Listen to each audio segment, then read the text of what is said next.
Lock and load, unmute your mic. Hey, brother, thank you. Appreciate it. How you doing? Yeah, man. Hey, brother. Thanks for taking my call. I'm doing well. We got to be real careful as a people. I was talking to and damn, they trying to co-op our achievements here. Yeah. They taking, if you say African American 20 years from now, they're gonna be like, no, nigga, they was Africans. They were no FBA, they was Africans. So the brother that was from Ethiopia, well, he didn't realize all of Africa was for centuries was called Ethiopia. I mean, even in the Bible, when it speaks about the Ethiopian eunuch, it would just talk about the region. It wasn't talk about the now, what people go by Ethiopia right now. Right. And so he's encapsulating everything just because his name Ethiopia. He associated to the small geographical location of Ethiopia right now. Right. Right.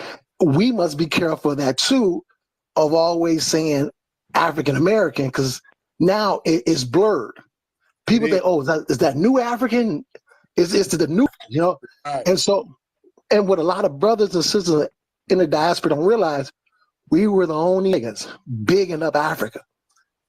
Yeah. We was the only niggas standing 10 toes down, bigging up Africa, bigging up black love, black pride, black is beautiful. While everyone else was trying to fit into the system, while everyone else was clamming and dying to try to fit into the system of white supremacy to get to get their place in it, we were the ones that came up with a counter. We came up with our own system. Right. And that's why we were the most dangerous niggas around. And that's why the United States did a financial jihad against us, because they realized we were the only people popping. We were the only, we had the popping black cities. Nowhere else in the world to where you can go and see black folks driving the newest rides. Black folks having whatever white folks had, we had a counter to that. Yeah. And we had a true black vibrant cities and towns that was popping, and it scared the hell out of white folks. You can't point to anywhere else in the world. And even really today, I go to places, you can't point to places to where you got, other than Black America, to where you got popping neighborhoods. You may have a black person that's doing well that's in a white area or some mixed area around the world, but you don't have whole communities still today. So even still today, to where you can go blocks and blocks or miles and miles, and there's nice black areas, vibrant black areas. But in the 40s, the 30s, the 20s, we really had it popping. We had the most swank. Yes, we did. Thank you. I had to land your plane. Thank you so much, because I got to get some of these other calls. Tazadak, what's happening, brother? Tazadak, hop in.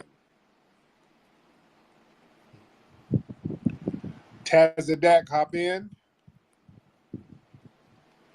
All right. Let's get Ike. Hop in, Ike. Unmute your microphone, Ike. Hey, can you hear me? What's up, Ike?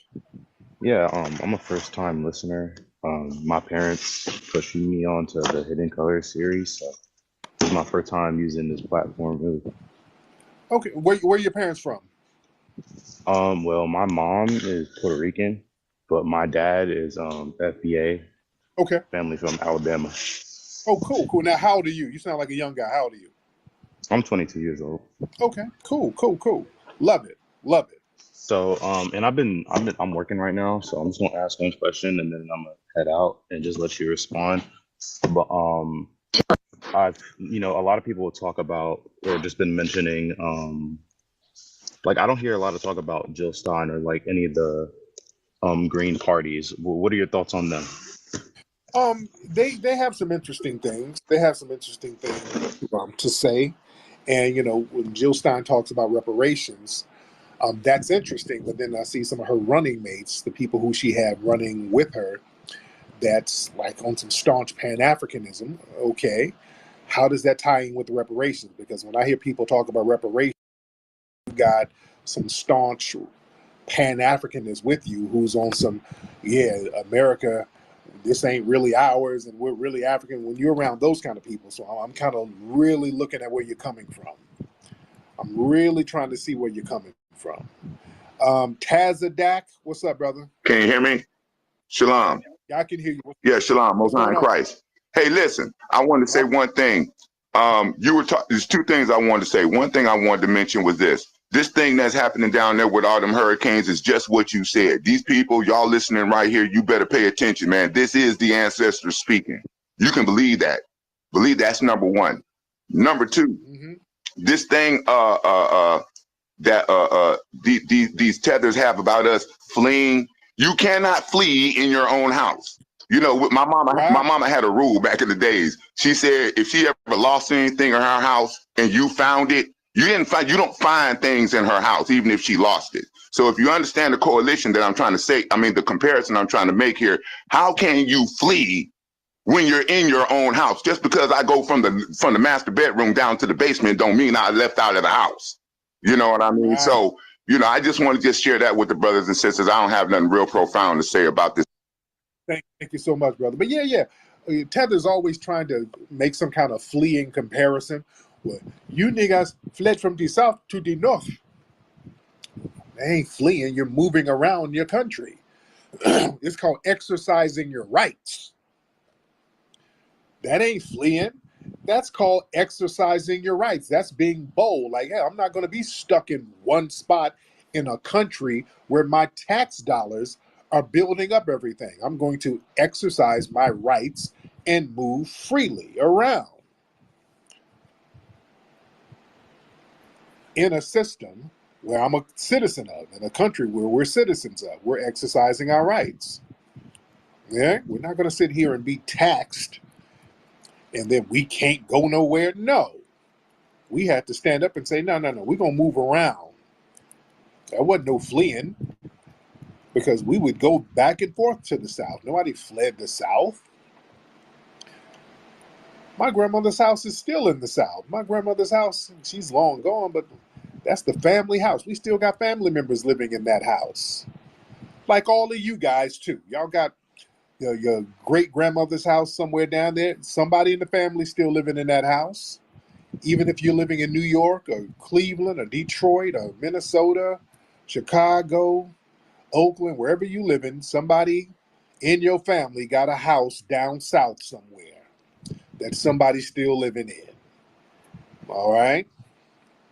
Brother McCall, let me get Brother McCall back up here because I know.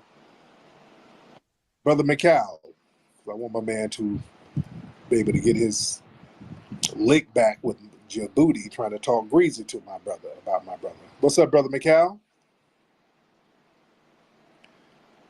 Hop on, brother. 8 minutes of code. How art thou? I'm good, brother. What's on your mind? I just want to address that sick, dirty whore who calls herself Miss Djibouti, the one who had 6 kids by different men. Oh. When my driver heard her speak on my speakerphone, he immediately recognized her accent and said she is Somali. Unquestionably, she is a Somali. Wow. Period. I know the great, noble, beautiful people of Ethiopia. These people will never, ever say what that fraud was saying with regard to disregarding anything we've done. These are quiet people. You very seldom see them. You very seldom see them take the stage. You very seldom take the stage and say disparaging things about Black Americans. This is a dirty, cheap whore. This is a dirty, cheap whore, and you are Somali, and you know you are Somali. And you know the Ethiopians, the great and powerful Ethiopians, do not like your kind and your type. You are a peasant, you are a lowlife, you will never be anything, and you need to take care of your kids. You are a cheap prostitute. We know who you are. You are a cheap prostitute. You are unquestionably cheap Somali prostitute. You have 6 kids. You need to take care of your kids. You are Fucking girls, you can Hold fuck your on, maids, bitch. Pay Hold those down. maids, bitch. Hold on, Miss Djibouti. Hold Pay on. them your Slow down. draws. Now, Djibouti, That's why you went to. Djibouti, watch your mouth. Djibouti. Slow down. Djibouti. Hold on. Let's slow it down. Let's slow it down. Now, Djibouti, how the kids doing? Because I keep hearing about all these kids. How are the kids doing, Djibouti? Djibouti, how are all these kids doing? You got 6 kids. Do you have the kids? They're the same age as your kids. Tariq, I only got 4. Okay, but Is that what you you're got 4 trying to do? kids. I only got 4, baby. No, I'm just Just asking. 4. I thought you had 6. They Yeah. keep saying where are these other 2 coming from? They want me and you to. Okay, well, And you're supposed to give me another 2. no, Yeah. ma'am, I can't stand that smell. I can't. I'm allergic to that. I'm allergic to giraffe milk. But listen, thank you, Djibouti. Thank you so much. Thank you. All right, Lord. It's something else tonight, ain't it? It is something else. There's so much going on tonight. Just so much happening. Big GT, I can't have your trolling. I'm already getting East African. I can't have the West African trolling. I can't. It'll just be too musty in here. I can't. We got to freshen out. We got to freshen the room out a little bit, brother. We got to freshen this room out. The room is getting very musty right now. All right, let me get Nick. Let me get Nick in the building. Let's get Nick in here. What's going on, Nick? How's it going, brother? I have a quick question for you. Go ahead, Nick. When I was doing my undergrad in Western literature, using Google as a citation is like an automatic fail. Like it's just an automatic F, right? So why is Google being used as a works cited to anything that people say? Because I can go on Google and create a website and put information out there. That's a bad faith argument because you can use Google to find reputable sources for anything, sir. You can go Google and find a reference source for a book, a newspaper article. You can use Google as just a search engine that takes you to the correct sources. And it does. You can judge whether a source is correct. If you want to learn about the Constitution, you can Google it and it will take you to the Constitution. The Constitution is a valid document. So the whole thing about using Google, that's a bad faith argument. You can use Google. Tariq, Google Scholar is different from Google. I mean, Google Scholar is made for that. We ain't talking about Google Scholar. We're not talking about Google Scholar. I'm just talking about Googling information or looking up information. You can use it's a search engine. It's a search engine. It's just like when you go to the library and you go look at the index cards. That's all it is. It's a digital index card, sir. So what kind of bad faith argument is that? You don't think that the information given is perfunctory? You don't think that everything is written in there? Like, for example, if you check a source, do you rely on that source or you check at least 5 sources to verify that whether the information is correct or not? Yeah, it just depends on what I'm doing a thesis for, what I'm getting information for. Then that becomes confirmation biased. You're looking for something that supports your perspective. It is, sir. By all means. Just saying shit. No, it ain't. You're just saying. If I already have a preconceived notion of something, and someone come up with the information that I don't have, the fact is I can go on Google to find information that support my beliefs, and that's a preconceived notion. It's tether babble. How? Now I'm a tether. Yeah, because you're just saying shit. You're just saying shit just to be saying it. You're just saying shit right now. You're just babbling. You're not really making a point. You're just saying stuff for the point of saying it. You say all that to say what? No, I'm saying because you were saying that look it up on Google in lieu of... Where else are they going to look it up? Google Scholar, which is much more... Where else are they going to look it up? Google Scholar, which is much more veridical than Google. Okay, whatever. They could look it up anywhere. Google is easier to look it up. Was what I saying incorrect? What did you say? All right, then that's what you need to be focused on. You need to be focused on what was being said and if it was correct or not. If you're focusing on the avenue in which to look the information up, you're just babbling for attention. Me attention to You don't recognition? even No, I remember don't. you don't even remember what we're talking about. The fact that you would even focus Well, on Google, just the fact that you would even have a bullshit straw man argument about the verifications of Google. What's your point, man? attention, no, that's not for me, bro. You want I to got plenty. go call a 900 number for men, dude. Don't call here just so you can interact with a man. All right, you're babbling, sir. You didn't even have a point. That's some pointless shit you called up with. If you use Google, Google ain't accurate all the time. Sometimes when I'm in school, they don't be letting us use Google. They say don't use Google. Okay, nigga, do you want a cookie? What do you want? Do I need to make a dirt cookie and give it to you? All right. You don't supposed to use Google. You're supposed to use Google Scholar. That's what you're supposed to use. Use Google Scholar. That's more accurate. Tyree Nasheed. That was all right.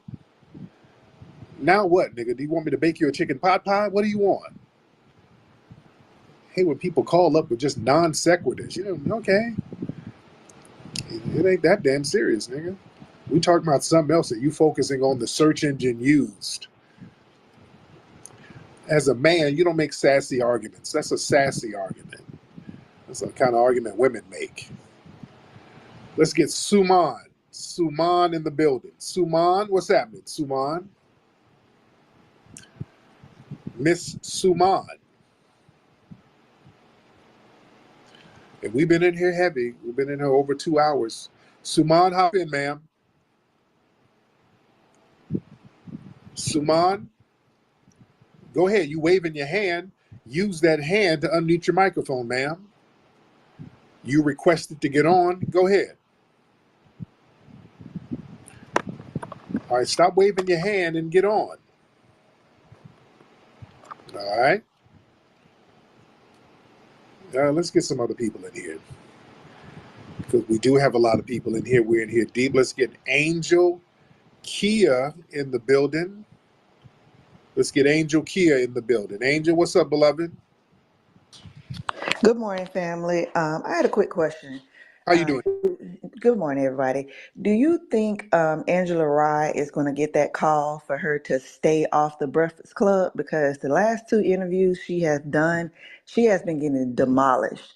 So I was just wondering, do you think she's going to get that call to stay off the Breakfast Club? Because the last 2 interviews, it has not been looking good for the Democratic Party, and her shilling has been horrible. So do you think she's going to get that call?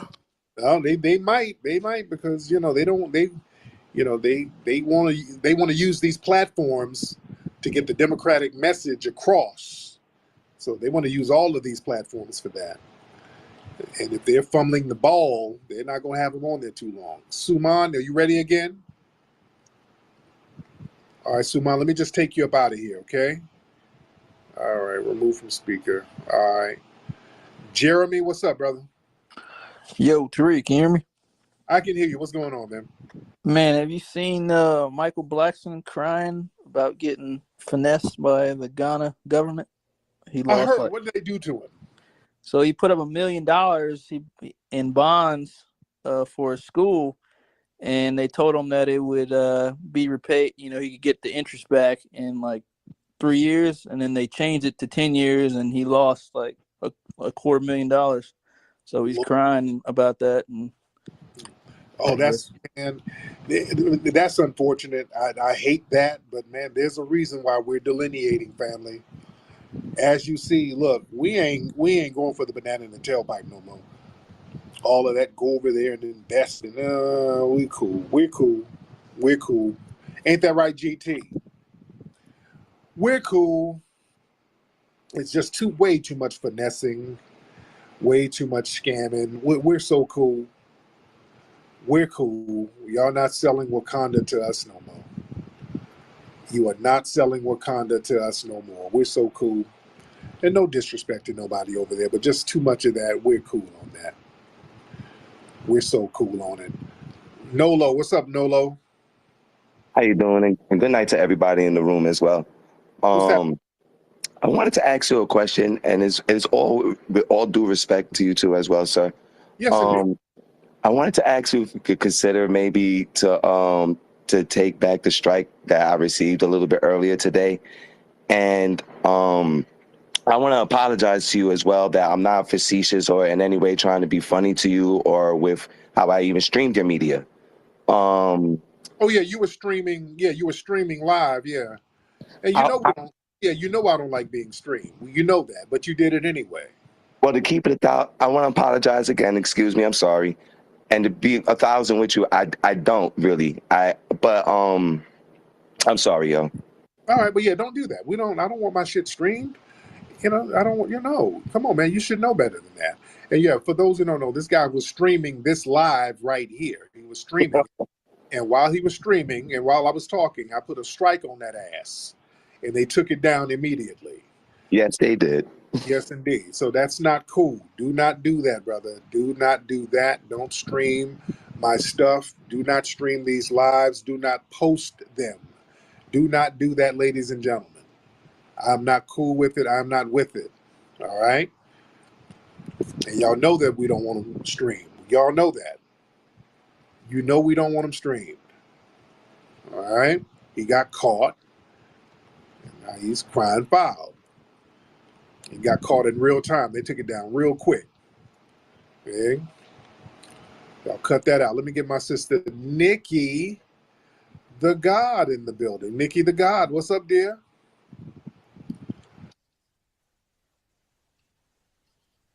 Getting it taken down. Ha ha. That's what you get. Okay, thanks. Bye. You did. Man. All right. What's up, Truss? I remember you. Yeah, you were the undercover tether. I remember you, Truss. I remember you covering your face. All right, let me get you out of here. I don't want to hear undercover tether talk. Man, we in here heavy. Y'all get your FBA caps at officialfba.com. We got the FBA caps at officialfba.com. Beautiful caps. Suman, are you ready? You keep getting up here not saying nothing. Suman, you ready? Suman, unmute your microphone. All right, Suman, you got 10 seconds to get on or I'm going to block you.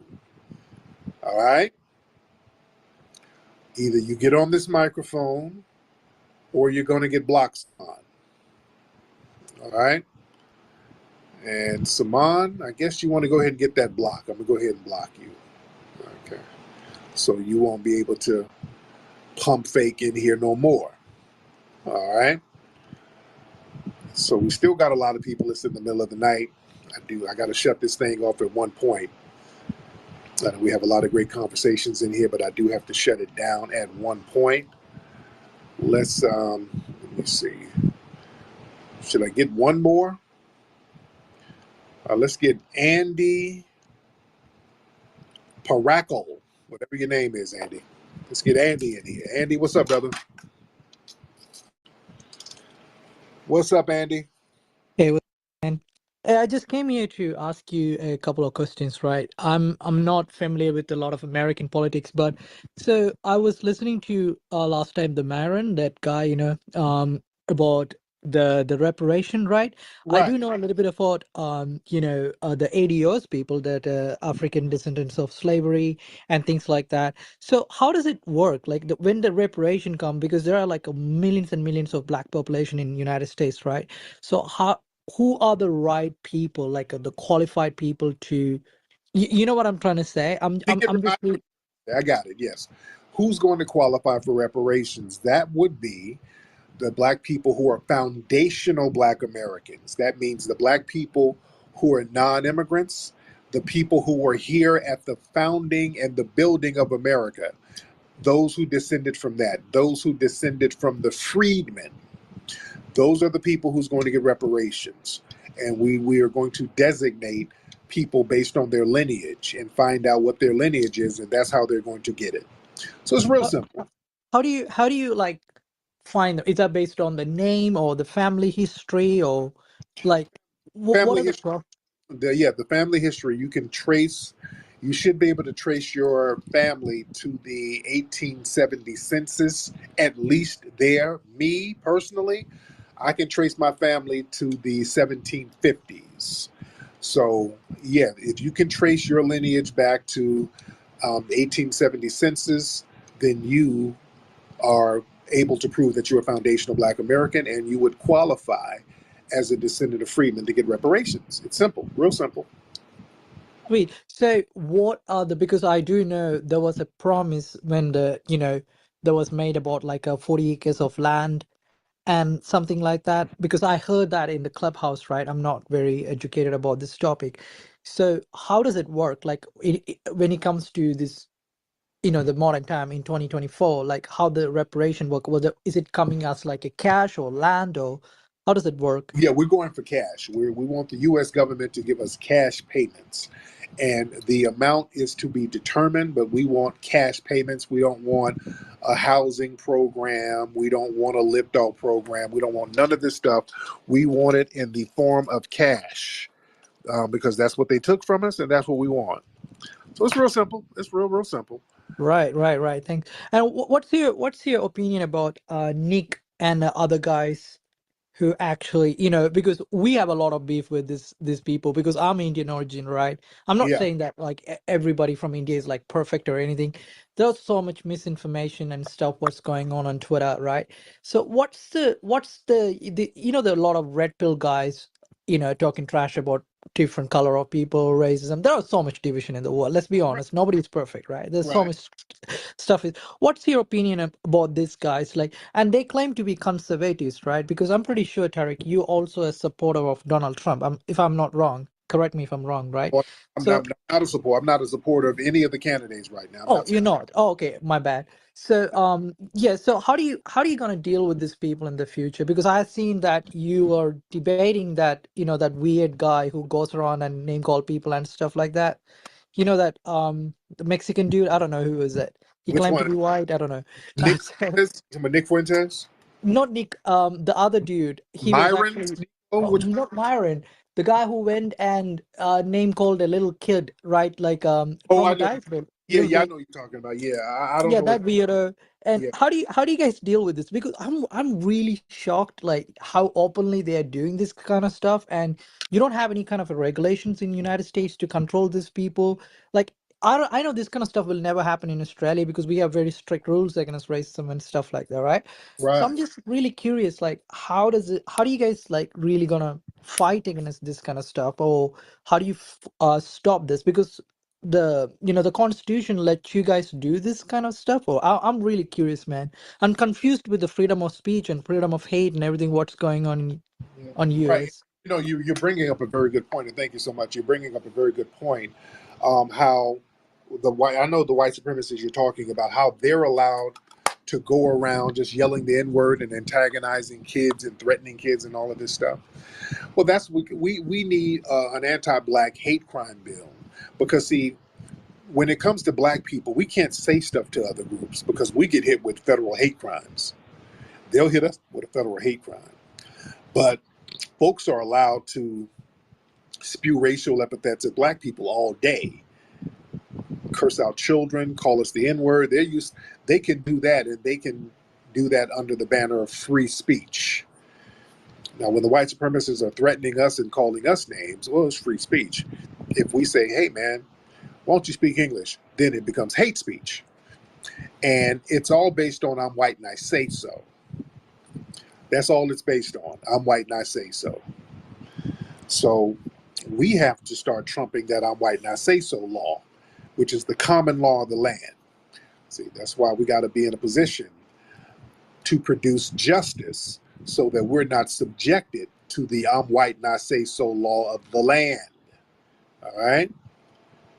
That's why we got to make power moves. Let's get Stepmom Hub. Stepmom Hub. What's up, Stepmom Hub? All right, Stepmom. Where you at, Stepmom Hub? What are you saying, man? Nothing. I'm asking you, what do you want? What do you want, bro? Oh, What's on your mind, man? all of which I follow you back instant. You did what? Why are we getting the weird foreign dudes calling? All right, what's happening? All right. I don't understand what are you saying. You don't understand what I'm saying? Like we're supposed to understand what you're saying. All right. Now we're getting the weirdos. All right. We're getting the incels calling in. We're getting the weird incels calling in. All right. Let's get Savita. Let's get Savita in the building. All right, Savita. Savita Bobby. All right, Savita, where you at? All right, Savita ain't saying nothing. Come on, we getting the foreign weirdos. Come on now. Y'all stop being weird. All right. Let's get Hamdu. Let's get Hamdu in the building. Hamdu, what's up, brother? Okay, I'm seeing some of these East Indian pages. Okay, these are like East Indian porn pages. Okay, that's why they calling up. They're trying to. Okay, these are some East Indians trying to get customers. Okay, y'all get up out of here with that. Handu, what's up, man? Hamdu, what's up, brother? Okay, let me get you out of here. All right, yeah, we get Djibouti. We got some of your weirdo buddies trying to call up. Let's get Shannon Albert. All right. Let's get Shannon Albert in the building. All right, Shannon, turn the microphone on. All right. Raise your hand, people, if you're ready to get on. Let's try it like that. If you're ready to talk, just raise your hand. All right. What I'm going to do now, if I bring people up and you don't talk, I'm going to immediately block you. You will not be able to come up in here. We're going to do it like that. If I add you and you're in the request queue and you do not talk, I'm just going to block you. All right, let's get Louis Atlantaville. Louis something. I don't know what your name is. Louis, hop on. All right, Louis, unmute your microphone. Okay. Y'all can you hear me? I can hear you. Come on, brother. Question. So this is I got something to say about all the ones that be saying, oh, the culture is trash, this, Hold that. on, brother. Yo. Brother, do you work at Popeyes? What's all that chicken frying in the back? Brother, what is going on there? Louis, where are you right now, brother? Boy, y'all are frying up pork chop sandwiches in the back, man. What is all that noise? Brother Louis. Okay, where are you working with all that noise this time of night? You work at a kitchen in a strip club. This dude making buffalo wings for strippers. Good grief. All right, enough is enough. It's enough. Y'all doing too much. Because now people are doing the late night tap in, and we're tapped out. All right, it's time to shut it down. There's too much going on. Oh shit, brother. Oh Lord. Get 2 fried okra, get some curly fried. How you get off? Right there at work. Oh, that's how you Brother, do it. Can you hear me now? brother, where are you? Can you hear me now? I, I don't know. Thank you. It works. brother, if you start boiling, brother, you over there boiling crab legs. I don't know what you're doing, brother. It's too much. It's just too much, sir. Good freaking grief. Well, it's too much. Family, listen, go to hiddenhistorymuseum.com. Come down to the Hidden History Museum, 2131 West Jefferson Boulevard.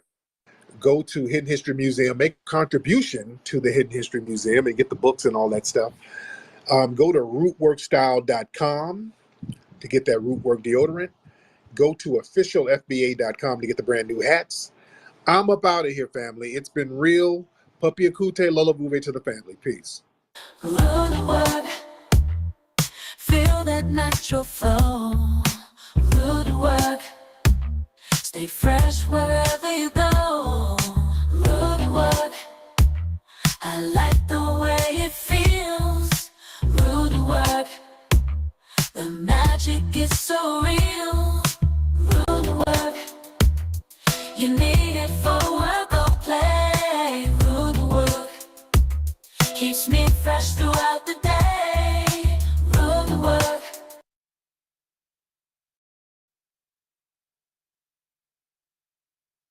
We need a symbol that can unite us.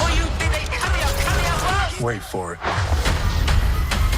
Save some for us, Cap. Hello, new world. Let's go. Oh! Sensitive, taking it personal, done with the black and the white, the wrong and the right. Captain America, caught in a trap. All my descendants, they come in my sleep and say, I am too real. You want me? Come and get me! Captain America, Brave New World. Get tickets now.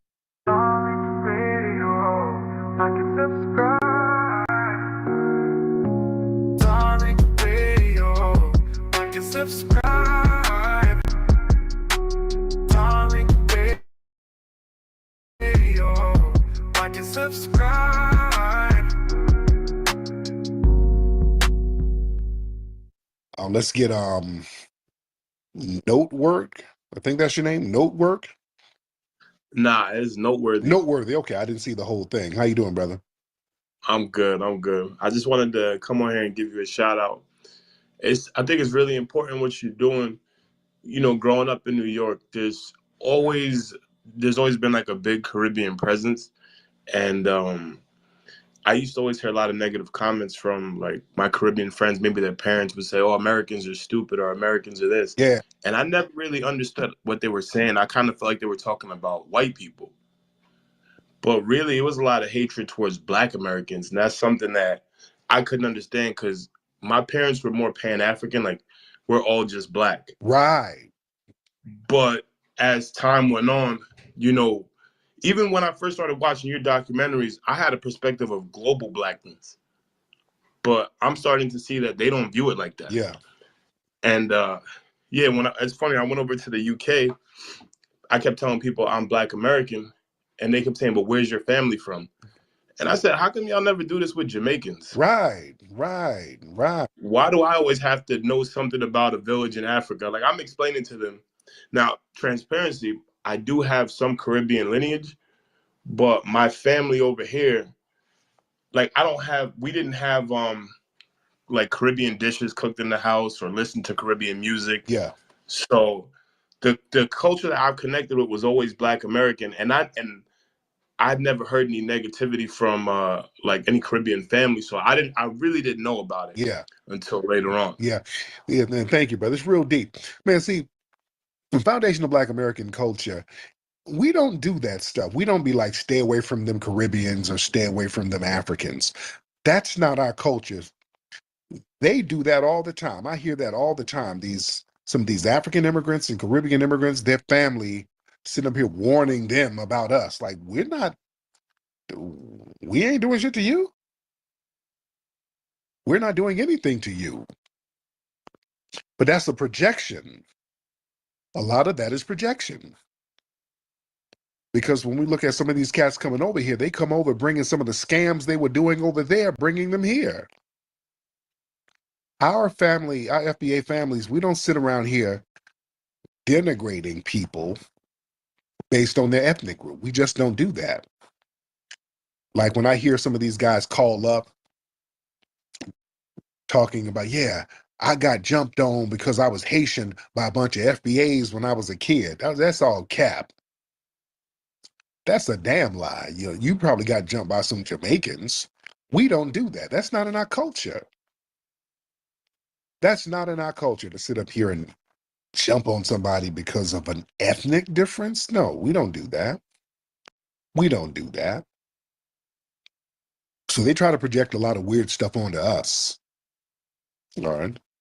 Who's this? Coach Kiga. It's K-Mac. What's up, Coach? What's going on, Coach?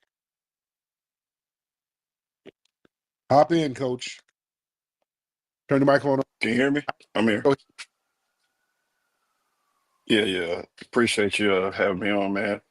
I never catch the live. I always catch the replays, but I do appreciate you. But I just wanted to say, like, it's weird that you got some people, like when Paul went on Breakfast Club, they know what FBA is. Then you say you got other people saying it's a group, it's all this other crazy shit, and we know we know it ain't that. You know what I'm saying? So that's just the weird part. And then, like, your boy over here trying to double down on it. He taking shots at you on his IG. I saw that earlier. I just thought it's just real suspect about the dude. But I mean, we know what he is. Everything coming out. Now, which guy you talking about?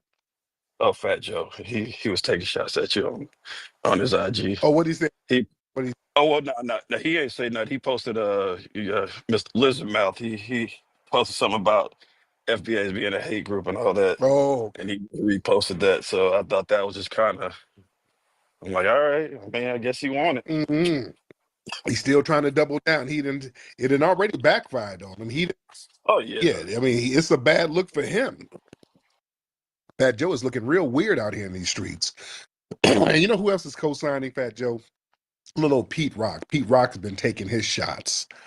Pete Rock is trying to talk slick because Pete Rock is a Jamaican tether. So little old Pete Rock's ass, he's been trying to take shots. Pete Rock, you've been trying to get my attention. Pete Rock, you need to get some hits under your belt, Pete Rock. I have to go in a time machine and go back to 1996 to give a damn about you, brother. And Pete Rock and Common, they got a new album out. I think it got Grammy nominated. The album didn't sell worth a damn, but it got Grammy nominated. So the album didn't even chart in the US, but it got Grammy nominated. So, I wish you the best. But yeah, Pete Rock, come on, man. Boy, you been fell off. Come on, brother. Don't even try that. You dig? Let's get Davinsky. Is this Dr. Davinsky, the Australian white supremacist? Dr. Davinsky. What's up, Dr. Davinsky? Then we're gonna get African pride in here. Dr. Davinsky, what's happening?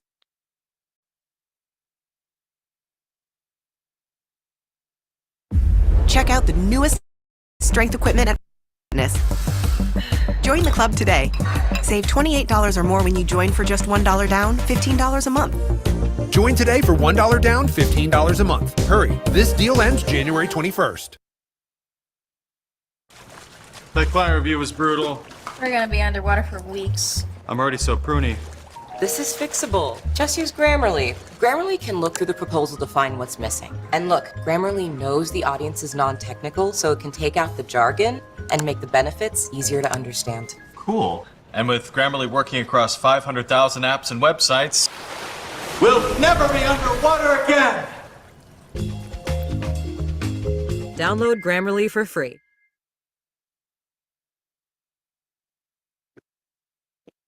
Assalamu alaikum, brother Tariq. What's going on, Mr. Davinsky? How you been, brother? Yeah, Merry Christmas. I hope you have a good one. It's going to be a beautiful white Christmas. Shout out to all the divestors leaving the black man for the white man. We're going to have the eggnog and we're going to wear sweaters. We'll take some family pictures with some pumpkins or whatever you guys do. Yeah, all the crooked wigs. You take all of the crooked wigs off of us. Yeah, the women. You're the foundational black authority. That's hilarious, Tariq. Have you had a chance to debate Fat Joe yet? No. Fat Joe, man. His name is mud out here in these streets right now. Yeah, everything is kind of backfired on him. So, he ain't looking too good in these streets. But what's happening with you, man? Where's your lady? So, well, I mean, I don't know, man. It's like I wanted to have I tried to get a pass for a couple threesomes a year, but she wasn't down with that. So right now we're on a temporary break. I'm going to the DR though. So after the new year, I'll be heading to the DR, and is gonna have some fun down there. So yeah. All right, hey man, it ain't tricking if you got it. It ain't tricking if you got it. There it is. African pride. Hop on.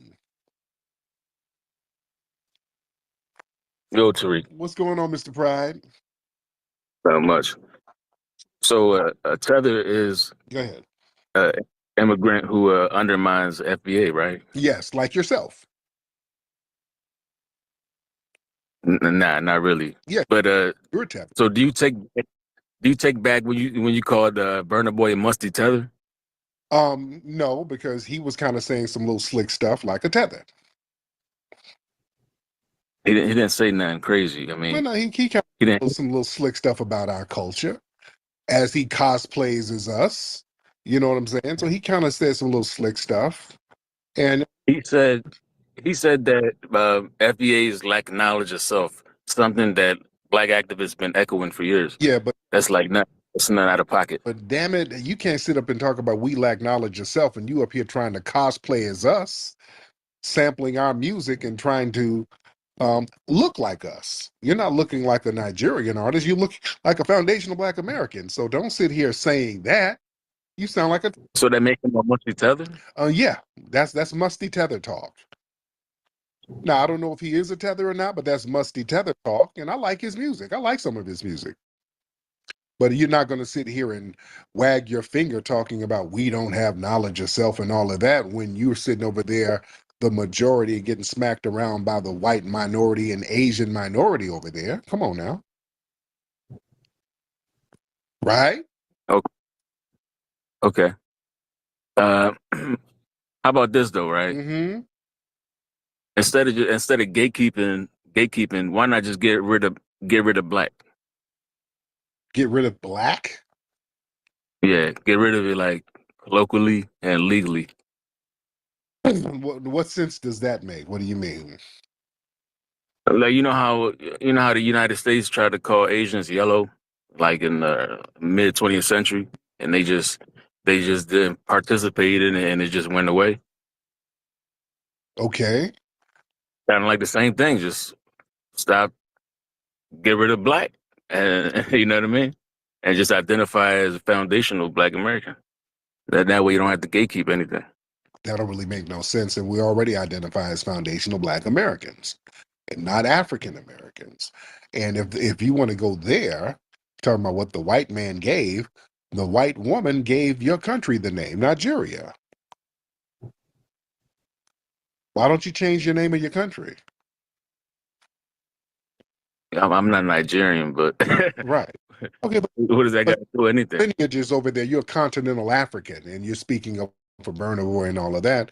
So you have somewhat of a camaraderie with other continental Africans. So why don't they change the name of the country over there? Huh? I don't know, but you don't think that's a good move to get rid of Black? No, I mean, no, and everybody identifies as Black. I mean, the immigrants who identify as Black, as long as you identify as FBA, you won't be caught up in that in that group. Or What do you identify as? me, African. I mean, but now Africa's pretty damn big. When you're in Africa, you identify as African. What do you identify as over there? Hey, I don't want to be me put in a box. I'm just African. No, You know what I mean? y'all know, because y'all got a gazillion tribes over there.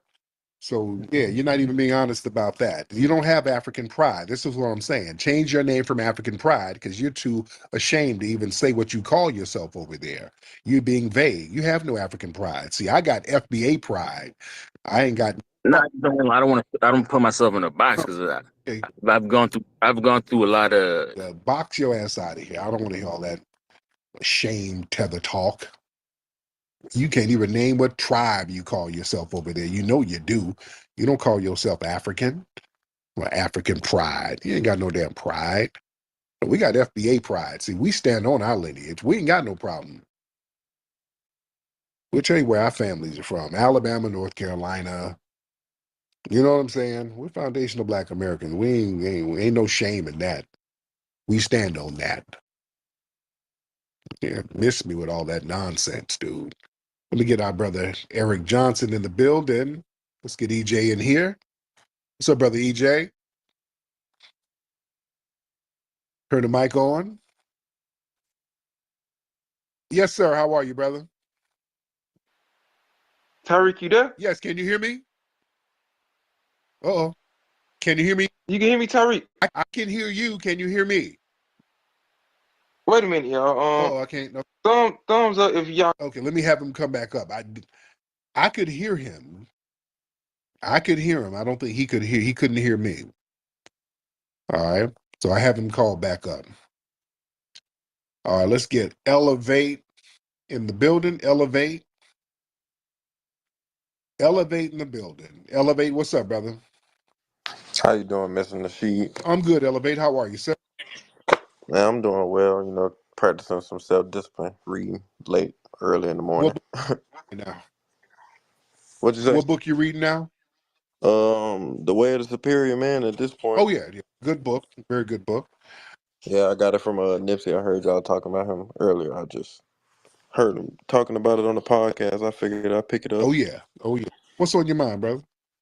Man, I don't know. The world's kind of weird in my perspective right now. I mean, I'm 22, trying to figure it out. You know, so I'm just attacking it without no guidance for real. Yeah, man, you gonna be all right, man. You young, man. You got a lot of time to experience things and make some mistakes, learn from the mistakes. So yeah, you got time because you got youth on your side. You ain't got too many responsibilities. So this is the time to get out here and kind of explore and see what's out there and just experience life. Very important to go out there getting experience and learning things and seeing the world when you're young. That's how you accumulate a lot of game. And people will look at that game and that game turns into wisdom. You got to be worldly. You got to get out there traveling, guys. You got to get out there and hit the pavement. All my 21-year-olds, 22-year-olds, 23-year-olds, get out there and explore the world. Get to traveling, get your passport, go around the country. Just go visit different cities first, then hit up different countries. And just interact and vibe with people, man. That's why when y'all hear me talk to folks, I can listen to people and kind of tell where they're from damn near immediately. I can tell what part of the country they're from. Just from experience. I've been all over the place experiencing people and vibing and then going around the world and experiencing the world. But just here in the United States, man, there's so many phenomenal brothers and sisters here on this soil. That's the thing, man. That's why we have to take pride in our own culture, because we talk to fellow foundational Black Americans, man, and we all have phenomenal, interesting stories if we just really sit down and network and chop it up with people, man. When I travel the country and I just run into random people, even when people come to our events.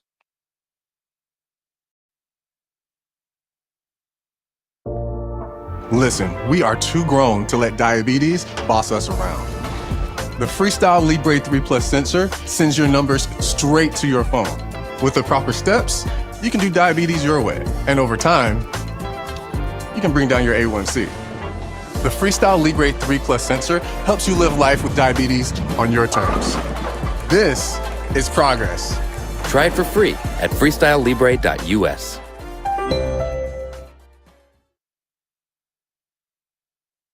Meet Panera's new Ciabatta Dippers, a duo built for dipping. Here for a limited time. And we just get to talking about their family. I learned phenomenal things about people's personal families that were historically pertinent. Like, I meet somebody from Mississippi, they're like, yeah, man, my granddad was the first black man to become a lawyer in the whole state. And I'm like, oh shit. When I went to I was in Cincinnati. There was an area called Lincoln Park. I think that was the area. That's like a suburb of it. I think that's the name of it, which was a prosperous all-black area at one point that they were telling me about when I was there. Just little stuff like that, man. I learned so many phenomenal trivia tidbits just from talking to everyday average people, man. You think that they're average, you don't know what their background is. Like like a few months ago, I was talking about, there's a black man from Kentucky who was a very wealthy potato farmer. He was the king of potatoes. He got out of slavery and became very wealthy, being the biggest potato grower in the United States. A lot of folks don't even know about him, but I was talking about him and one of his descendants called up. You're like, damn, you mentioned one of my relatives and I heard the name in the family, but when you mentioned that, that made me ask the family some more questions. And yeah, that's one of my people.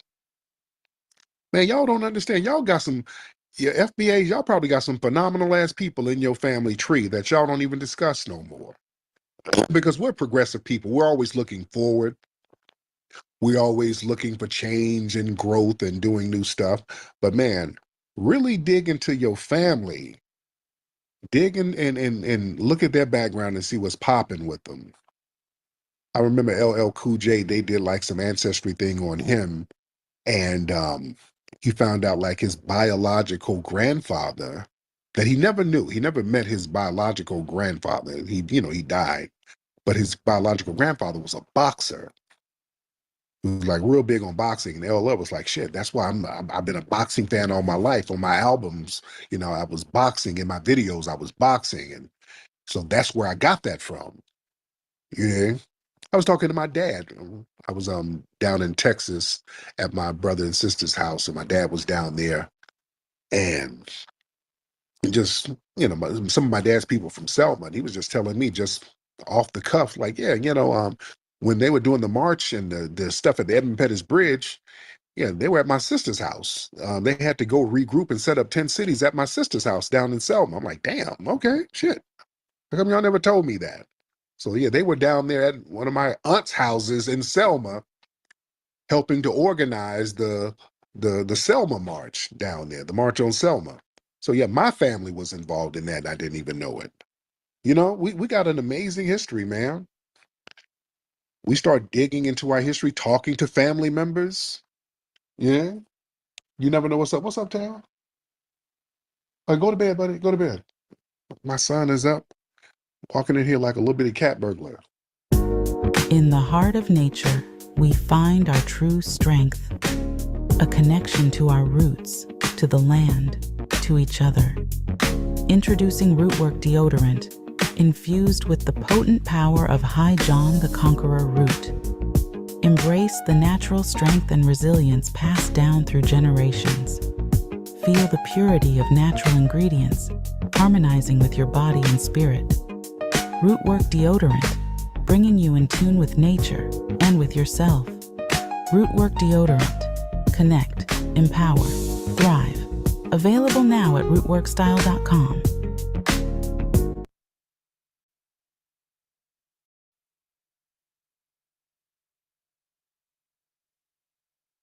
Which is funny how almost every foreigner has something to say badly about African Americans. Even Africans sometimes have to say about African Americans, but then everybody comes to America trying to be African American. going to speak for my whole country. Love Jamaica. But I think quite a few Jamaicans think that you guys play the victim a lot. Like an outsider looking in, it's like, gosh, them complain about everything. Look how much opportunity them have. Look how them can work. Look how them can buy $1 burger. And them over there complain. And that is how I was preconditioned, if I'm being totally honest. They're like, Shante, it makes sense. Yeah, don't go over there and waste the opportunity. Don't go over there and start complaining. Work for your own, focus on that. So that's always been my mindset. We're so focused on just making it. I really want to emphasize that. But sometimes when you just are focused on, oh, you're going to eat, you know, things say somebody a touch you. You know, things say, you know, oh, I'm going to have the right temperature. I'm hungry. What y'all gonna do? Like, the way how African Americans prioritize blackness isn't necessarily the same way in which an immigrant would prioritize their blackness. So, you know how African Americans would say, oh, black writer, black creator, black artist, black lawyer, black doctor, black woman in STEM. No, when we come to this country, it's immigrant or nationality. Maybe our careers next, and then whatever else comes after that. So immigrant, Jamaican, marketer, whatever else comes after that. The issue that you're having is we don't see ourselves as one of you. And the reason that we don't see ourselves as one of you is not because of blackness. We just see ourselves as an outsider. The issue that you're having is we don't see ourselves as one of you. And the reason that we don't see ourselves as one of you is not because of blackness. We just see ourselves as an outsider. So now let's move forward. So as an immigrant, I'm here in this country. What do I want to do? Put my best foot forward. What do my parents want to do? Put their best foot forward and give us the best opportunity they possibly can. Thank you, Lord, for my parents, because they did exactly that. But it's my turn as their child to hold the baton. And one thing I always say, my parents did not risk their lives to get to America for me to get involved in some political warfare. My parents did not risk their lives for me to get to America, for me to sit here fighting people all day. That makes absolutely no sense. And I think because you guys have never taken that level of a risk, you don't understand that level of responsibility and accountability. That's really the problem here. Because if you really risk your lives to have something, if you really risk your life to get something, you're not willing and ready to throw it away. You're just fully American. You're African American, bro. That's it. How was that see you in 30? That wasn't an insult. That was strictly, you're black. You're not Trinidadian. You're not Jamaican. You're not African. You're not, word. You're not Ghanaian. You're not Dominican. You're not Puerto Rican. You're not Cuban. You are American. I farted so loud. Black Americans people, I don't like them because they take lots of drugs. Really, that's what I think. But have you met any Black Americans in real life? No, like in the movies. I didn't meet them. Now, what do you think about the Black American culture? Fucked up. I'm sorry. Is it like okay, the fucked up humanity group that's Black Americans, yeah. And I actually feel bad for saying that. It's true. I know it's true. Now, why do you believe that? Because they mostly don't belong where they are. They're Americans. We all know they're Americans. They know they're Americans, but they don't belong there because they are minor. One for that. They're minor, and the racism and everything. They don't belong there actually. So they belong here, and they are not here. So they are fucked up. That's really interesting. So, I have no idea. So I have this tweet by McBeanie _, and they said African Americans are by far the worst representation of Black people. They are obnoxious, self-righteous assholes that make people's lives a living hell anywhere they go. And then she got like 390 likes. Is she also Black? No, I don't know what she was. But this is what she said. Yeah. Wow. Mm-hmm. That's really a lot of hate, I feel like. But like my mom would agree with that comment. Like, she would agree with that post. She would say like, you know, lazy, like loud, rude, all the negative connotations. That's interesting. So let's explore that. That's really interesting. So, But I also will say that like my parents definitely came over here with stereotypes about African Americans. When Africans are immigrating to the United States, their idea of African Americans, like take away modern times where we have like the internet and everything, it's coming from TV, right? Where they're just seeing these rappers and these music videos, and you're seeing these movies and TV shows with people shooting guns and like cussing. Ignorance from our parents as well. Our parents say things to us in which, at least I can't speak for African Americans, but I know Africans, our parents say things to try to get us to stick with other Africans instead of branching out, and for that festered. So now it just lives on as we get older. Okay, so I agree with her in that aspect, but also another thing I feel like isn't talked about enough is the way our parents will talk about Black Americans. Because if we're being honest with ourselves, our parents are not respectful. They will say things to try to instill within us to divide away from them, but like being lazy or not as clean or stuff like that. And I feel like that also helps perpetuate the divide, which also needs to be acknowledged. Okay, so growing up, I had this idea, this ideology from the media, from people around me, that African Americans were these ghetto, noisy, arrogant, aggressive, just criminal. So I think this was the intent of my elders as they reminded me to stay away from akatas. Akata is a derogatory term for African Americans. I didn't understand why at the time, because I knew nothing about propaganda, media, or anything else we'll discuss today.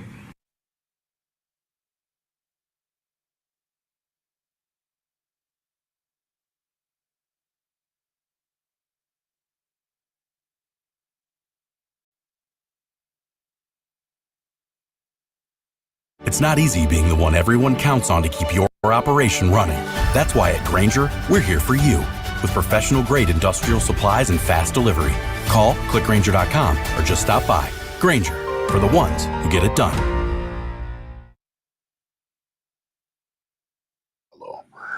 Seven God, hop on, bro. Thank you, Tariq. Tariq, the other day you were telling me that it's so difficult for FBA to get citizenship in Africa. So I just want to let you know that few days ago, Stevie Wonder got Ghanaian citizenship, free of charge. So we're not trying to take a bag from you, like you say. But that's Stevie Wonder, so that was PR. Of course, they're going to give Stevie Wonder. I mean, that's one of the biggest icons in music history. So yeah. No, you're big too, Tariq. You're big too. You as the leader of this group, you understand? Prove something to them. I told you your people are in Liberia, 250,000 FBA descendants, and you said you don't care about them. You said you're after the money first. That's very wrong. 250,000 descendants from that was sent from America to Africa 1820. So Liberian library there, they say they have 250,000 FBA descendants, and you say you don't care about them. Why? You have to connect with them. Those are your blood. Well, is my blood in Liberia? Yes, 250,000 descendants. 5% of Liberian population, which is 5.3 million. Well, so I don't know if they're my blood, and I don't know if they're descendants of FBAs. I don't know about that. You sound like you're just throwing numbers out there. That don't make no sense. No, just Google it. Yeah, that don't make no sense. And also, what's going on in Liberia? No, I'm not from Liberia. I'm just telling you. Now, what part are you from? I'm Nigerian, but I'm not in Nigeria right now. I know you're not. You're either in Canada or over here in the U.S. Which one? No, I'm in the BVI, British Virgin Islands. I told you before. Oh, yeah. Okay. And you start telling us that we are slaves over here. You what? You said there's slavery over here. There's no slavery over here. In the British Virgin Islands, there was slavery. What are you talking about? No, you're saying presently now. No, it feels like it. I went over there a few years ago, and it felt like I was in the 1800s. I didn't like it at all. No, they didn't welcome you. No, they're very hostile towards foundational No, black. they're not I did. hostile people. They're not Yeah, hostile. they are. They had a very funky disposition, and I didn't like it. It felt like I was in the 1800s. No, you came as a tourist. They treated you well. No, they didn't. No, they did not. I didn't like it at all. And what are you doing over there? You're Nigerian. What you doing in the Virgin Islands? My wife is from the Virgin Islands. Okay. Did she work on a cruise ship or something? Well, why are you asking that? Well, nigga, you're not a top secret spy. I mean, damn. If she works on a cruise ship, she works on a cruise ship, right? I shouldn't be asking about what your wife does, or if I ask if your wife is working in a hotel as a cleaner, how will you feel? That's how you're trying to project this thing now. Why is that an insult? Why'd you take that as an insult? Because you feel that you're so entitled now. Like, what kind of shit is that? I just asked what your wife, did she work on a cruise ship? Because a lot of people in the Virgin Islands, a lot of them work on cruise ships. Cruise ship, like what? Like serving drinks? Like or Carnival, nigga. Carnival, Disney. A lot of them work on cruise ships out there. She doesn't work anyway. She's a housewife. Okay. Well, nigga, do your ass work on a cruise ship? No, I do graphics, I do art, I sell art, I do paintings, and I also do some kind of artworks, and I sell them. What kind of paintings you do? The kind of paintings I do, I normally paint dishes. You paint dishes? Yeah. Like, okay. You know the kind of dishes. You work at a factory where you paint cups and dishes. You work at a factory. You work at a. No, I'm self-employed. That's what I'm telling you. I normally paint dishes. You work at the Virgin Island Amazon. Basically. No, I'm self-employed. I'm an artist. I do paint and I sell to tourists. Okay, there you go. All right, Seven God. All right. Hold the line. I got my sister Brooke want to get back on. Brooke, hop on, beloved. Let me get Brooke back on here. He said he paints. He paints ceramics. All right. Well, I wanted to get to the part where he was asking about did you care about your Liberian brothers and sisters? I just have a couple of questions. I want to know did they care when they sold their brothers and sisters and cousins? Did they care when they drugged their brothers and sisters and cousins so they could be more docile for the white slave owners? Did they care about us when they drugged us so that our souls wouldn't remember what they did to us and take revenge on them or come back home? Did they care then? No, we don't care now. You know, that's a nice question, but I think I will have to take a shovel and dig the graves of the ancestors and ask them that question. Okay. Oh, well, Wani, come back up here. I got to get Wani up here to ask him some questions. Wani, come up here, dear. Let me have you talk to Sister Wani. Those people are not alive, they are dead. Those people that sold you people into slavery, they are long dead. So should I bring them from the grave and you ask them why? Or should I summon their ghost or spirit so that you talk to them? Oh, but the spirit of those Sambos is still alive in some. No, it's a generational curse and it has been broken long ago. When did the curse get broken? We can't say when, but they don't despise you as much as you despise them. Now, Wani, hold on. Now, Wani, he said that we should connect with our brothers in Liberia. Yes, Wani. it's facts. Yeah, see, I don't know how many actual Liberians they came from the Caribbean, they came from certain 4,000. 4,000, There's madam. different people mixed 4,000 together. No, I know about the number. from I'm talking America. about where they came from. You can't mix everybody together and then say we're related to them. No, the facts is there. This is documented. 10,000 left From where? from America. 10,000, then 4,000 from the Caribbean, which is 14,000. Okay. Yeah. Are they separated? Do they know where they came from? Of course, they know they have their own community as descendants So of there's a separate Caribbean community in Liberia. not Caribbean. I'm talking about the United States of America.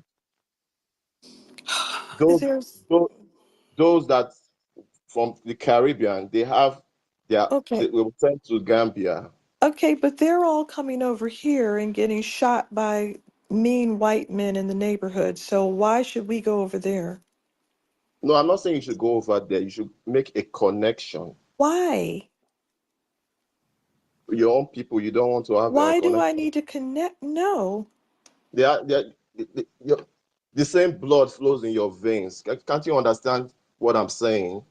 These are your descendants, 250,000 remaining. Before they I'm not become. interested because all of these people have a voice and they have UN seats and they never said one word about us. And now I see them speaking up No, during I'm this. speaking for them because they don't know how to No. reach. They don't know how to. Instead, they're not reaching out to FBA. Rather, they are reaching out to other African Americans in America. You understand? They don't know Jones, about. Jones, let me ask you, because you keep saying we should reach out to them. How come we're not included in the African Union?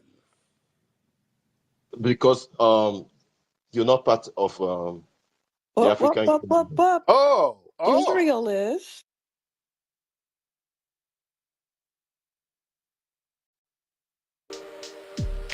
Hey, I'm Stephen Karst, co-founder of King of Pops. So when I open the Zero dashboard, I can quickly see how my bank balances are doing, what money is owed, and what bills are going out, and that gives me a lot of confidence to make informed decisions.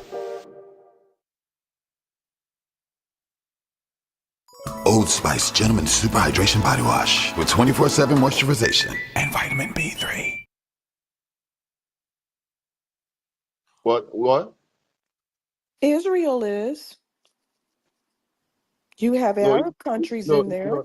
No. Israel is not part of the African It Union. says it is. Can we Google it and make sure? Because they were an observer and now they're in there. Google it and let us know now. I just did. They are. At Now what? Wikipedia. Now what? What's the excuse now? They're not African. No, send me a link before I believe you, please. No, you Google it, fool. No, you You know cannot. nothing. Okay, because we're getting ready to get ignorant. I'm too sleepy to no, cuss you because out. you like setting people up to fight each other. An hour What? ago, you were setting me up to fight with a Somali guy, but No, I kept you're my not mouth mute worth because fighting. I You're was not not brought up like legitimate. that. I was not brought up like that to fight people on I want a space. cage fight and you're not good enough. I kept quiet. I didn't talk, and you said I'm a weak ass nigga. You are. He can't talk to me face to face, An East eyeball to African eyeball, man got on the stage and you let him pimp you. because I He don't have that literally had you on the energy. I corner. don't have that energy to quarry with You somebody. can't. You submit to East Africans. How did I submit? Did I agree to You what they said? submit. The You are. silence is the best That's answer for a right. fool. And if That's I why I bring an quiet. Arab That's in why I here, didn't you'll get answer even them. quieter. No, If I bring a that white boy in here, you'll disappear. a white boy will not even behave But the way guess you what? want them to We behave. won't.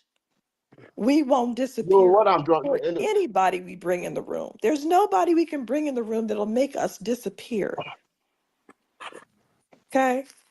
What I'm just trying to tell you is that don't include those 250,000 descendants of Americans, Black I'm Americans. not against them, but they have a UN seat and they don't use it to speak about us. So I have nothing to say about them. They ask us for help. They have an immigration problem. They go directly to the Congressional Black Caucus. Black Americans need to help us not get deported. That's the only time they talk to us when they want something. Right. What about when we want something? We want somebody to speak up for all the racism we've been going through. Jim Crow, not a peep. Not a peep, nothing about slavery, nothing about nothing. Now I see your little UN seat making statements. The Palestinians shouldn't be getting treated like that. Filing all kind of petitions. Oh, so you do have power and you can talk.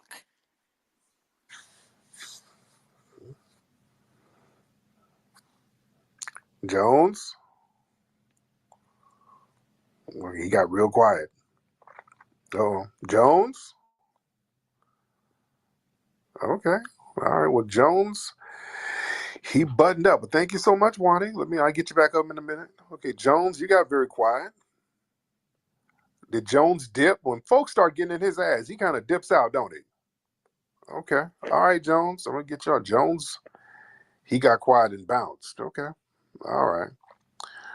All right. I saw Mikhail up. I wanted to get Brother Mikhail in here. Let's get more. What's your name? Mohammed Mirza. Mohammed Mirza. Thank you very much, Tariq. I feel so honored. Yes. This is my first ever time. I did know a lot about your activities. I used to be in LA till 2019. Then I left and moved to, I was always in Texas, but I had some business concerns there. So now the reason why I raised I wanted to talk to you is that professionally, one of my expertise is the what we call it the desert. Uh, I don't know how to say it in simple words. Desert hydrology, let me put it that way. In Africa, there are so many areas where there's a lot of shortage of food, water, and agriculture, and so on and so forth. I'm 75 plus, well settled. All my kids are doing well. I'm a grandpa also. I want to contribute. Okay, it's taking you forever to get to the point, man. Just go ahead and land your plane, brother. Let me have you get your thoughts together. Yeah, we can't have you slow down the energy because I don't know where you were going. I don't know what you're talking about.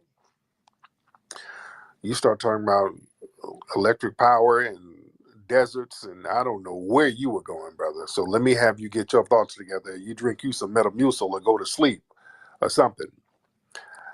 The family, I know y'all were like, where is he? What are you talking about? I don't know what he was talking about, family. And I know y'all didn't know. I know he's trying to request, hey, brother, you got to get your thoughts together, man. I don't know what you were talking about, man. You got to kind of get to the point. Good grief. Man, drink you some warm milk and go to sleep.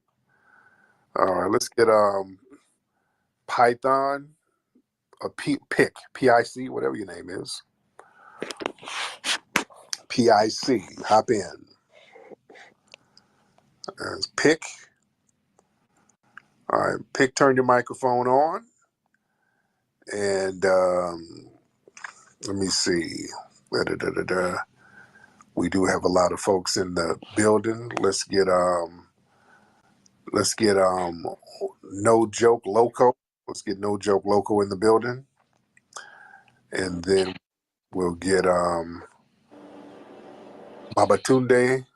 No Joke, what's up, man? Yo, what's the deal? Hey, I'm good, man. What's on your mind, yo? first of all, you're funny as fuck. Hey, listen, I wanted to know, or it's like we doing anything to because I heard her talking and she was saying how we don't have no UN seat.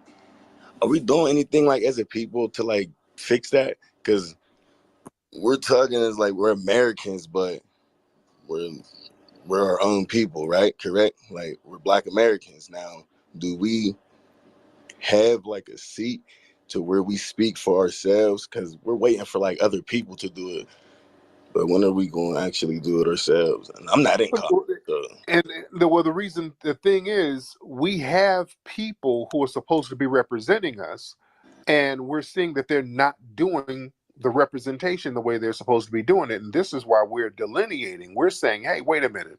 we don't want people who ain't really from our lineage speaking for us now. So we're doing a little house cleaning thing now. Yeah. The people that we have in office, the Kamamis and all of these other people, we're saying, hey, we don't want these folks representing us because they're not speaking for us. And we don't want them to use this conditional blackness that they pull out every 4 years. And once they get elected, they go back to being Asian and East Indian and all this other shit. So we're just doing some straightening so that we can get the right people to properly represent us. So that's what we're doing now. We're in the process of getting the Tethers up out of here who do not represent us and misrepresent us, because that's the problem. We're being misrepresented. Babatunde.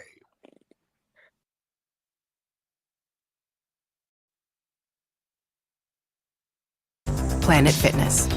We're all strong on this planet. One more, everybody.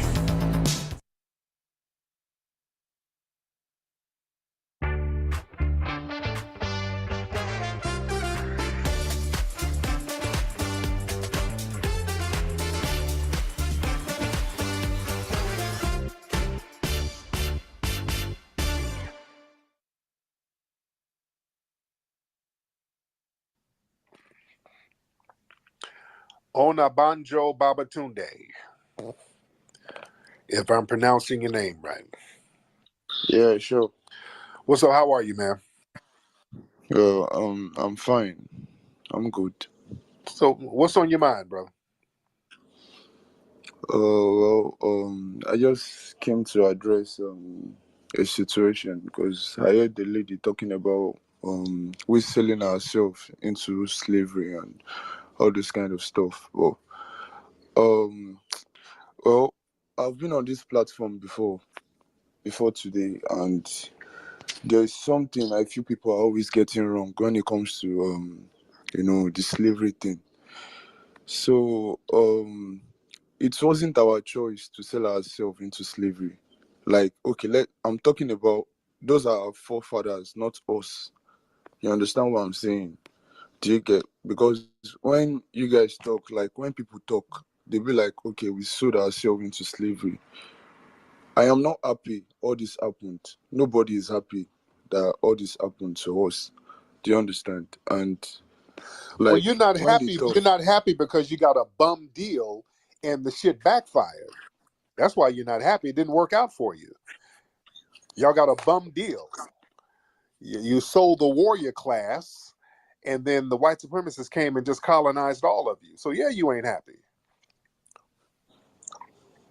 right? but that wasn't us. That was not like. Oh Lord, Don't you get? who was Those it? are our Who was forefathers, not us. it? It was who? That's just it. It was Our who? forefathers. Your I forefathers? said our. Okay. Sure. Well, these are your Like forefathers. Y'all still a part of those tribes, right? I know. We are part of those tribes. I know, but you guys should just just don't put the weight on us. Like you understand? Why Like not? Why not? Why not? Because y'all still call us Akatas and all types of pejoratives. So why not?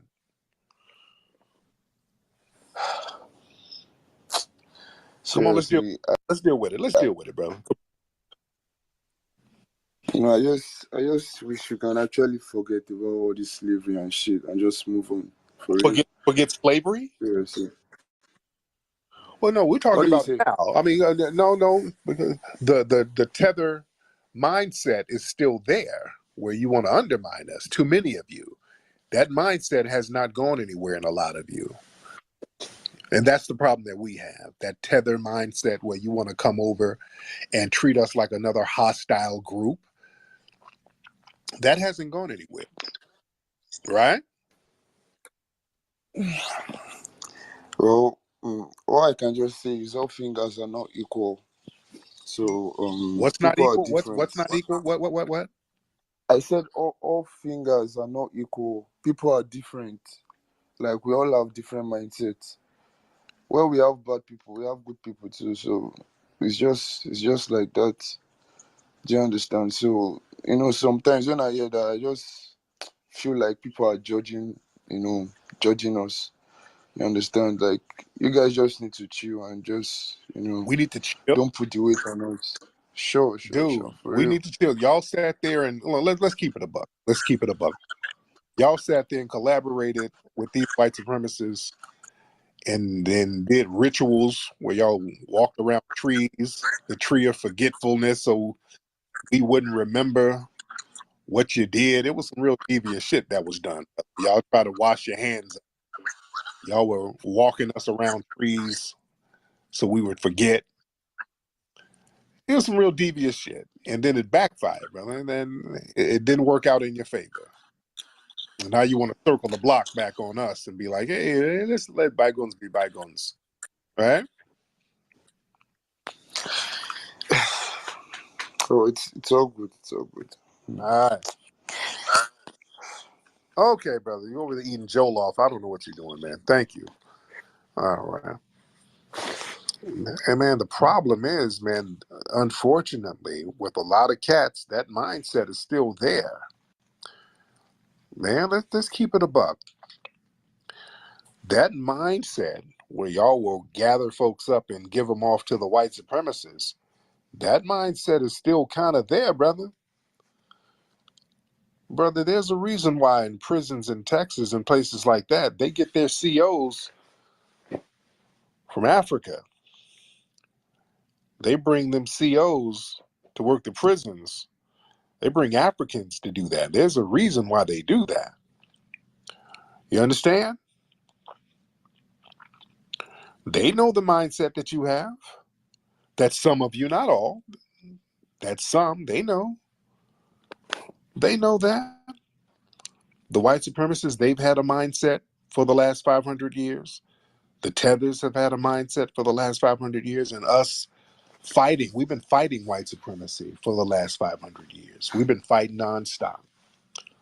That spirit has never changed. The spirit, that Mojara spirit of fighting these white supremacists, fighting for justice, we've been fighting nonstop for 500 years.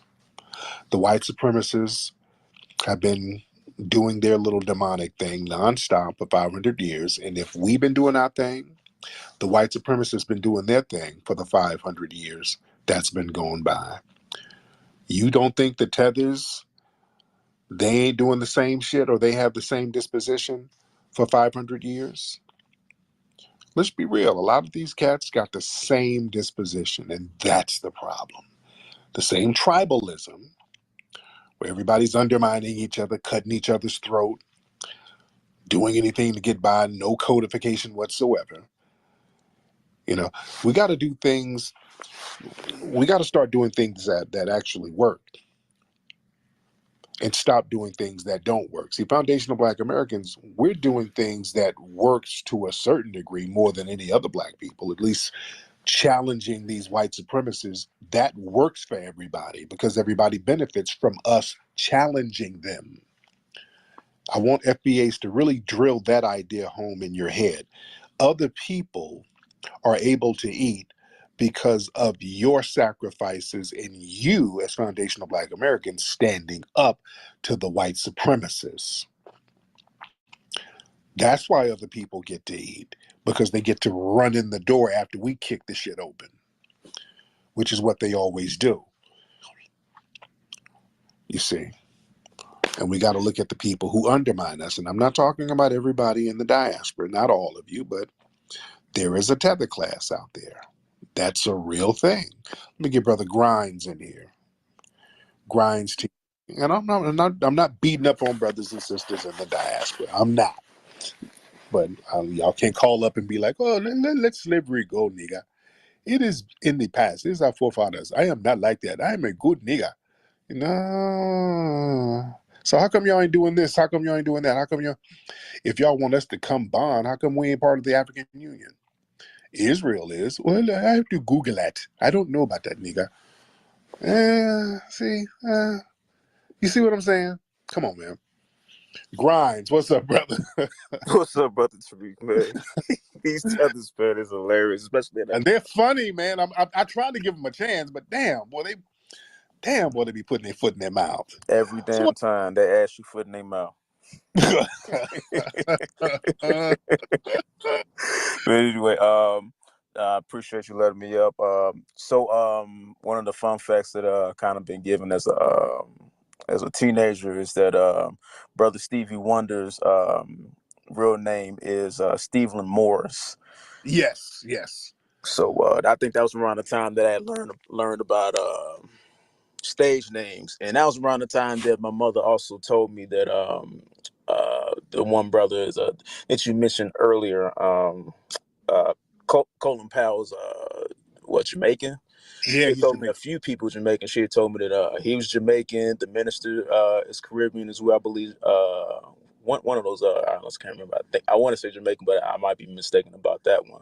But also Heavy D as well. So, and I was kind of surprised. I'm like, these brothers are light, but then she was like, nah, they Jamaican. Don't be fooled by the tone of their skin.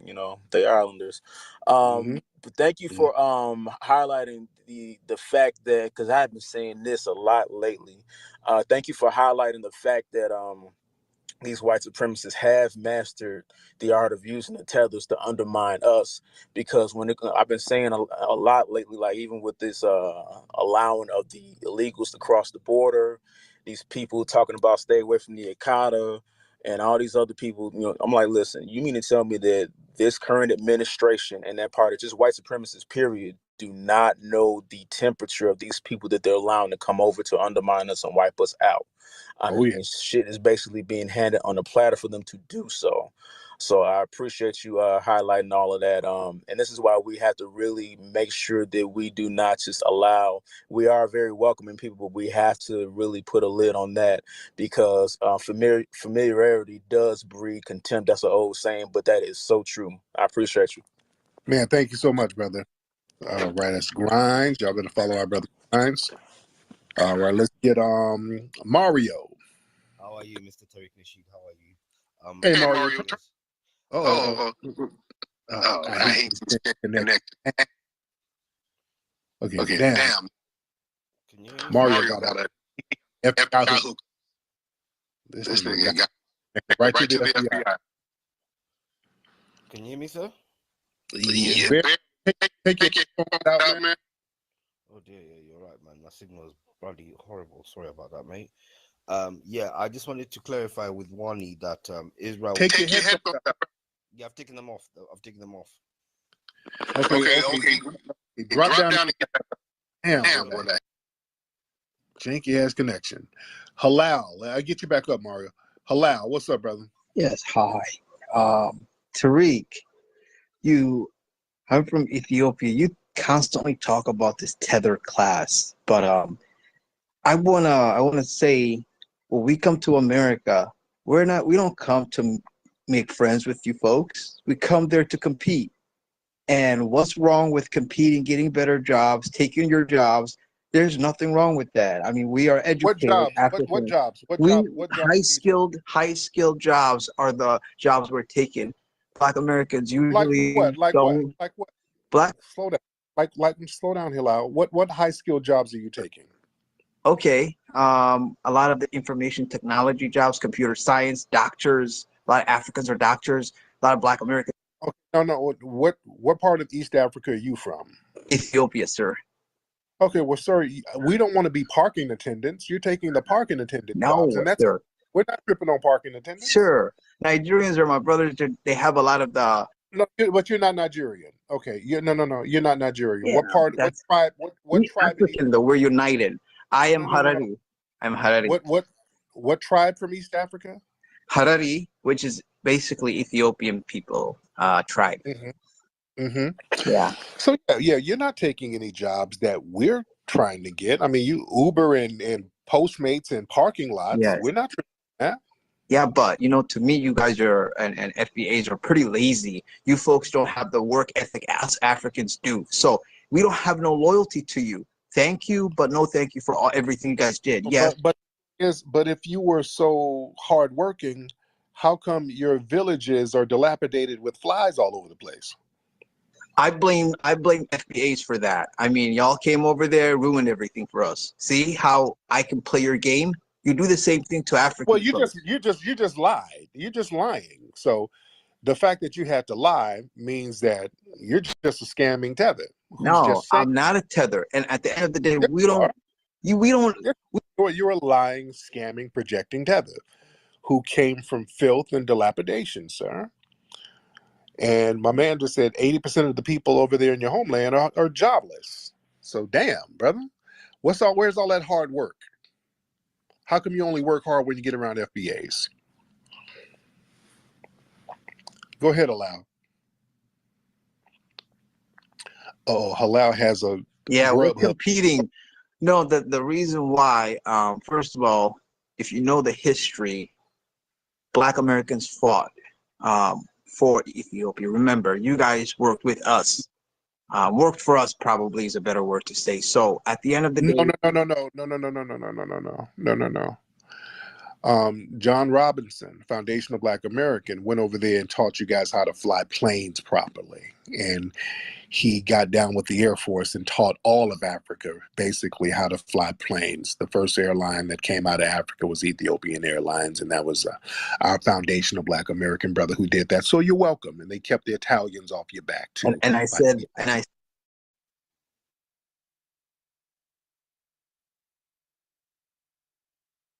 Unlock a new world of efficiency with Asana. Automate workflows so your team can have less follow-up and more follow-through. Try for free today at asana.com.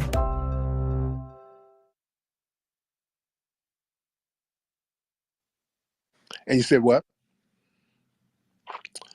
Go ahead. Halal. Go ahead. You can't take Grubhub orders on this call, man. Come on now. Halal, hop on.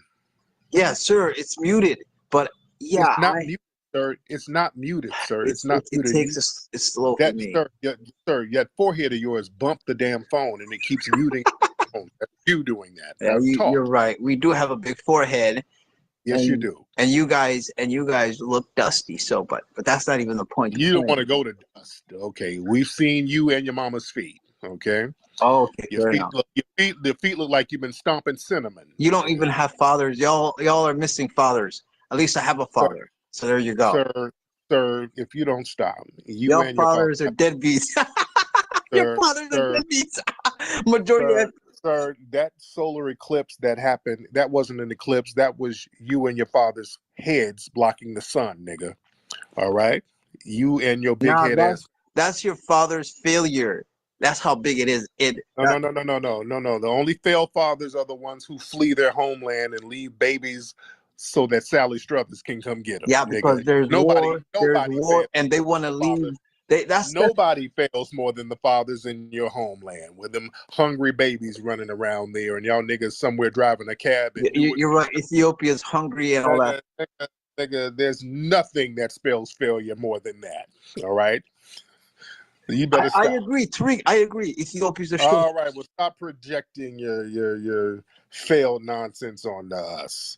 No, look, foundational Black American fathers are the business. You have nothing to compare to foundational Black. Why do you guys worship Ethiopians? You worship who? I see a lot of Black Americans waving the flags like a bunch of tether lovers. Don't nobody worship. You don't even worship that. You in Minnesota somewhere. You don't even worship that shit, nigga. Stop it.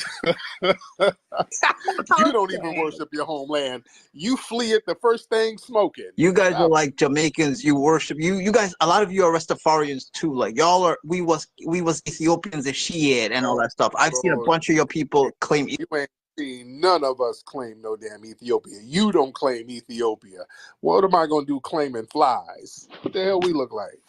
You have flies also in the hood, but they're different types of flies. It's called ghetto flies. You guys got ghetto flies. No, we don't. Yeah, we got normal African flies. You guys got ghetto flies. Your flies are ghetto. That don't even make no sense. Yeah. All right. Tariq, you know what? You got a tether wife yourself, so you're a tether. You have a tether family. Your whole family tethers. No, that's you projecting. Sir. No, your wife is Haitian. Nigga, my wife is nobody's Haitian. I proved my wife. You see, you stuttering there. You have a Haitian tether wife. I said, prove my wife is Haitian. Yo, Protect no you don't even love your own women. Like your women, you don't even marry them. Like Dude, my lady is FBA. My woman ain't no damn Haitian. You Tethers say anything, try to make people Tethers like you. My lady does not have flies like we you. All right, hello. See, you reduced to lying. That's how thorough we are. Foundational Black Americans are thorough. You got to sit your ass up here lying. I ain't lying about you. I ain't lying about them flies and that starvation we and marry your shit. women because you're not marrying them. Dude, you don't marry nothing. Them big forehead women run to the first white man they can find. I ain't marrying nothing. Y'all women be bouncing and Your y'all FBA women. y'all women over there are running from them Your forced FBA women love circumcisions. Africa. No, they weren't running from them forced circumcisions, nigga. All right, they're Your running. women love some strong African. No, dude, strong. Only thing strong is the must.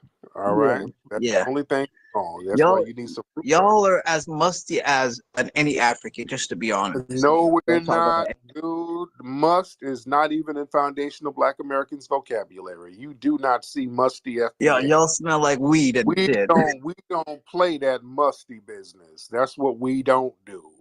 That's your ass smelling like camel tits. That's you, sir. You're not gonna put that on us, Halal. That's what we Y'all don't do. smell like weed and failure. That's what y'all smell like. Weed and failure. Y'all don't Dude, have jobs. Y'all are broke and and you smell on and you smell like feet and falafels, nigga. All right, and that's why you had to flee. you're angry because the Ethiopian man took your sister. Stop it. All right, don't no woman in my family want big forehead, ashy feet, and must. All right, that's not gonna happen. We're not about to have a musty baby shower nowhere. All right. Let me get some more people in here. All right, let's get Tania. Let's get Tania in here. All right, Miss Tania, hop on, dear. Tania, hop on. Hi, can you hear me? You're low, dear. Take your headphones off. Yes, can you hear me now? Much better. Yes, ma'am. Go ahead. Yes. First off, thank you for letting me join up on the space this morning. I kind of wanted to respond to the person who was just up here. They were making a little bit of disingenuous claims, speaking to Black men not being in their child's life. Statistically, here in America, Black men are actually the most active ones in their father's lives. I mean, in their children's lives. You know, it's actually their white counterparts and Hispanics' fathers who are actually known to be the ones who step out most statistically. And second, to respond to his point of talking about Black men here in America not marrying Black women, that is false as well. Majority of Black men here in America are marrying our Black women. It is as of, I guess, some recent study that you guys are trying to claim that we are apparently drifting apart, but statistically, Black men are marrying Black women. So that was false as well. Yes, indeed. Yeah. My thing that I wanted to say is that I think a lot of people, when it comes to the talk of immigration, people tend to be a tad bit disingenuous when acknowledging this point.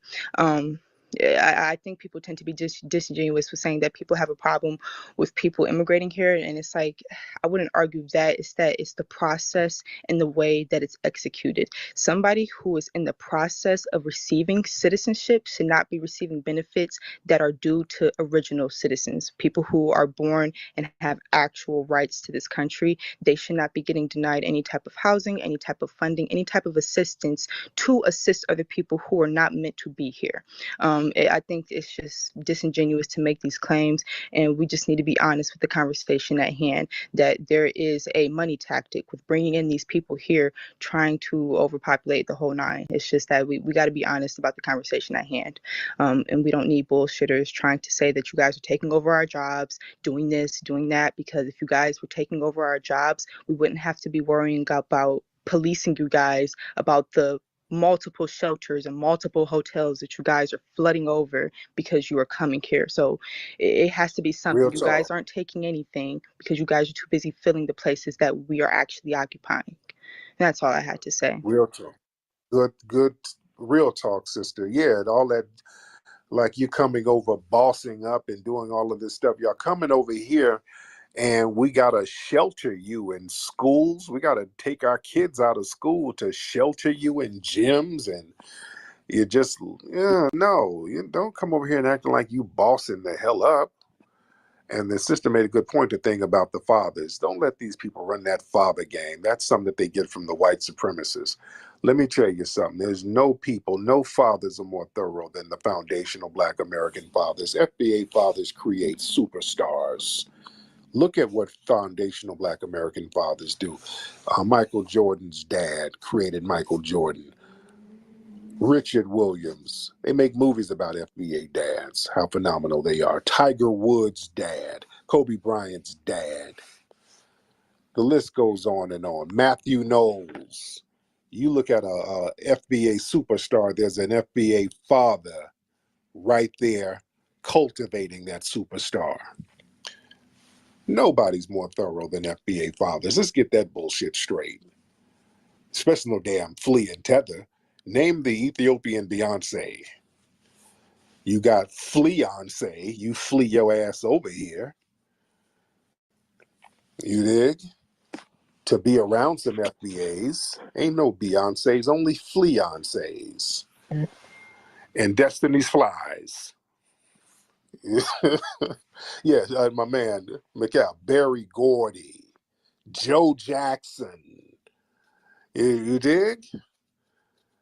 Come on, man. FBA fathers create superstars. You look at FBA father, you look at a superstar, there's an FBA father right there cultivating that superstar. You understand?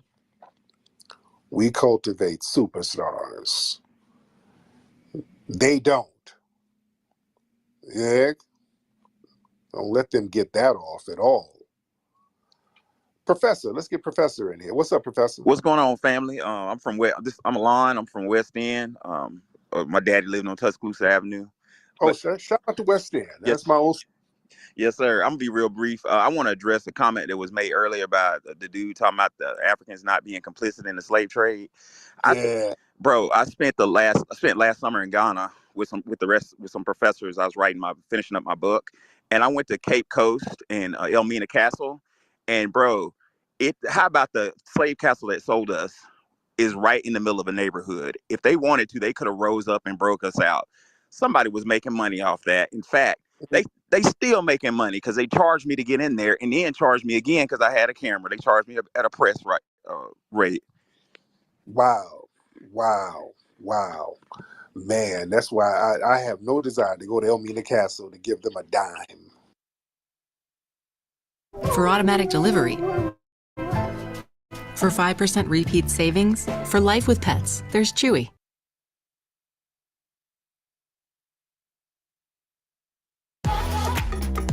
So good, it's literally nuts. Simple Mills. Yeah. Right.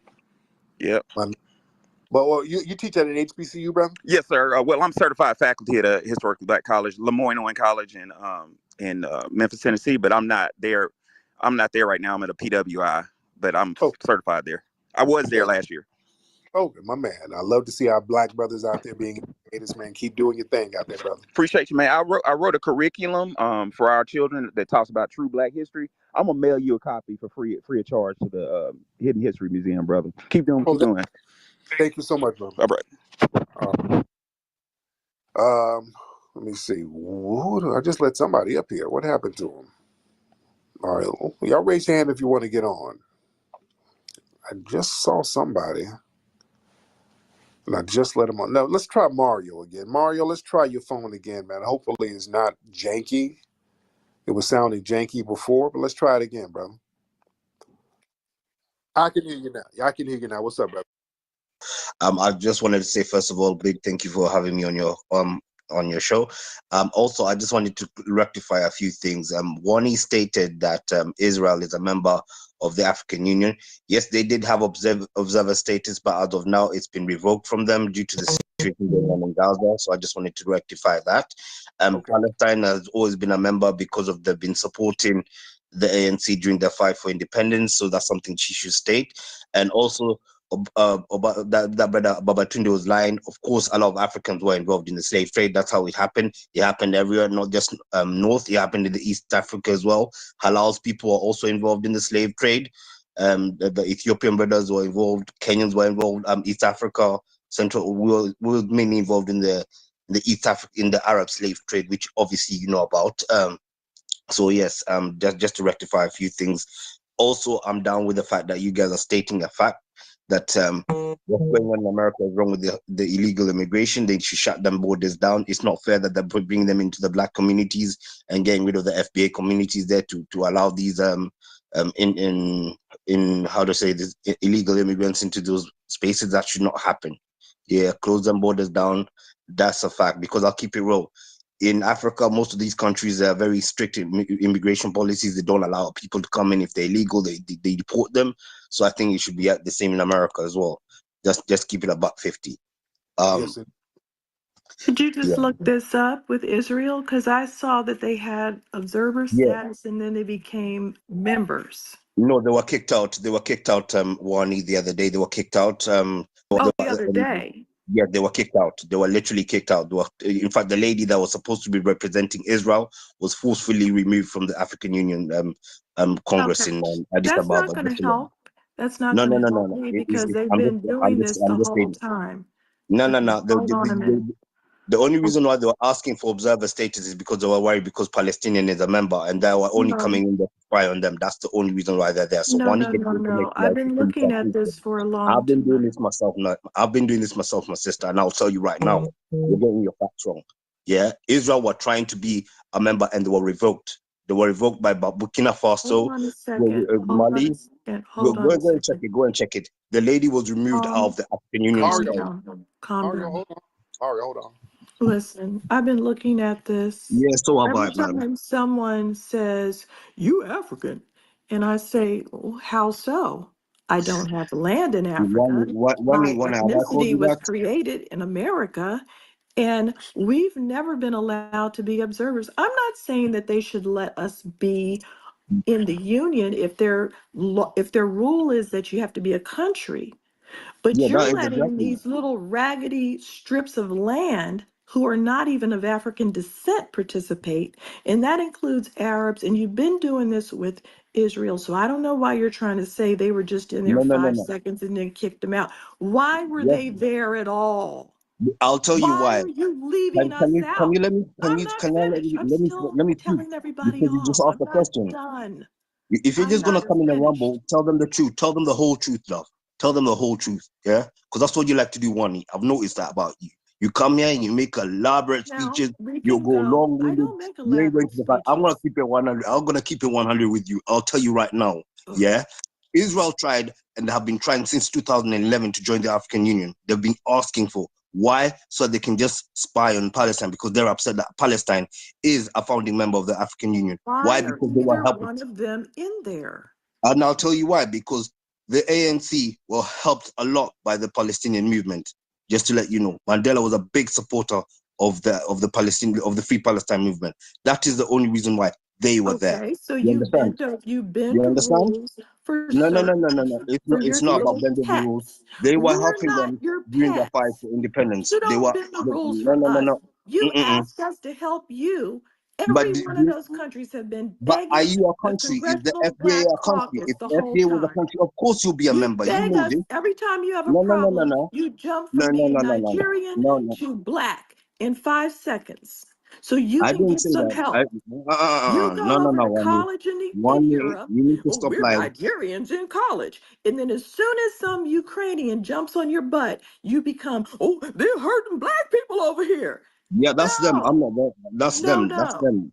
That's them, not me. Then So now behave we yourself. can calm Can you down. specify? You need to start. You need to learn how to specify. I've noticed that about you. You like to generalize a lot. Specify. Say, okay, a bunch of Nigerian students in Ukraine were asking for help from the FBA. Say that. Yeah, but don't talk. But why don't you talk about the Furthermore, Cameroonians that I'd are like, like nah, to fam? point out Why don't that you talk about the Ghanaians that said, nah, fam, we ain't gonna do that? I'd like to Nah. also point out that hundreds of Nigerians have come over to Morgan State University to be trained to be doctors by Black American men. And And that's as soon as fantastic. they become doctors, they start talking about they're the only doctors, like Okay. Halal did. Okay. That's on them. Mm. So can you specify what the name of those doctors were that did that shit, please? Specify what's the No, name of those doctors. Okay. that's your I mean, collective that means attitude, that's and you it's see what been you're doing, noted. generalizing. Hence, you prove my point. You like to Now, generalize on let us, me you know. You continue like to you because like to generalize it on us. is a general Specify. attitude. It's a Specify. general attitude. In Okay, the that's a general. Caribbean, in the Caribbean, they have CARICOM. And I said, okay, why haven't we been asked to be a part of that in any way, shape, or form? Oh, no, that's just for Caribbeans. But then I see a South American on there, right? Oh, we can bend over backwards because they identify as Caribbean. But you're all over the Congressional Black Caucus and crawling up our uh, our bodies. I'll be polite. Can I just be real? Do you see any? I don't know anything about the CARICOM because I'm not Caribbean. I'm Uh-huh. African. So Yeah. I will tell you about the African Union. If Well, the whatever FBA had little their own union you country, have, of course you'll whatever be little invited. group you You know that. have, we're not invited. Oh, We're only who said? invited over there Who for you said? to rip us off. We already Who know said that. that? When? Specify, please. Specify, please. Be specific, Well, Lonnie. number one, here's what's going down. If I go over to visit any kind of slave memorial, you're not charging me. You're not selling me several times. Okay? Okay. You're not charging me to go to anything. You let me go to a slave memorial for free. I've already paid to go. So now I want a refund. Okay, then you should take it out with Elmina Castle and all them people. You know what I No, mean? That's I'm that's taking it up their with the hustle. attitude of West Africans. That's what I'm Okay, taking it up West with. Africans. Okay, I like that. You see, now you're being specific. I like that. You're specifying now. West African countries that were involved in the transatlantic slave trade. And Yes, I think others. it should, I think they should I think it should be free for everybody to go. I think it should be free, especially for descendants No, of the FBA. They Europeans should be should, able to go. It my should be free for them. lineage should be free, nobody else. 100%. Yeah, it should be. That's what I'm saying. FBA should be free. Yeah, it should be free, and then other people should be compensated and made to pay. They should subsidize for you guys. I believe in that, 100%. But There's you're from nothing wrong with that. Congo? Yeah, my dad is, but I'm from Eastern Congo. Okay, Okay, there's a difference. okay. Okay, next question. All right. Gonna make a smart remark. All right. Well, thank you so much, Marlo. Thank you so much, Wani. Thanks, Mario. All right, I'll get you back up in a minute. All right. I get y'all back up in a minute. All right. Let's see who else we got. A lot of folks in here. We're having constructive conversation. Let's get a white supremacist up in here. We haven't had a white supremacist speak. We got Dr. Davinsky. Get our white supremacist brethren up in here.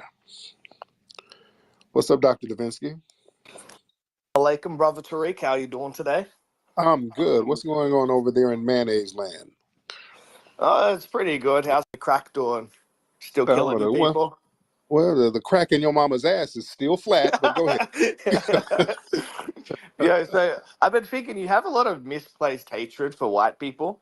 You No, I talk don't. about what you have a No, I lot don't. of you always talk about white supremacy, this, but when you actually look at any metric when it comes to racism, white people and white countries are the least racist. You can look at the ethnic tolerance index. America's number 10 ranking on that. Meaning there's like 180 countries or so that are more racist than America. So you were actually very lucky. What's the index? What the hell? What It's called metrics? the ethnic tolerance index. Who's judging this? That's the thing. That's the OECD. All right, yeah, they're not experts. Only people who are experts in white supremacy and dealing with the effects of it is us, Foundation of Black Americans. And my metric says that white supremacy is still high. It's on 10. It's a cold fucking red. That's what the The Tariq Nasheed metric is it's better a than the ethnic cold red. tolerance. Yes, we're the only people who can do a real accurate metrics. Yeah, that's like getting a rapist to give a rape index. Well, as a rapist, I say that rapes are down. Rape is at an all-time low. I mean, these are Yeah, objective the metrics. rapist is going to say, yeah, of course the rapist is going to say rape is at an all-time low. Tariq, I want to do a fundraiser. I know you're big on the fundraising. Maybe you could take some of your movie profits from buck breaking or whatever. And so my plan is send FBAs, like a sponsored trip over to India or China or East Africa and see the real racism. Because you guys like cosplay racism. You guys have it so sweet. Look at you in your comfortable suit, which was created by the white man, with your museum. Like, come on, dude. Well, yes, sir. Modern clothing, as we know it, in fashion. That was the Moors brought that to y'all in Europe. Y'all were wearing burlap sacks with must and wet dog smells. So yeah, you better thank foundation, not even foundation, but you better thank the Moors for that, not foundation. No one's The dressing like Moors. stupid Arabs anymore. That's some No. that's some 7th century garments. So the Moors had y'all dressing flyer than what you were. Y'all were musty as hell. Y'all The were Arabs wear like musty. Y'all sheets. didn't even bathe. Y'all weren't even bathing. Y'all thought bathing was evil. No. The Celts and the Romans independently invented soap. Have you heard of the Roman bathhouses? Have you heard Dude, of the y'all sauna? Rome, my ass, dude. Y'all always trying to hang your hat on Rome. Rome was emulating what was going on in Africa. So was Greece. Everything outside of Rome and Greece was barbaric. Y'all were running around there. Why don't you still shower today? Like, why don't you have running water in Africa? I don't live in Africa now, sir. I'm a foundational Black American, and you Yeah, guys so we established. civilized you. You can You thank have, us. We civilized sir. you. We created the modern world. No. The modern world was created by the work of foundational Black Americans. Y'all crawled out of. You crawled out of Europe to come Yeah, I'm over to sure. Like America. the modern world's held together by peanut butter and crime. Yeah. You crawled out of Europe. Y'all were over there baking kids in pies. Y'all were over there in famines, starving.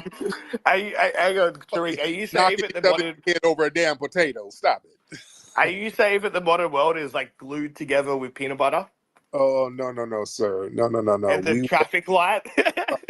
Sir, we were the architects of so many things. It was foundational Black Americans making all the wealth over here that built Western society for Europe. Y'all were not doing shit until we got things for you, sir. You did contribute. I'm not going to take that away from you. But what I'm saying is you have this misguided hatred. You need to go spend some time with the Arabs. I know you're like one of these Viva la Palestine. The FBAs are all up in Palestine. Look at the No, we Afro-Palestine. don't. No. We don't give a damn about no Palestine. No, we don't. We are so neutral. We ain't in that Palestine-Israel thing. Foundational Black Americans are cool. We ain't caping for nobody. Go ahead, Dr. Dubinsky. Go ahead. Go ahead, man. What about Lizzo? She's the face of Palestine right now. You saw her protesting at Lizzo? yeah. Nobody.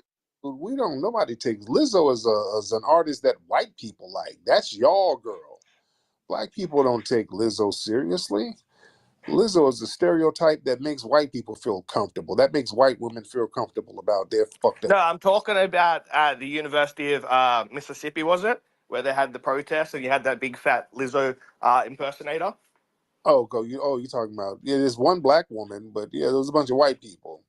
So yeah. Yeah, but like it seems to be very common that in these protests, there's always the FBAs. They make up a huge segment of that. No, they have one or two black people, and most of them ain't FBA. So yeah, but they don't represent foundational Black Americans. They really don't. We don't care. We're very neutral. But don't you think it'd be a poll? And by the way, you said y'all created soap. If you created soap, how come you couldn't wash that wet dog smell off? Go ahead, Dr. Well, I mean, that's a rhetorical. We smell great. You know, black people sweat a lot. Have you noticed that? You're not as stinky as Indians, but you're up there. But hell no, that wet dog trailer park smell, that's up there, dude. If you created all this soap, damn, make something effective to get that smell off your ass. But thank you so much. Let's get Zach. Hop on, Zach. Zach? Let me get you on here, Zach. Unmute your microphone, sir. Okay, Zach is not unmuting that mic. Zach didn't want to talk. All right, let's get Rochelle. Let's get Rochelle in the building. Well, I guess Rochelle didn't want to get on. Wait, hold on. Rochelle, let's try it again. Okay, Rochelle. Okay, I don't know what's going on with that. I'm trying to add you, Rochelle, and this not letting me add you. What kind of account do you have? Oh, that's not a Rochelle. It's a dude. Okay, it's a nigga named Rochelle. I thought it was a woman. Okay. Okay, that's weird. Okay. Okay, let's try it again. All right, let's try Rochelle the dude. Rochelle, hop on, bro. I thought you were a chick. You Rochelle?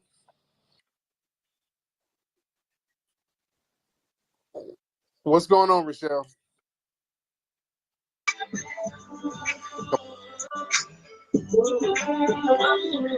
Oh, you want to give a good thing. Look, you want to deliver your Postmates? You want to deliver that Postmates order and then call us back? We want to change our time, man. Are you crazy? Are you allowed to do that? Why are advertising city stuff, man?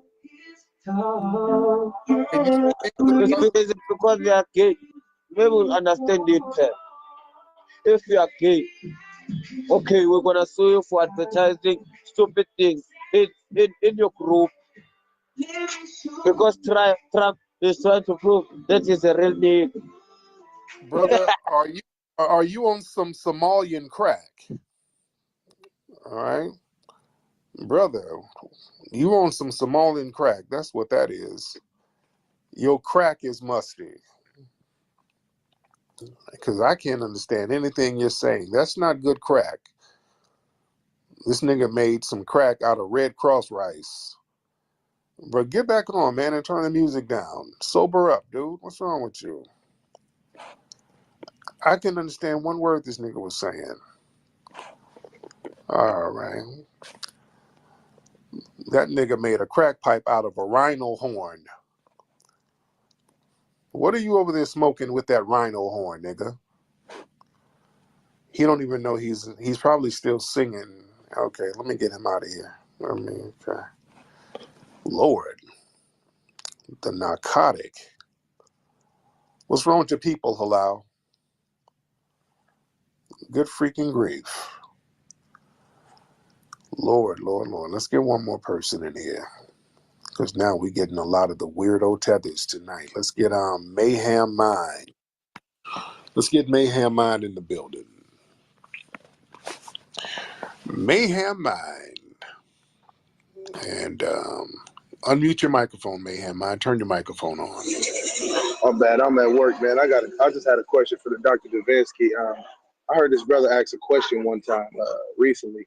And he said like, what major inventions did they create like before 1942, like before they encountered, people over here like outside of the patent office, like, what major inventions did they really have before encountering us? Yeah. I thought that was a great question that this guy asked. Because a lot of their inventions came around, especially over here in like the 1600s, which is obviously when they encountered us. So, and I hear you speak on like, I think it's Somalia or Ethiopia, when you say there's some type of drug that they're on or something. I think it's called Jot or something like that. I don't think it's called Cat. I think it's called Jot or something like that. Cat. It's called Cat, man. It's called Cat. Is it? Cat. Is it? Okay. Yeah. They be high on that damn cat all the time. Don't let them talk about nobody's crack. They be high as hell over their own cat. Yeah. All right, who we got? William? Hey, Brother Tariq, how are you doing this evening?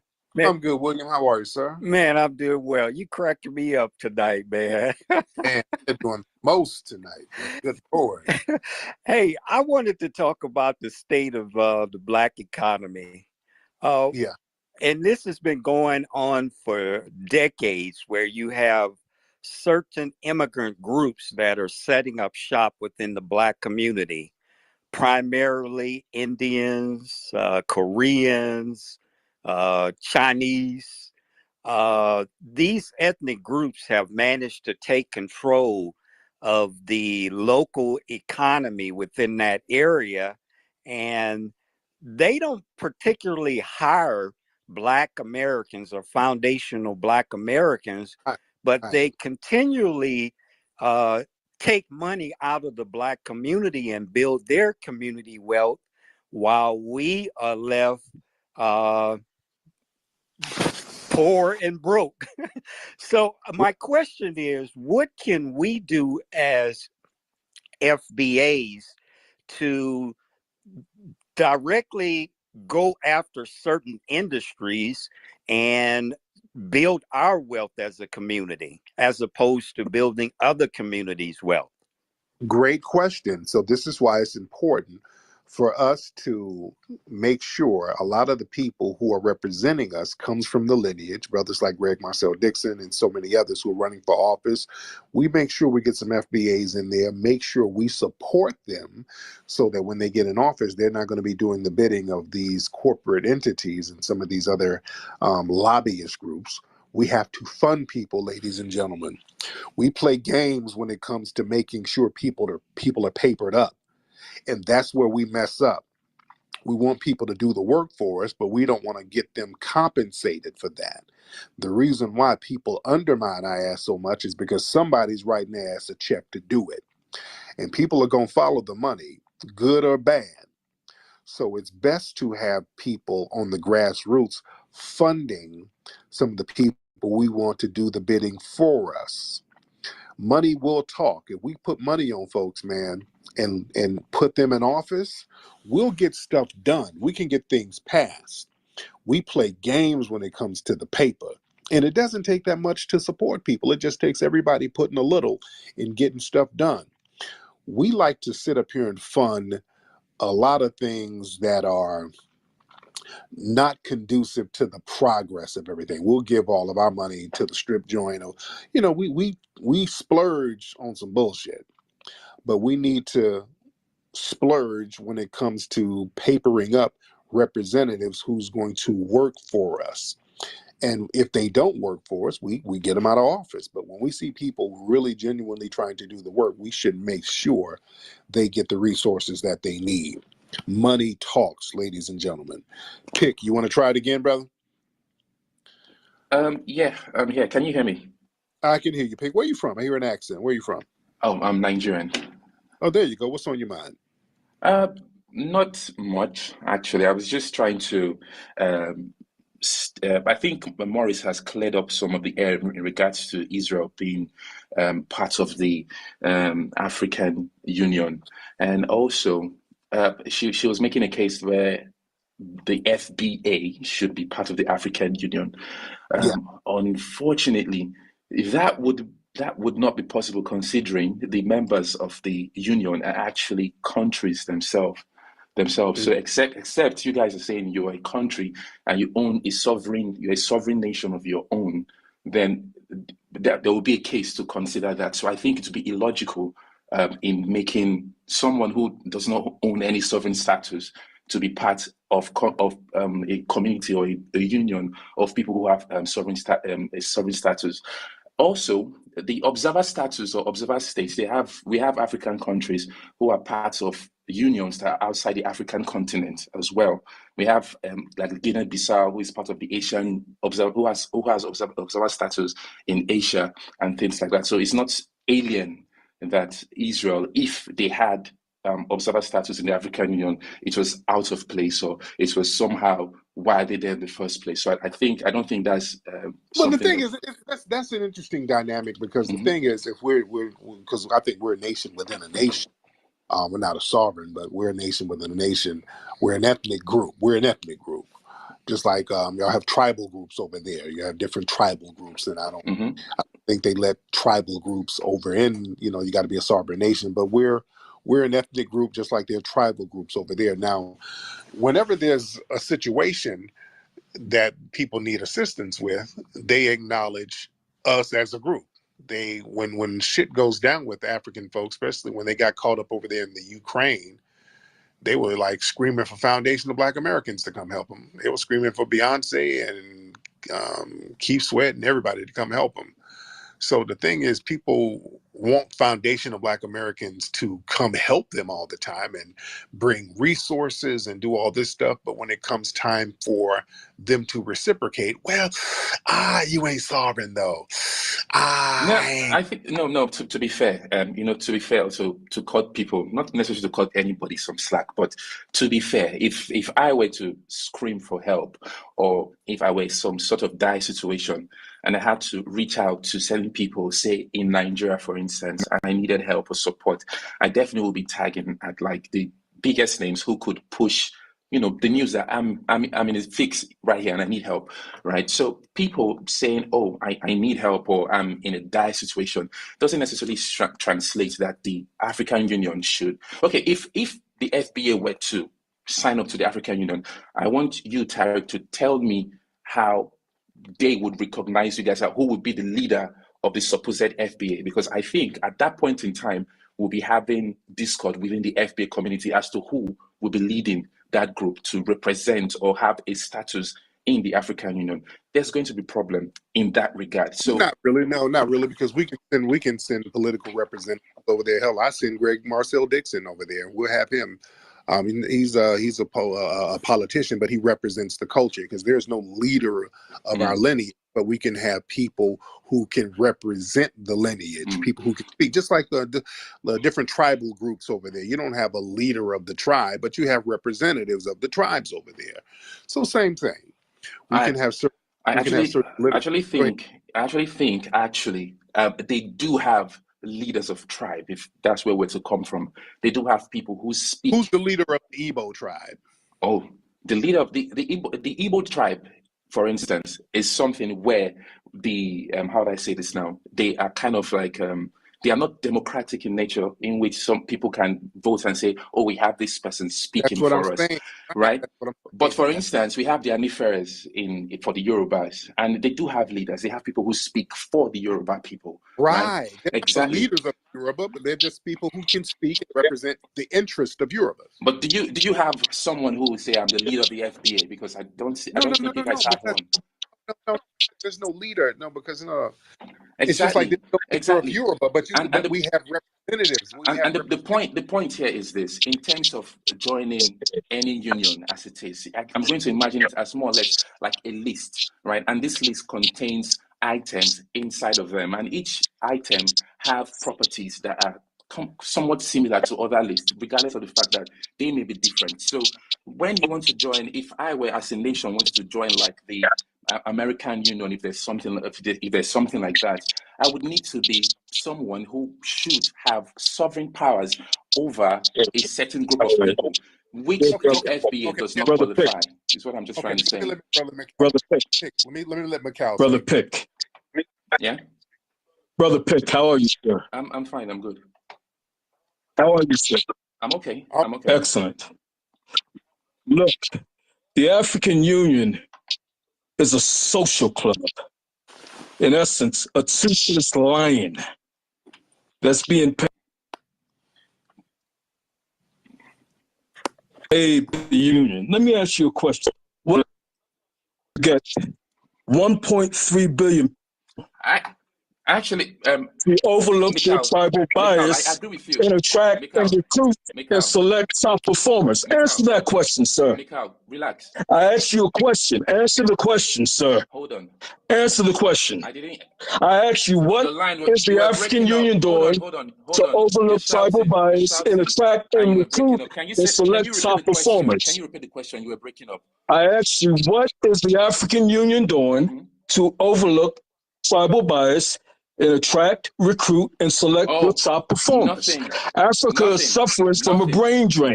Your best minds are in America or in Europe. Why are they not in your homeland developing your? No, you relax. Why are they not in your homeland developing your institutions? Why are they not there? Answer that question, sir. Go. They're doing nothing. Go. Because they're doing nothing because they're puppets, basically. I agree with you on that ground. They're puppets. They're fucking big. They're fucking puppets. Okay. Right? So there's no reason for us. There's no reason for Black Americans, foundational Black Americans, to be involved in a puppet organization. Is that correct? You don't even have a need to be. That's what I'm trying to say. I'm trying to say in regards to, because someone was making the point why they are not voicing out concerns about Black Americans, where they can't even fucking voice concerns for what's happening in their own backyard, right? So the thing is, I agree with you on that point, right? There you go. I agree with you on that point. There you Every go. day I wake up, I think of. There you go. Right? Let me get Wani. Okay, Pick, there you go. Okay, Pick. Let me get Wani. Pick. Let me let Wani speak. Go ahead, Wani. So, Pick, I already mentioned that I know we're not a country, but Haiti wanted to be part of the African Union, and you said yes and then said no and kicked them to the curb. So I don't understand it because you said you had to be of African descent, and you said you had to be a country.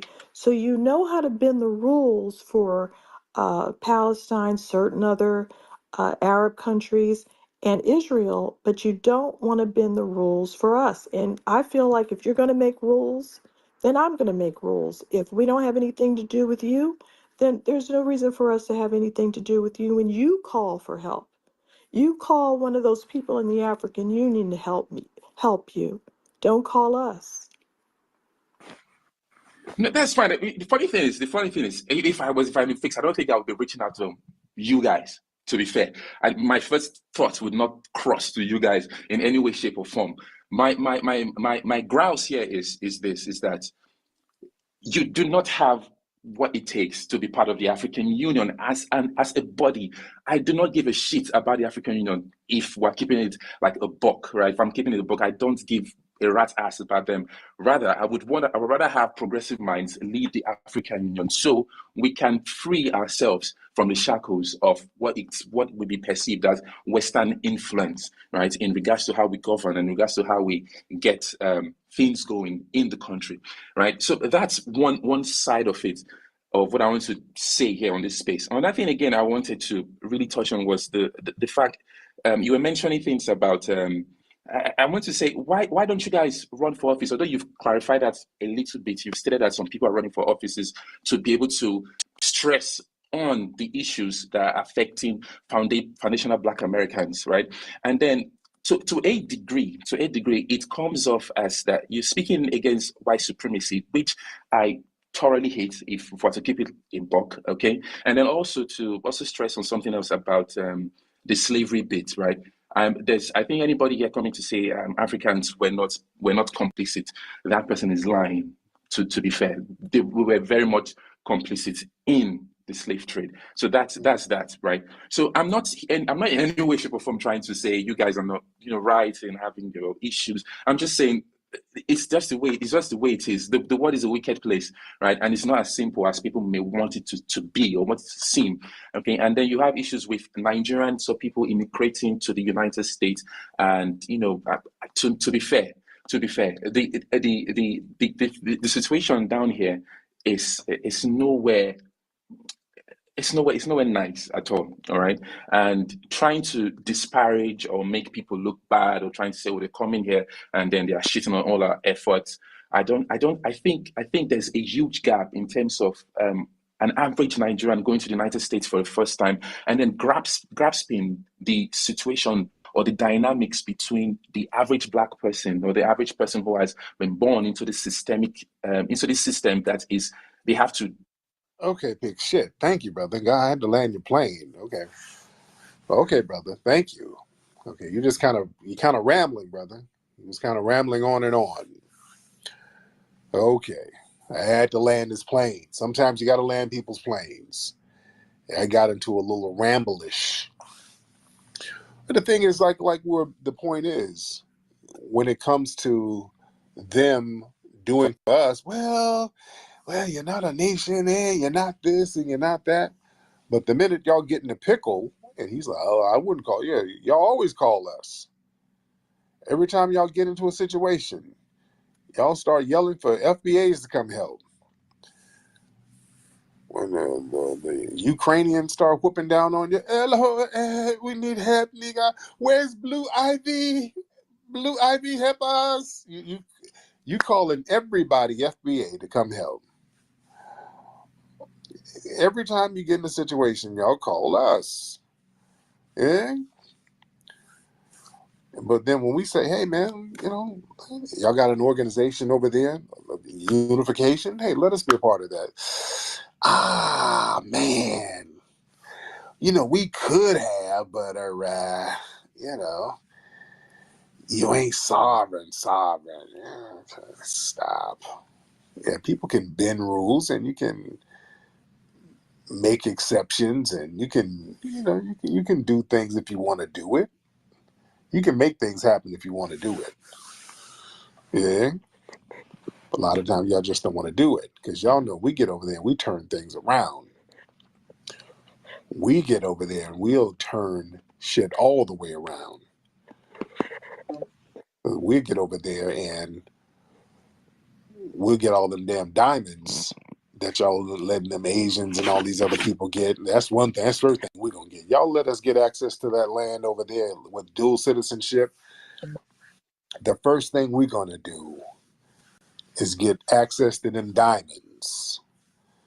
We're going to get the diamonds and gold. I promise you that. You see, we'll turn things around, and that's what they don't like. We'll get that thing popping. But I digress. Anyway, y'all, I've been on here for a long time. I just realized how late it was. It's almost 5 a.m. out here in New York. I'm thinking I'm back home in LA. Shit. But anyway, man, let me get up out of here. We got a lot of folks in here. I thank everybody for being in here. Shout out to Brother McCall. Shout out to Sister Wani. Y'all better follow Wani. Y'all got to follow Wani. Wani does phenomenal spaces. Y'all follow my sister. And family, go to the GoFundMe for the Rally for Reparations. We're at 24K right now, family. We are doing great. We're at 24K. We're doing great. We need everybody to get involved for the Rally for Reparations. Go to rallyforreparations.com and that's the number 4, rally number 4 reparations.com, and get involved with that GoFundMe, and also get your tickets for the microphone check. Who are these people? We still got people coming in the room. Hold on. We got some people in. We got some suspected ones in here. Let me, before I go, see what they got to say. Diop. Yo, Diop. Okay. Abdul. Okay. Yes, can you hear me?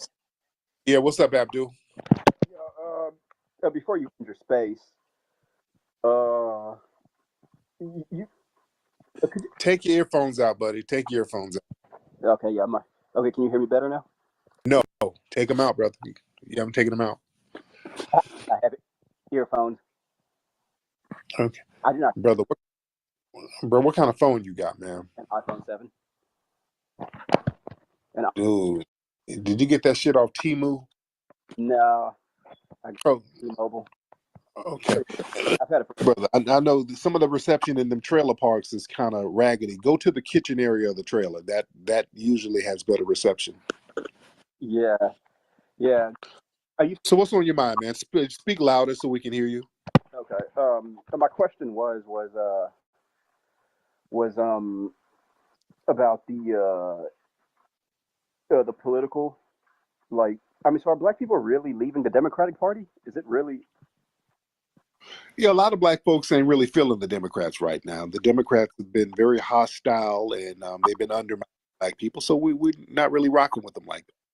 Right. Okay. Okay.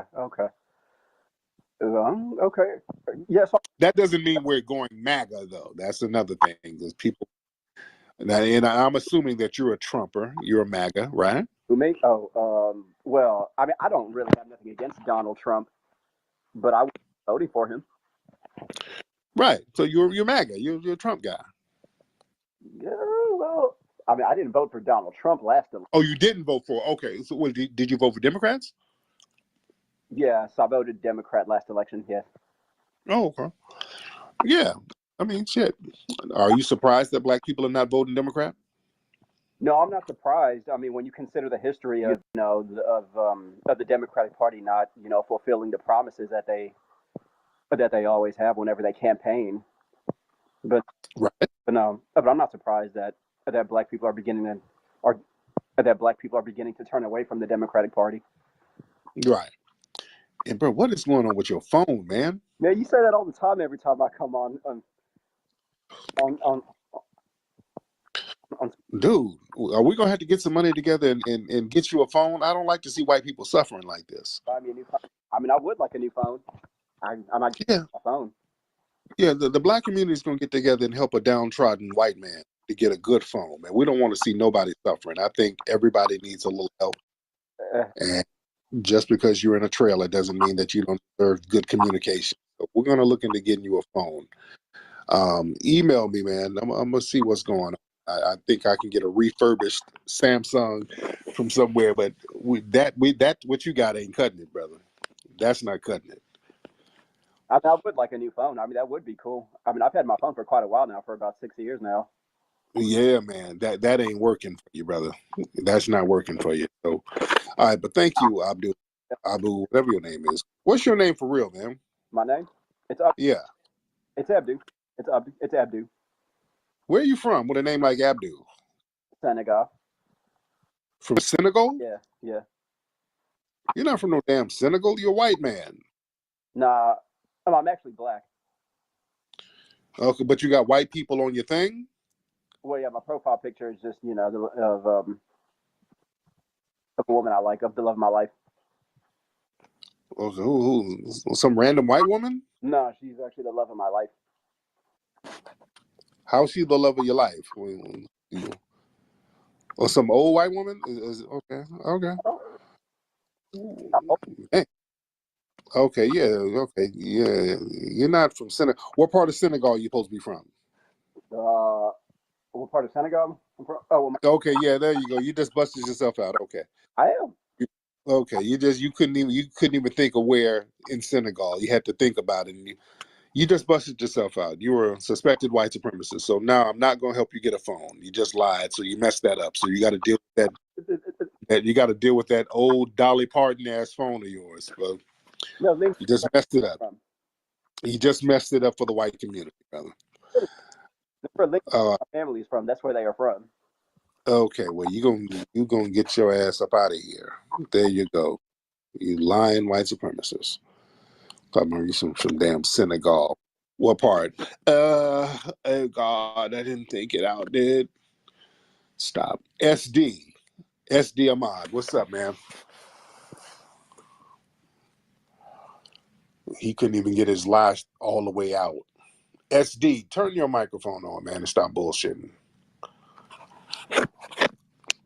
SD, where you at, man?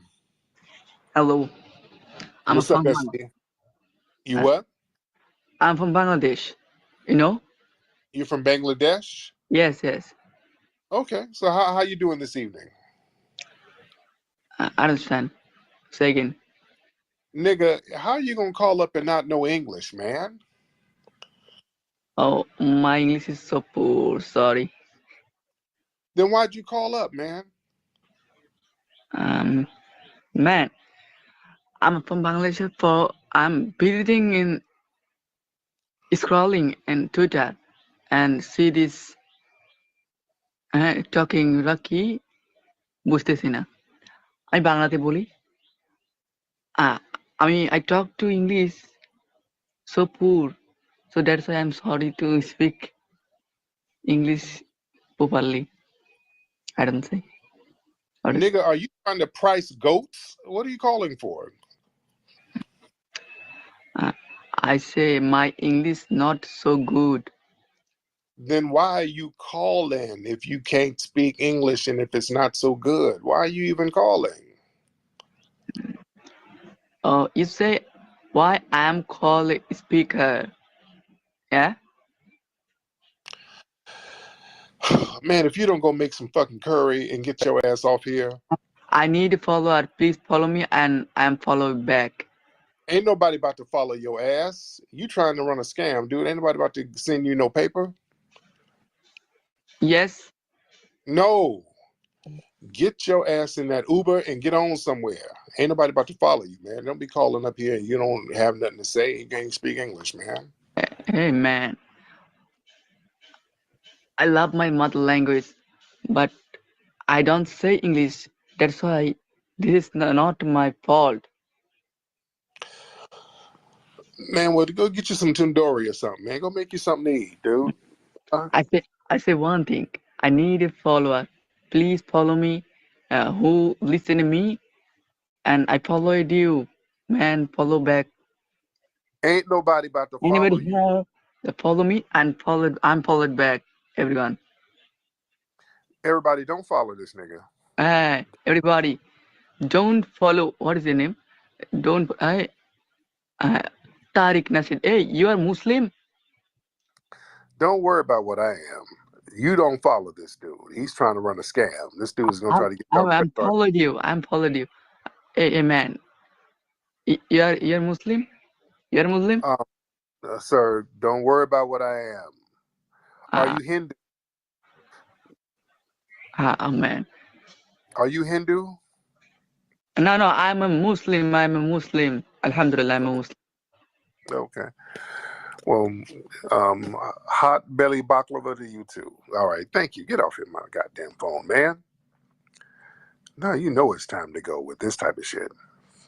Lord. Oh, goodness. There, let me get my ass off here. I'm in New York City right now. Shout out to New York. Shout out to New York. Man, trying to run game. You're a Muslim? We have something in common.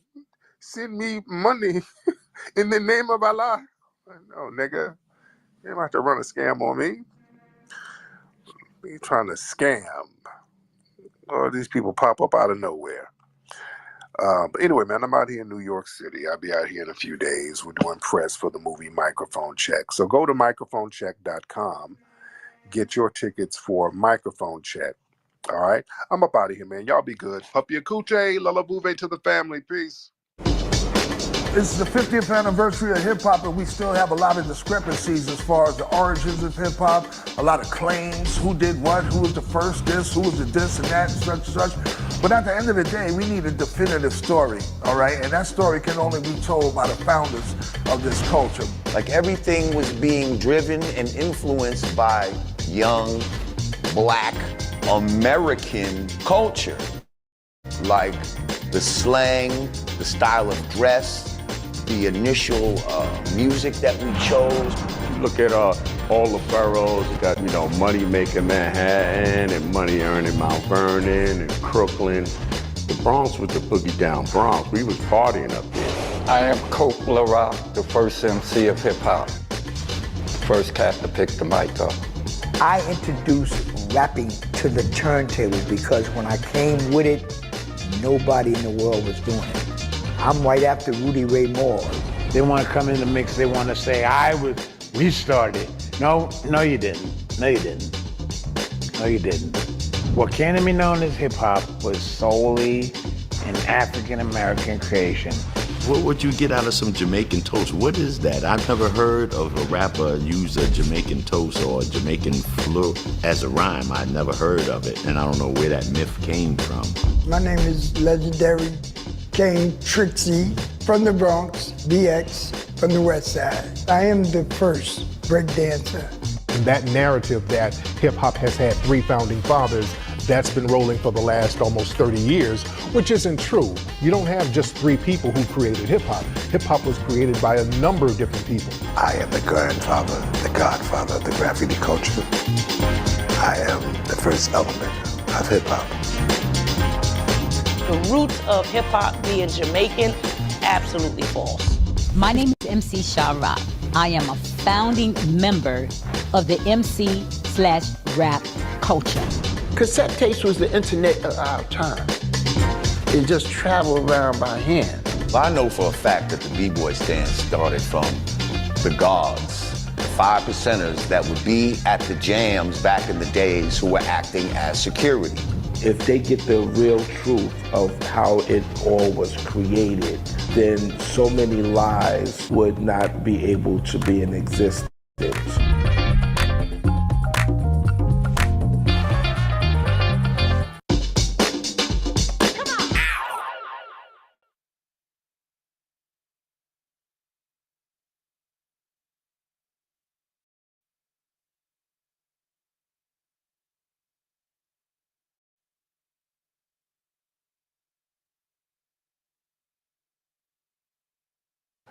All right, now let me try this one more time and see if I can record this thing and make it sound like it's supposed to sound. Okay. I think I'm good to go now. All right. Yeah, I'm good to go now. I am good to go. All right. Few things we're touching on is Juneteenth. We're in the last hours of Juneteenth. And you notice a lot of people, they've been just randomly attacking Juneteenth. And there's a talking point that's coming from these white supremacist think tanks, because I keep seeing the same wording over and over again. They keep saying that, well, Juneteenth is ratchet. It's a ratchet holiday. That wannabe white supremacist Andrew Tate, he put up a tweet. Yeah, it's a ratchet. Juneteenth is a ratchet N-word something. And well, these guys are trying to pander to the far right. Candace Owens, like I think last year, she said the same thing, like Juneteenth is ratchet, which it's not, but that's something that's coming from a talking point. Now, Candace Owens said this about a year ago. So this year, a few weeks ago, or a few days ago, actually, this white Latina chick who's a right-wing, far-right person who's from Colombia. She's a Colombian immigrant, still has her accent and everything. So she made a video talking about Juneteenth is ratchet, and she tagged Candace Owens. So she tried to hide behind Candace Owens so she wouldn't seem like a racist. So that's what they do. They'll get a black person like a Stephen A. Smith, some kind of Sambo, to jump out the window and say something greasy about FBAs. So they'll use that Sambo as cover. Well, Candace Owens said, I'm just repeating what Candace Owens is saying. You see, this is why Sambos are very dangerous. The Tethers are very dangerous. Just like with reparations. I remember, I think it was Mitch McConnell. He was like, well, my stance on reparations is the same as Obama. Well, we don't think you should get it. See, I'm not racist. I'm just saying what the black person said. I'm not racist. If I deny reparations, that'll make me racist. But Obama, he said you shouldn't get reparations, and I agree with the black guy. So they use tethers. Tethers understand what they're being used for. They know this.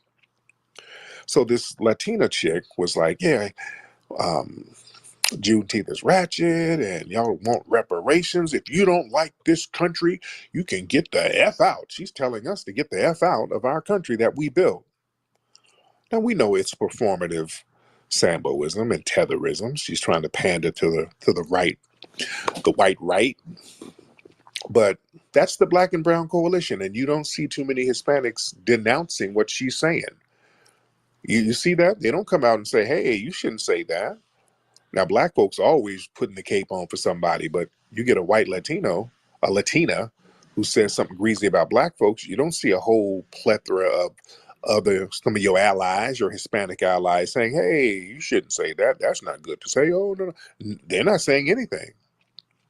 For the most part, they're not saying anything because low-key they agree with that. And that's why I don't do the black and brown thing. We got to stop being afraid of that. We got to stop being afraid to abandon that whole black and brown thing. You know, we don't, I really want black folks to stop having to pander to other groups. That's why this whole, the hip hop conversation, a lot of these old schoolers don't want to say anything like real openly. And if they do, they got to walk on eggshells with it, because a lot of the old school hip hop shows, and I talked about this before, it's like a lot of Hispanics go to those joints. And a lot of hip hop events, period, to be honest, like LA today, they had the Kendrick Lamar pop-up thing, and most of the audience was Hispanic. It was black performers on stage, but when you look at the audience, the LA audience, the majority of the audience was Hispanic. So black folks got this thing where, okay, this is our audience, so we got to walk on eggshells with them and not tell the truth or falsely add them into the origin story of our culture. You don't have to do that. You don't have to do that. You don't have to denigrate anybody, but you don't have to falsely pander to them and say, okay, they created a culture that they didn't create. You see? So, but when you have these white Hispanics talking about, well, Juneteenth is ratchet. No, that's a talking point coming from some of these white think tanks. When you look at Juneteenth, there's literally nothing ratchet about Juneteenth. That's just them denigrating black people just because we're black. That's them just being denigrating to us, period. When you look at Juneteenth and all of the Juneteenth celebrations, we're on our P's and Q's. We don't do what the Caribbean Day folks do and the Puerto Rican Day. We're not twerking in the streets. We're not running around the streets in a thong and feathers. We're not doing that.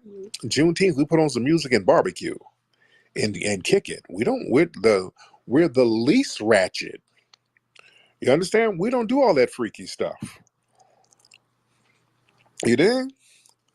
There's absolutely nothing ratchet about it, but just because it's a black federally recognized celebration, you're recognizing foundational black Americans. Anytime you recognize us, it automatically has to be seen as a negative if you're just recognizing us on our own. Now, if you tack somebody else onto it, then it's kind of all right. That's why, again, they keep trying to tack other people onto the hip hop story.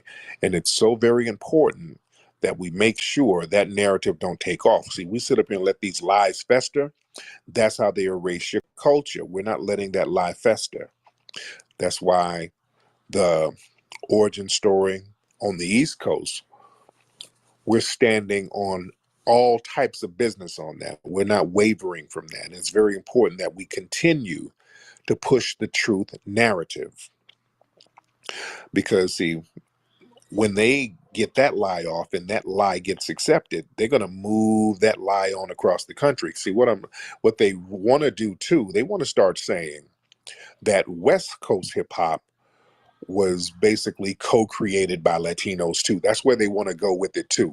They're already kind of planting the seeds. I know y'all have heard some interviews here and there with some of these Latin cats kind of alluding to that narrative. But that's the next narrative. If we let the New York narrative go out the window, that's going to be the next one. They're going to start saying how they were instrumental in the creation and the rise of West Coast hip hop. That's going to be the next lie. So we have to shut them lies down very, very quickly. We got to really shut them down. And shout out to the West Coast, though. The West Coast came out heavy for the Kendrick pop-up. Yeah, that Kendrick pop-up concert was amazing. I was going to go up there, but then I saw it was being streamed. Oh shit, I'll just watch it at the crib. But everybody and their mama was up there on the West Coast. It was tight. Dr. Dre came out and it was a great set. Everybody was doing their thing, man. Very proud of everybody. It was the first time Kendrick performed They're Not Like Us live, and he like rewound the song about 4 or 5 times and kept doing it over and over again. He was killing it. Yeah, that's a rollout. If you're going to perform a hit song like that live, and that's the first time it's going to be performed live, that's how you do it. He set the bar high. That's how you do it. That's a genius way to do it. You do it on home turf. So now what they're going to do, that's a great marketing thing. So when Kendrick goes on tour, man, that tour fee is going to be up there. That was a great rollout. Shout out to the people over at TDE, his record label, his production company. That was a smart rollout. So now when you hit the road, man, be like, hey, you're going to have to give me $800,000 per show to really turn up. We're going to have the same turn up in your city. So shout out to him. And speaking of turning up, the Microphone Check movie, I was talking to my distributor today. We are probably going back in the theaters the week of July 19th, around that week, between the 12th and the 19th. So family, it's very important that everybody go out to the theaters. It's going to be in multiple cities, and it's going to be in theaters for a week, possibly 2, but definitely for a week. They're going to do a whole week run. And it's very important that everybody go and see the movie when it hits theaters again. The theater, they were so impressed by that Memorial Day weekend. The Memorial Day weekend screenings that we had, that was a limited run we had, but the numbers were so great. The theaters was like, hey man, we need to do this again, because the movie industry, and I've talked about this before, they're kind of going through a lapse right now because of the streaming sites. So these theaters need people in these theaters, because they make their money off their concessions and the popcorn and drinks and all that. That's where they make the real money. So they want people in them seats. And our little independent movie that the family, all of you, shout out to you guys who contributed to the Kickstarter, man. You guys are the real damn MVPs, man. I take my hat off to you guys to help make this happen, because the theater, they were like, man, you guys, your film is selling out better than some of these Hollywood movies that they're sending us. Your movies were selling out and packing the theaters more than them. Yeah. So when they see those kind of numbers and that kind of energy and that kind of momentum, they want to make deals. So they're making a very good deal with us now, and they're getting the screenings out there so that they're also Oscar eligible, because there's a lot of talk about an Oscar nomination for this film. If you have seen the film, you know it is that good. Microphone Check is a very, very good film. And we're going to really push that Oscar thing, man, because that's going to be amazing to get a film that's grassroots like this and just get it popping the way we're getting it popping. So I just want us to keep that momentum going. Go to the theaters every day. Take crowds of people. And these, it's going to be regular ticket prices, like what, $10, $12, between 10, 12, 13, 14, something like that. I don't think it's going to be no more than $14. But take your families to go see it. It's real important to see it in theaters, just to get that energy, and we got to really send a message. Because if we want films like this that tell our story, because we say that we need that, which we do, we got to go out there and support it. And thank goodness that we've been supporting and people have been supporting already.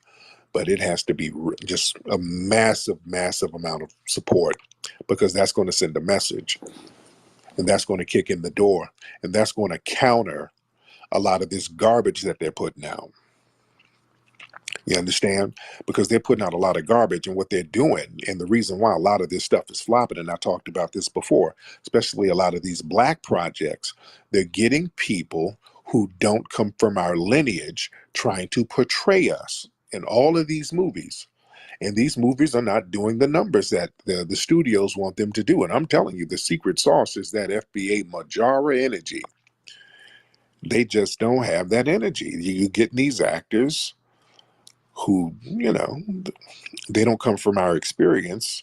They don't really capture our essence like that. And the box office is showing we're not connecting with those guys. But then when we see our brother Will Smith and our brother Martin Lawrence hit the theaters, bam, blockbuster. So I'm telling you, that FBA energy, that's the secret sauce. We want to be in a theater seeing people that we can really, really relate to. And we're not trying to dump and denigrate no other group, but when we tell our stories, we like to see our energy in there. And I think that's why the microphone film was so successful, because we're talking about, our FBA culture, and many people around the country can relate to that. So again, man, I thank everybody for supporting Microphone Check. And when it goes back in the theaters, man, we really need to hit it hard. Even if you got the Blu-ray, still go to the theater. Take your family, take grandma, take the kids. Yeah, there's a little profanity in the film, but, cover the kids' ears later on in the film. They've heard a little cursing before. It's a very good film.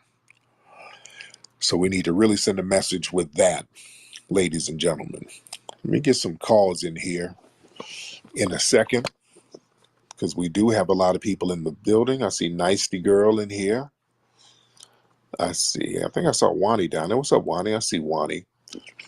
I had a suspected white supremacist just in my mentions earlier, talking about how we're talking about reparations. You know, we're always talking about reparations. And this guy, well, my ancestors fought in the Civil War to free you. Are you going to give thanks to them? You better thank these nuts. All right? When a white supremacist try to pull that, kindly and gently remind him that it was Abraham Lincoln who said that the Civil War would not have been won if it were not for the black freedmen. This is what Abraham Lincoln said. It was the black freedmen soldiers who actually won, helped win the Civil War. They were the ones putting in a lot of work. Remember, the South was getting their ass. They were tearing up the North. The Union troops, at first, the beginning of the Civil War, them Southerners, them white Southerners were beating the brakes off the Northerners. Now, when the Northerners said, okay, hey, let's let some of these Maroons up in here. Let's let some of these guys from the swamp fight. They let them Maroons come through, and those Maroons were already battle ready. That's how the Union won the Civil War. It was the black people. Don't let these white supremacists try to rewrite history. They're very good at trying to rewrite history. So it's up to us to really get the game. That's why get books like Hidden Heroes from A to Z. See, this is what I'm talking about. Start your kids young. We got the tools out there. We got the films, we got the books, we got the institutions. Just patronize them. Y'all go get Hidden Heroes from A to Z at hiddenhistorymuseum.com and give that to your children. Start them young. Them seeing progressive and empowering images of themselves early on, that's going to stick with them. I'm telling you from experience, because I would read certain books and periodicals as a kid. My mom then got me certain things, and those things stuck with me. And then, let me get some of these calls in here. Guang, okay, you got a very interesting name, sir. Guang something. I don't know what those look like, some Cambodian or Thailand letters or something. But go ahead and unmute your microphone if you can. If you can understand English. I don't know if you can understand English or not. Guang? Okay, he might not understand English. All right. So we'll wait on him to get it together. Let's get Martin. Let's get Martin in the building. All right, Martin, unmute your microphone. I can hear you, Martin. How are you? I'm good. Hey, I actually listened I to remember you. I remember you. You're the moist Nigerian dude or Ghanaian. Which one is it? Nigeria or Ghana? Nigeria. Nigeria. You're the But moist dude. Yes, yeah, go I ahead. want to say something. So I listened to your space with those Fresh and Fit guys, and I listened to you speaking with Tommy Sotomayor, and I Right. just want to ask, will you guys do a debate? Me and Tommy? Yes. No, it's a waste of time. But I thought you guys squashed the beef like on that space. No, we're cool, but it's a waste of time. Tommy's he's performative. Everything he does is kind of in bad faith. So it's a waste of time. It's like even if I debunk him, you don't really win anything. So But you said you told him to come to LA though. okay, yeah, just come to LA. We could chop it up. Yeah, I don't got a problem with him, but I'm not gonna waste time doing performative nothing burgers with him. That's a waste of time. So will you still be going to Miami to do the Fresh and Fit like debate? Are you still open to that? Yeah, I'm interested in doing that. I'm interested in doing that because these guys got a legitimate platform, and these guys, the Myron guy. Now he's dangerous because this guy's clicked in with some of these alt-right dudes, so he's clicked in, and plus this guy worked for Homeland Security or something like that. So, this guy, there's a lot of potential for this guy to be very dangerous. So that's somebody that has to be checked for real, for real. He's a genuine tether. You understand that? So that's a problem. So that's something that we got to nip that in the bud. But somebody who's just doing performative trolling, no, I don't waste time on that. And that's what Tommy kind of does, performative, and Tommy pretends to be a tether. He's not even a real tether. Oh, I thought he was. I thought he was from Panama. No, Tommy ain't from no damn Panama. Okay. Yeah. Well, that's what I'm saying. And, I don't no. Yeah. But God speaking bless. on that Bless space, bless speaking on that space, I agreed with some of what you said, and I agreed with the other side.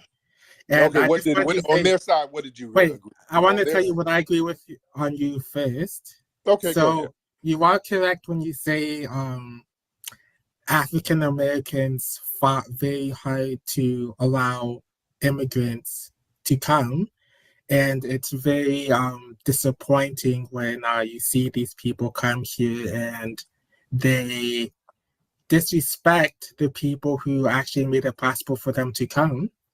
Because if they actually believed in what they were saying, like Myron would go back to Sudan. Like, I don't know why he would be here and he's hanging out with Nick Fuentes. Right. And then, because Nick Fuentes wants him to go back to Sudan, and it's like people like African Americans who made it possible for him to be here and to have the opportunity, and I think that's very disappointing. It's very disingenuous because I think he might be trolling or he might just be ignorant. And then for you, where I disagree with you on, like I say in the past, that I don't think this whole reparations thing, it doesn't have any legs, and I don't think it's going to happen anytime soon. Well, the thing is, you're not at liberty to speak on what our reparations claim is because you're not qualified. So no. I mean, when I say it's not going to happen, I mean politically it's not going to happen. Okay, so what does that have to do with you? I'm just saying. So, like, I'm just commenting. You don't repeat the same thing. Yeah. What does our reparations have to do with you, one way or another? Why have you been speaking on our reparations claim? Because I am Black. But you ain't qualified for reparations. You're not qualified for it. Why do you guys who aren't even qualified, you're the main ones vocal about it? What is it? Because y'all don't want us to get it. That's what it's all about. You don't want us to get it. What is it about you non-FBA cats who really just don't want us to get reparations? What's that about? Let's be real. I want free money too. No. See, it ain't free money. It's the debt that's owed. My ancestors, that's not free. They got their ass whooped out here, generationally, and they should have gotten paid. And no. That was some horrible stuff that happened to my family, and they didn't get paid. And there was a debt that's owed, and the debt just got transferred and transferred and transferred. The debt was never relieved. The debt didn't go away, and the benefits didn't go away. Those benefits, because when our people were getting whooped on and denigrated and oppressed and forced to generate all of that wealth was racially locked in, passed down. So that's not free damn money. You understand? Sure, but since they haven't paid for 200 years or so, should just go to war with them instead of doing this. Go to war with them? How? I don't know. You're the leader of the FBA movement. Okay, so well, you make that's what you have a little fantasy. I'm not a part of your fantasy, sir. I mean, you should just go to war with whites if they're not paying you what they owe you. Now, why would we take your failed advice and go to war with whites with the most powerful military system in the world? Why would we take your failure advice to do that? Well, you guys would fail more if you guys didn't do it. Like, you guys would keep on failing. So you guys should just either do that or you can just do what the Jews do and get more political power so you can influence the laws. Did you do that? No, I haven't. No, you didn't. No, you No. didn't. You failed and you fled, sir. Well, Anyway, my parents fled, so I didn't. I don't want to hear tether. I don't want to hear failed tether advice. Lord, boy, the tethers who failed. When am I going to get some Hold generalists? on, dude. I didn't call your name yet. You hold on. I mean, kick me if you don't want me to speak, bro. Hold your ass on. I mean, just kick me if you don't want me to speak, bro. I'll just kick me, bro. Kick me then. Dude, this is not the meth lab. Slow down. I'll introduce you in a second, sir. Hold on.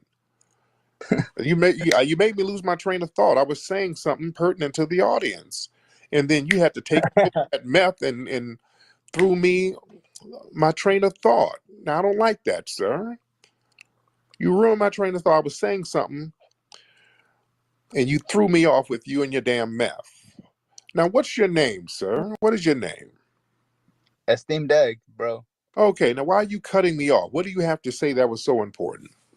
I mean, I'm trying to see what's up with this group chat right here. What's the topic? We're talking about a lot of general stuff. Now, you sound like a Hispanic guy. What part of South America are you from? I'm not from South America, fool. I'm from America.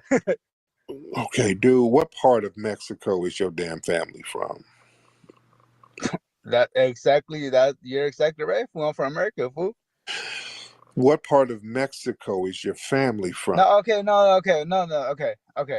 Just what part of? Okay, we're not playing damn dick. Let's be professional, bro. All right. What part of Mexico is your family from?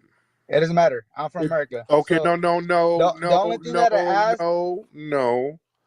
Y'all are so ashamed of your background. I hear your Mexican accent, dude, and you're trying to throw a little Ebonics on it. So you must be from the West Coast somewhere. Where are you from in LA? What part of LA or West Coast you from, dude? You from LA? You from the West Coast? Turn your microphone on, dude. Turn your microphone on. He's probably babbling and don't know that his mic is off. Unmute your microphone, dude. Oh, yeah. So what's the subject? All right. Are you out here on the West Coast? I mean, you still didn't answer my question. You're asking me a question before you even answer mine. I'm trying to see who you are before we even get started. Are you out here on the West Coast? I can't disclose that information. Dude, you're a nobody. There's nobody coming to get you. Bro, come on. I can't disclose that information, bro. I know you're a white Hispanic. You're a white Hispanic. I can't. No. I can't. Slow down. Dude, you're not some kind of top-notch executive that has to hide his identity. You're a manager at Chipotle or some shit, dude. It ain't that serious for you to try to be all evasive about your background. I know you're a white Hispanic guy. I know you're somewhere out here on the West Coast. I'm just trying to establish that so I can understand what position you're coming from. All right? So basically, all of this denial basically is confirming everything that I'm saying. All right, so then ask me the questions, and then you ask. Okay, so why did you call up? So why did you call up? So what's on your mind? I mean, it popped up on my feed, so I just wanted to see what the whole conversation was about. That's what I was asking. What's the conversation? Did you hear me talking with the gentleman earlier? Yeah, but I had no idea what it was about. That's why I'm asking now. Like, what's the? So you just stay confused about everything. You just walking through life, don't know shit. No. You from? You don't know where you live. No, You're just confused. No, that's no. I'm saying, like, what's the topic of this forum? There is no particular topic where I talk about a bunch of different things. Is it a race forum, or what is it? We're talking about Juneteenth. What is that? What's Juneteenth? Yeah. It's like Cinco de Mayo without fleeing. It's like Cinco de Mayo. Mm-hmm. That's fucking crazy, bro. Without fleeing, though. We didn't flee nowhere. So you're making a forum to celebrate your Black culture. Yeah, that's what Juneteenth is. Oh no, that's cool. No, I wouldn't disrespect that, bro. That's fucking sick, bro. Right. If you want to celebrate your black culture, I'm down with that, bro. You can celebrate yourself all you want, bro. Right. You know? And we're talking about stuff too. We're talking about other stuff too. But yeah, no, that's why, like, does it get more in depth than just celebrating your blackness, or is that just it? No, I mean, were you off work today? It was, Juneteenth is a national holiday. I mean, I don't work, bro. Come on. Oh, okay. Well, did you pick strawberries today? I mean, did you take a day off? I mean, shit. Did you do Bro, that's what I said. I don't want to disclose where I live because I don't work, bro, at all. Okay, that's all right, bro. Yeah. Okay, but anyway, thank you so much, bro. Let me let you go ahead and get back to your pipe. Okay, let's get average Black American in the building. Let's get average in here, brother. Average. How you doing? Oh my God. What's People up? are annoying. I know. My goodness, man. What's going on, fam?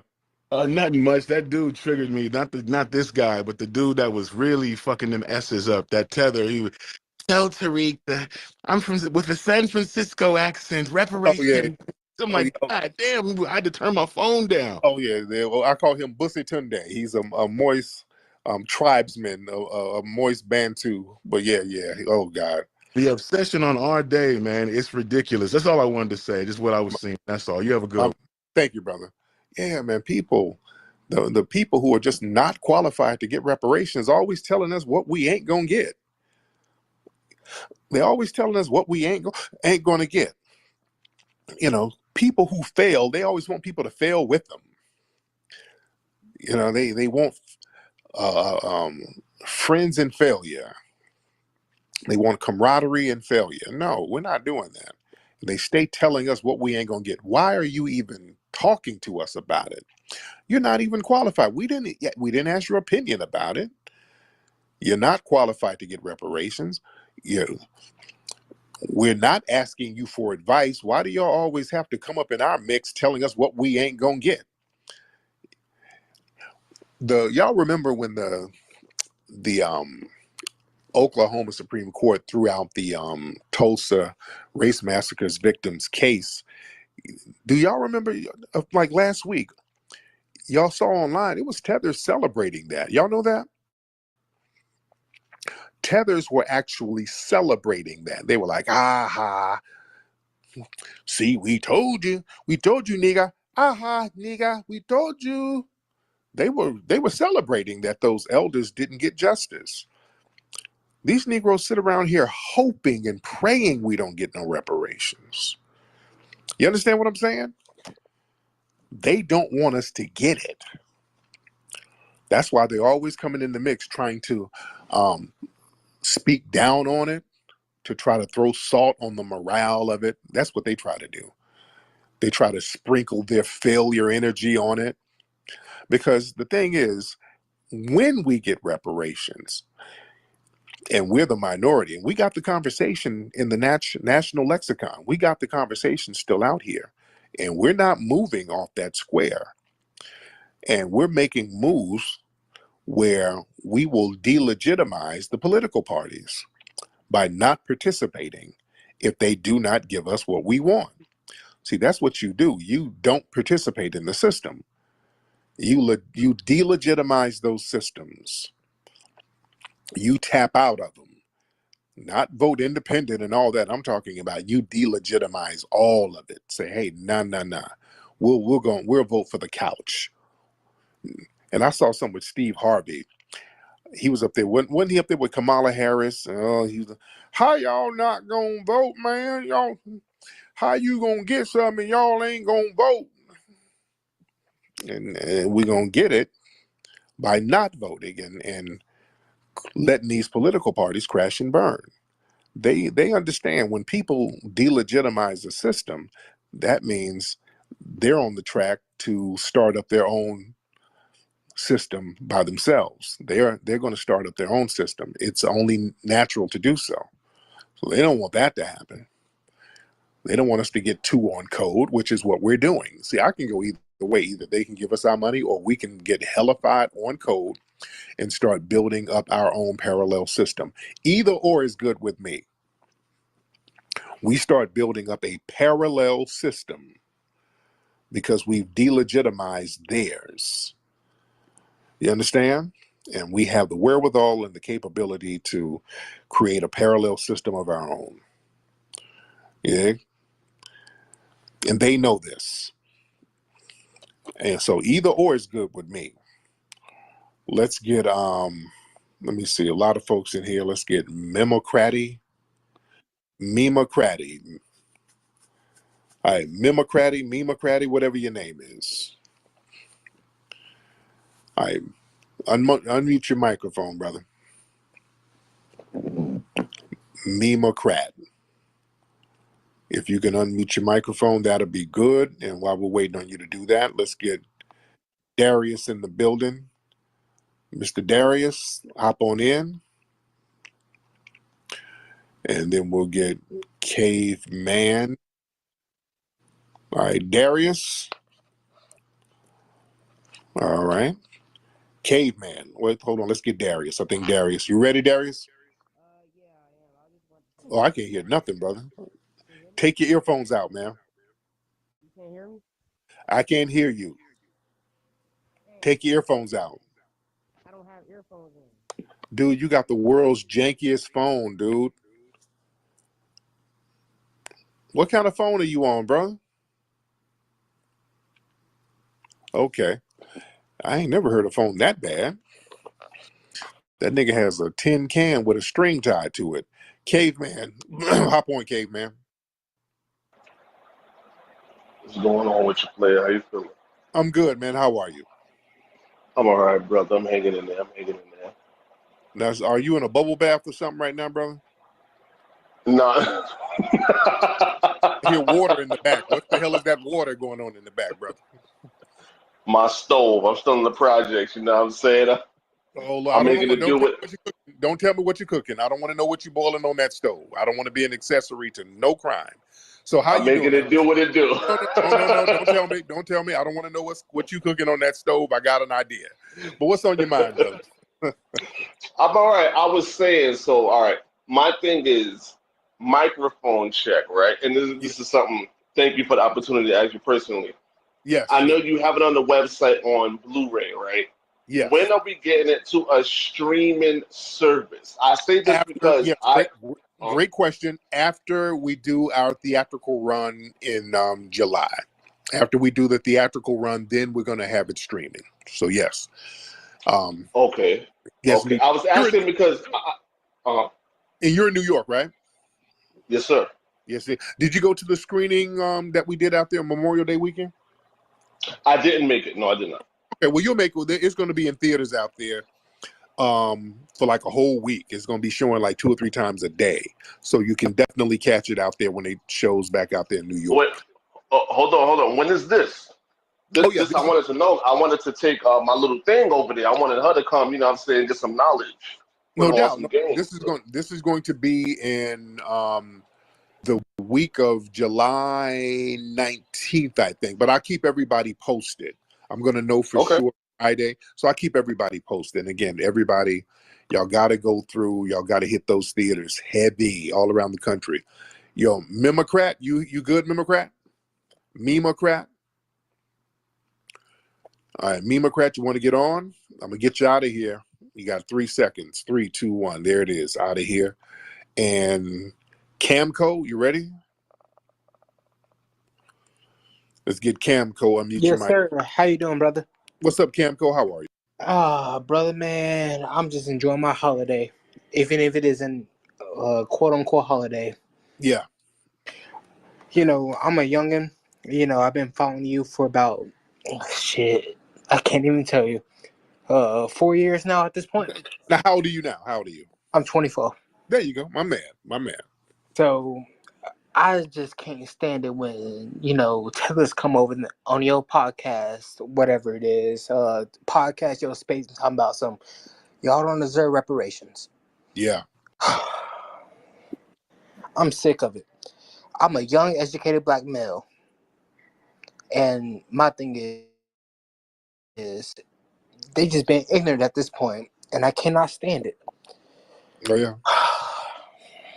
I'm really sick to my stomach hearing some of these. What's the opposite of niggas coming on there? Negro? Like, I can't even say it. I feel you, brother. But thank you so much. Let me get Ja. Hop on, Ja. Ja. I say Ja in the building. Yo, Can you Mima, hear me? I can hear you, Ja. What's going on? Oh yeah, it was peace and blessings, brother.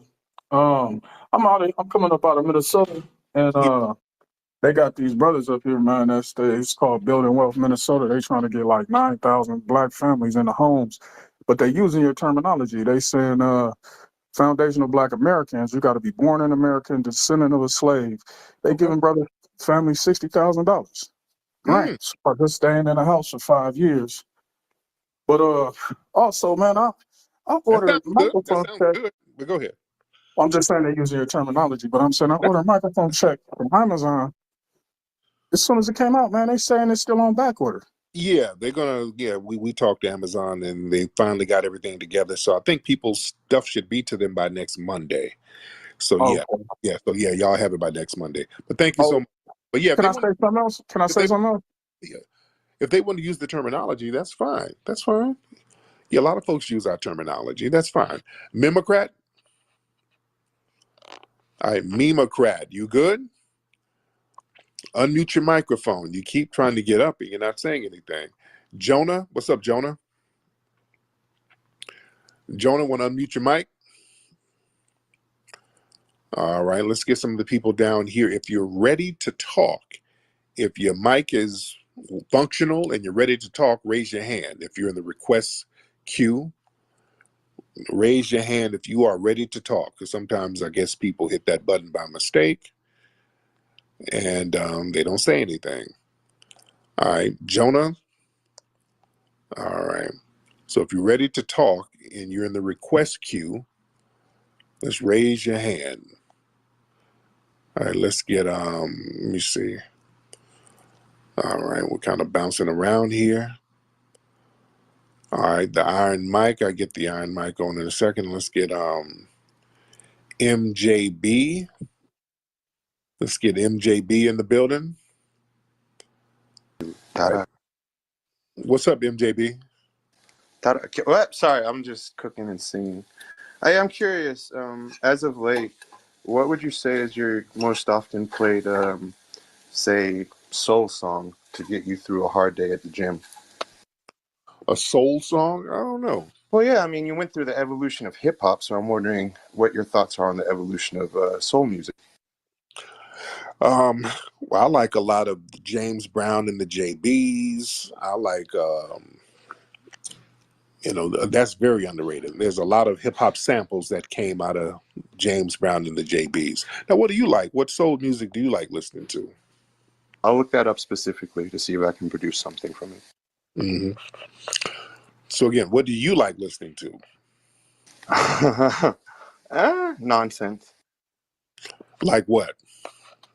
Like pretty, a lot of myself, to be honest with you. I live in an echo chamber. Okay. And where are you from, by the way? We've already played that game. I'm not interested. Well, I don't remember talking to you, and I know that you probably have some kind of moist fantasy world. Moist fantasy world. I don't remember speaking to you, sir. And you have a Taraku, es enemy, merci. And you have a flag that I can't really identify on your page. I know, it's Tar IQ. I'm talking to Tar IQ. Okay. Do you get it? Okay, this is unwitty tether babble. So, all right. And that's why a lot of tethers have to flee. They're very not witty. They're not witty at all. All that stuff was falling very flat. All right. And he's low-key moist, asking his questions sound like they're about to get real weird and moist. Rockavelli. What's up, Rockavelli? Yo, what's good, Tariq? What's up, Rock?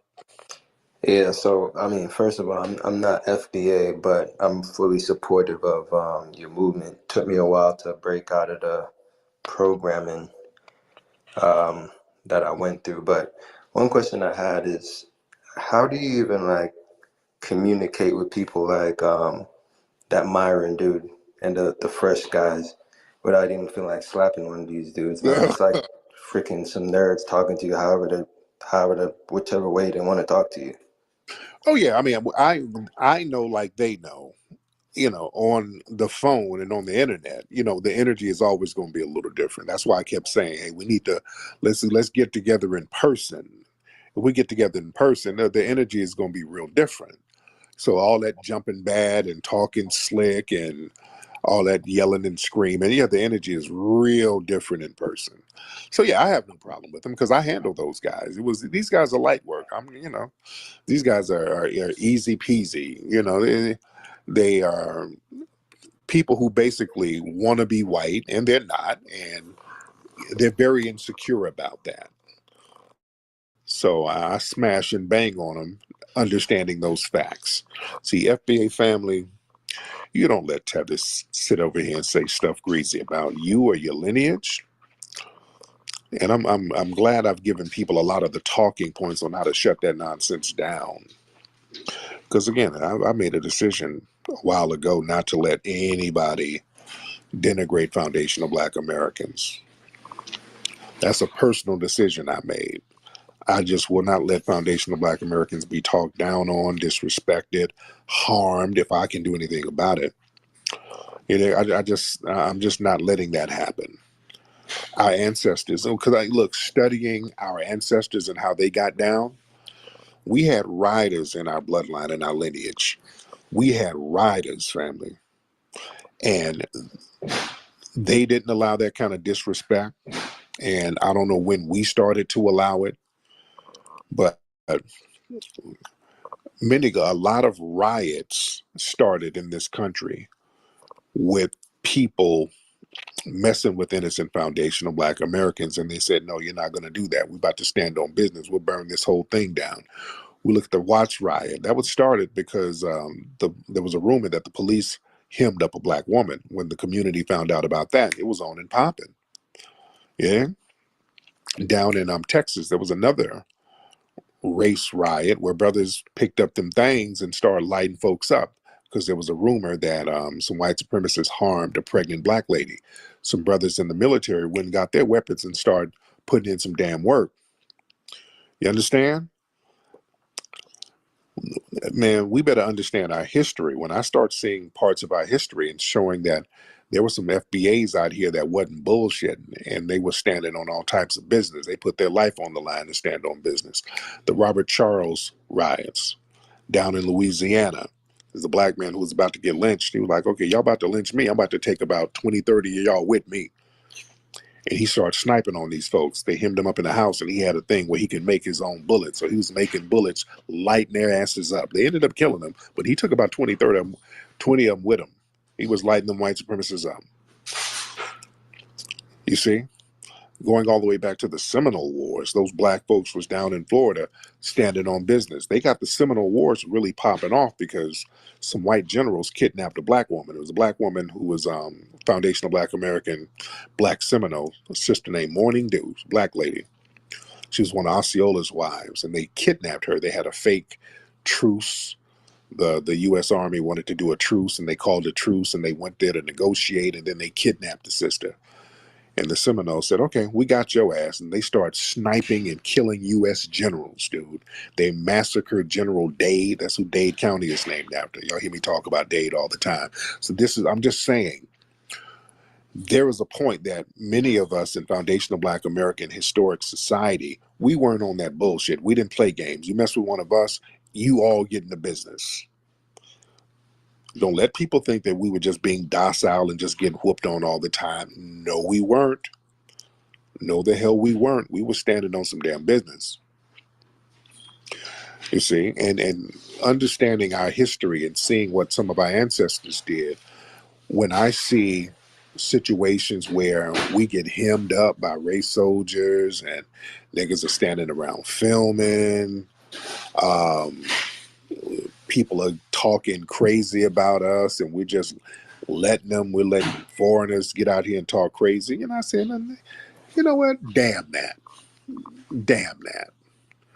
we're going to have to start checking these folks, because again, when you start traveling to where they're from, when you start traveling to some of these different countries, and then you hear somebody from one of these countries come over here talking crazy, we're going to be like, no. See, a lot of us, a lot of people, we let some of these tethers talk crazy because some of y'all never been to where they're from. A lot of us, you never really been to some of these countries that these folks have fled from. So we sit here and let them talk about all the shit they got back home. Oh, nigga, back home, I'm a prince in my village. I have wealth, I have money, I have fortune.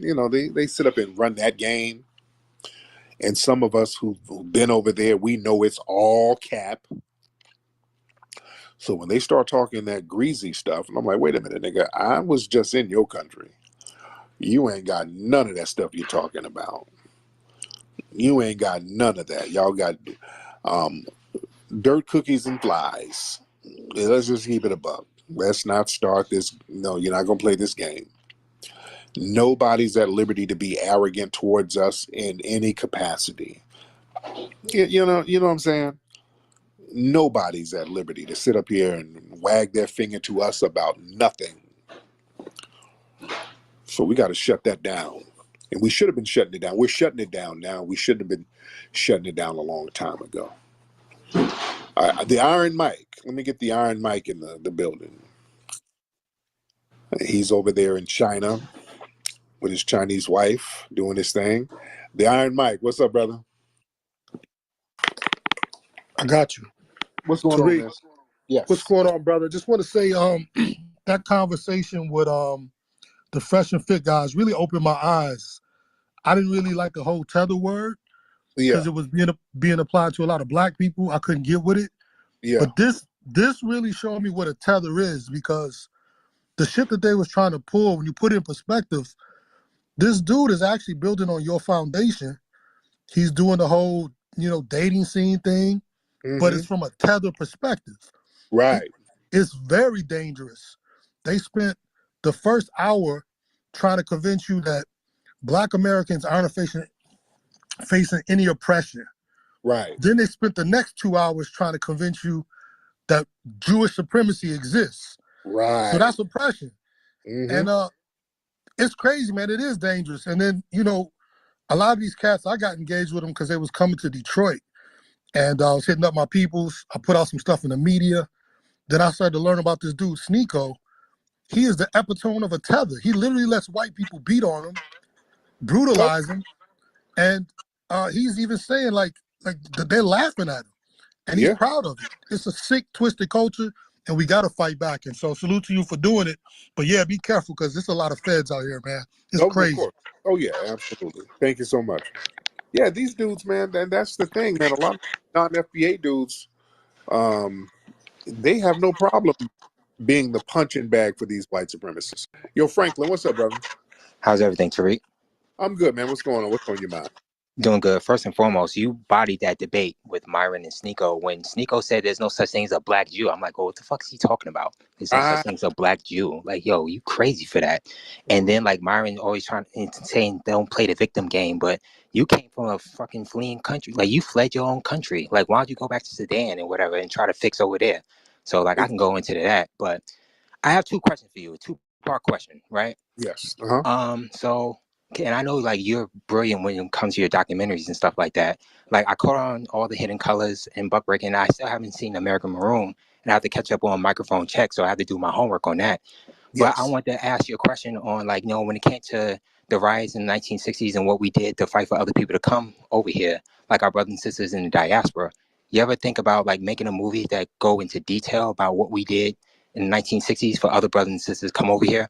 And the second part of the question is, like, I know Myron and Sneeko, they're part of that whole community, the manosphere, like, trying to teach dudes how to, get women and go against feminism.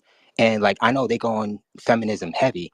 My question to you is, do you ever think about, like, ever making a movie where it addresses the white feminist agenda and how it affected black women and the black family? And that's pretty much my two questions. D1. Thank you, brother. Now, in the movie American Maroon, we do talk about what went down in the 60s. So that's why you need to see American Maroon. We do talk about some of the work, that Maroon spirit that was still around in the 1960s. Because you got to remember, in the 1960s, we had a certain energy going on. The 60s, that was the decade that had the last generation of Black folks who were actually enslaved. In the 1960s, you had a lot of Black people who, a lot of us would live to be over 100 years old, 105, 106, people like A.G. Gaston, very prominent Black man down in Alabama, he lived to be 103. So there were a lot of Black people living to be over 100 years old. So in the 1960s, you had a lot of former slaves, people who were actually enslaved, still living in the 1960s. And, they were about to be up out of here. This was that last generation. So while they're transitioning into the spirit realm, they're leaving that energy. They were leaving that Majara spirit and energy over here with the youth. A lot of people were picking up on their energy. And there was a consciousness going on, and a spirit of retribution. There was an energy in the air because we had those ancestors, or those soon-to-be ancestors, about to transition. There was an energy of revenge to a certain degree. It's an energy of, hey, we got to do some corrective justice here. People really downplayed the turn up that was happening in the 60s. They were whooping ass in the 60s. See, the white media, they just try to tell you about the John Lewises, the people who were talking about nonviolence, the people who were sitting up there getting beat up in Selma. I want y'all to understand that was not the totality of what was happening in the 1960s. In fact, Dr. King and those guys, they had to stop them ass whoopings and get some brothers who were armed. When they went to places like Illinois and they saw how violent these white supremacists were, Dr. King and those guys got the Deacon of Self-Defense. They got the original Black Panthers. There was another group called the Black Panthers before the ones in the 60s. And when Dr. King and those guys would go on their marches, some of the armed brothers would be in the perimeter. You understand? They weren't just walking out there like sitting ducks no more. And you had a lot of organizations popping up in the 60s that were putting in some work. I always talk about the Black Liberation Army. They were like an offshoot of the Black Panthers, but these guys were like doing major guerrilla warfare tactics. You had movies and books during the 1960s and 70s, like The Spook Who Sat by the Door. That was about using urban warfare. They banned that movie out of the theaters. The FBI had to take that movie out of theaters because they didn't want that movie to turn cats up out there. Because at the time, cats were hijacking planes and taking planes over to Algeria, taking planes to Cuba, taking planes to all over the place. Things was real in the 1960s and 70s. So this part of the history is not really talked about. We talk about a lot of this in American Maroon. Go check that out. American Maroon, very good movie. Let's get D. Dillon. D. Dillon in the building. D. Dillon. What's up, good brother? What's up, D? How are you, sir? I'm chilling, man. So what's on your mind, D? Shit, for real, I'm coming here fuck with you. I ain't never really come in your speech before. You know what I'm saying? Okay. All right. Well, we're gonna have to let you go ahead and go to bed, brother. You sound very sultry, and it's not that kind of chat where niggas just call up, seeing what other niggas are doing. No, you got to call up with a kind of a purpose and something on your mind. We ain't just shooting the breeze. It's not that kind of. I think Lil Nas X might have a little chat room where you can get in there and y'all can just kind of talk about your feelings and shit like that. We don't do that here, brother. DeVoe. Brother DeVoe, hop on, man. Brother DeVoe, unmute your microphone, sir. If you can unmute that mic, that'll be cool in the gang. All right, let's get church in the building. Let's get church in here. All right. Let's get church in the building. All right, church, unmute your microphone, sir. Happy Juneteenth to you and the family, brother. My brother, how are you? Thank you so much. All right. I just wanted to touch on a couple points. And the first point is, I see a lot of the black family with these Caribbean colors on Juneteenth, and that's really bothering me.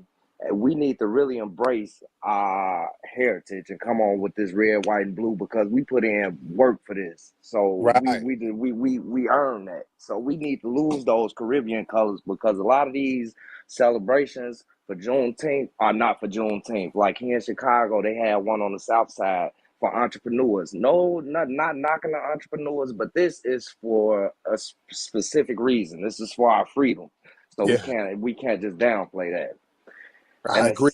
And the second point is, I've been rocking with you for years, brother. My mother put me in tune with you, and I agree with most things you say. But with sitting out on this election would be dangerous. I've been living on the west side of Chicago. My family been here for over 50 years.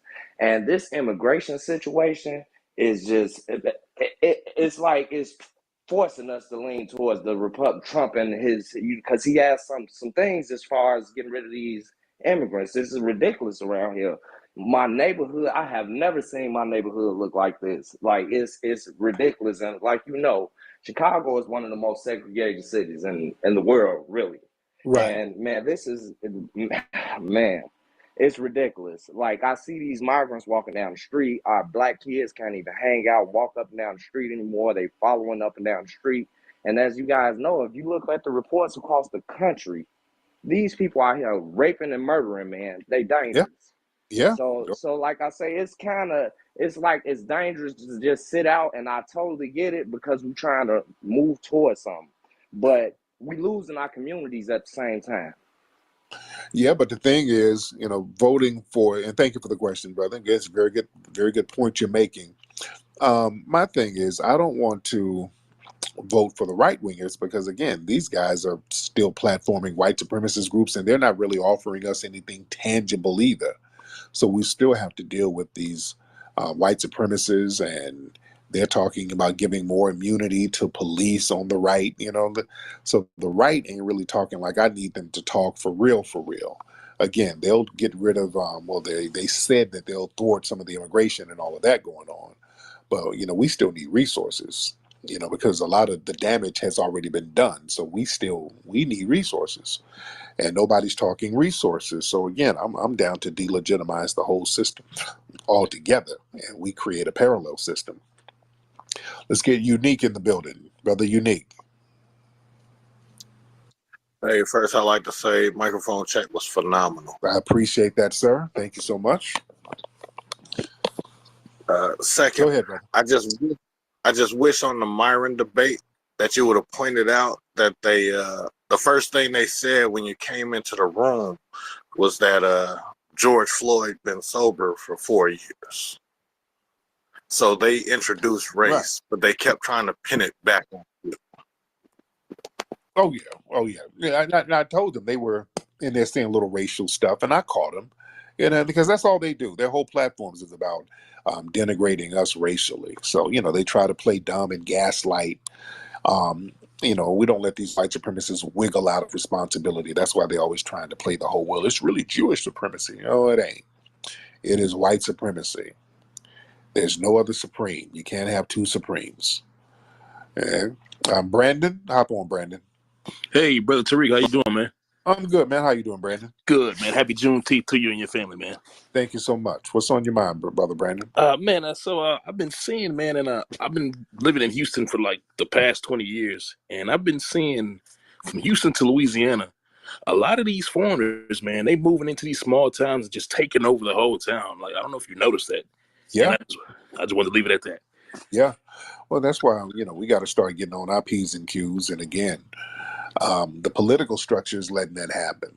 So we got to just delegitimize that stuff, man, and just really circle our wagons and just get super duper on code with each other and look out for each other and create networks among one another and come up with strategies to, if we're going to deal with the political structure, we need to have, again, our own parallel system where we organize little campaigns to go. And I got a lot of different ideas for how we can do different tactics to push that reparations envelope. We get local chapters of people hitting up some of the politicians, finding out some of the institutions that benefited from slavery and putting them on Front Street. You understand? And just do this all across the country. There's a lot of different strategies and tactics that we can use to kind of shake the table and say, okay, look, we're trying to get that debt covered that's owed. There's a debt that's owed, and we need to get that debt handled. So there's a lot of different strategies and techniques that can be used out here.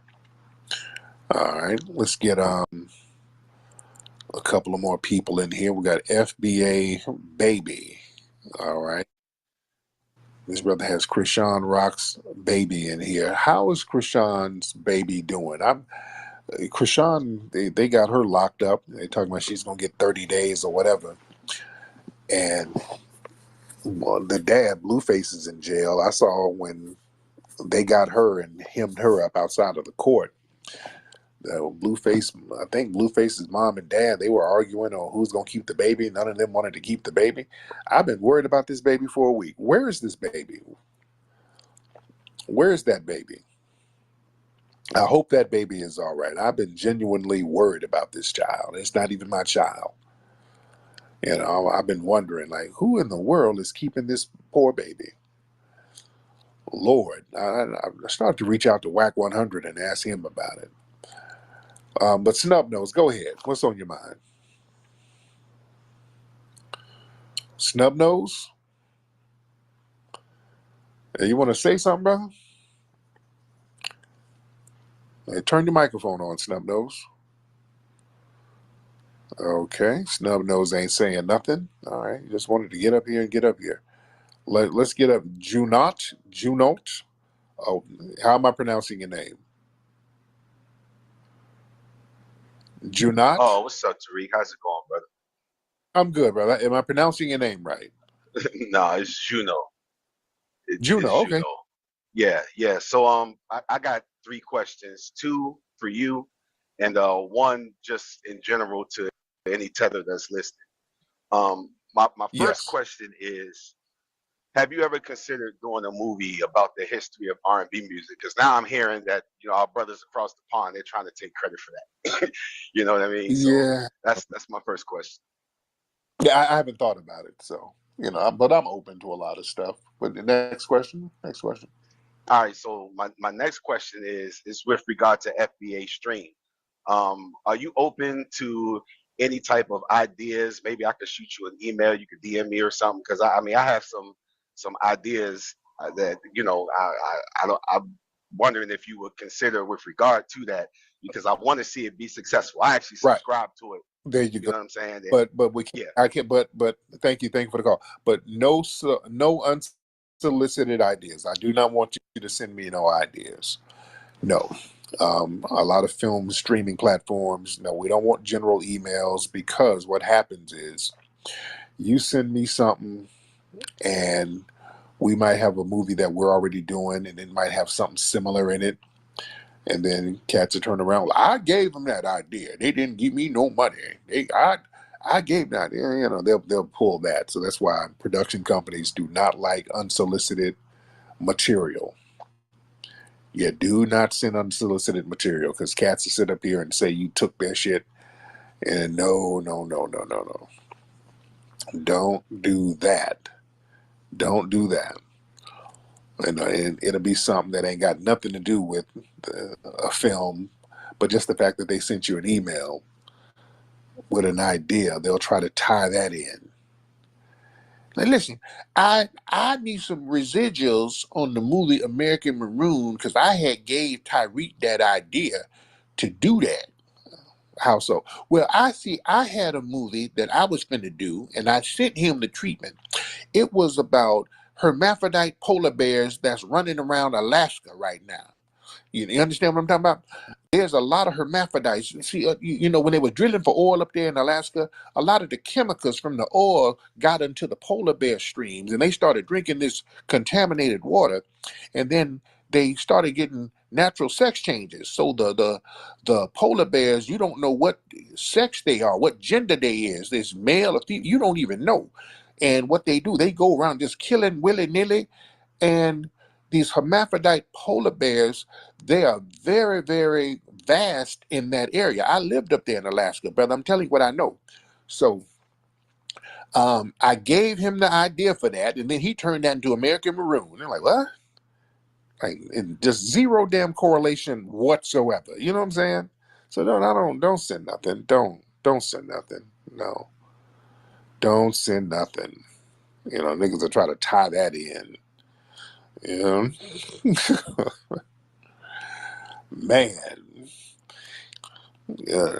I do not want to hear it.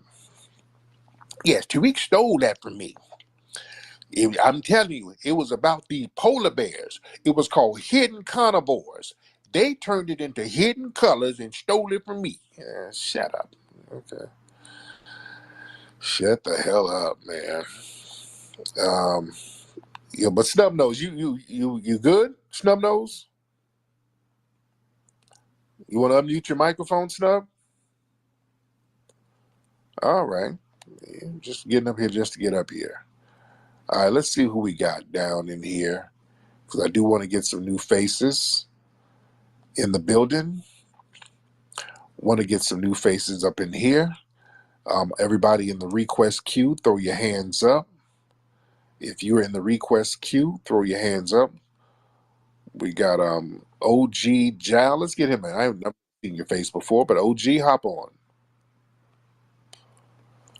OG, hop on. And DeVoe, are you still in here?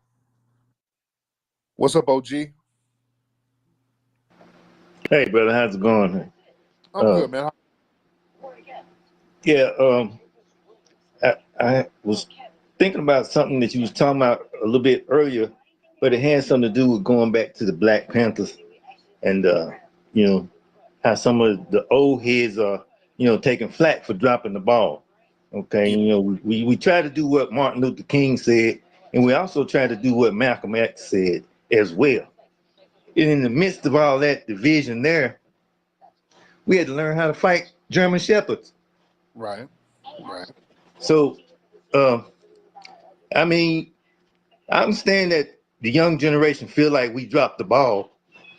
I understand that perfectly. But,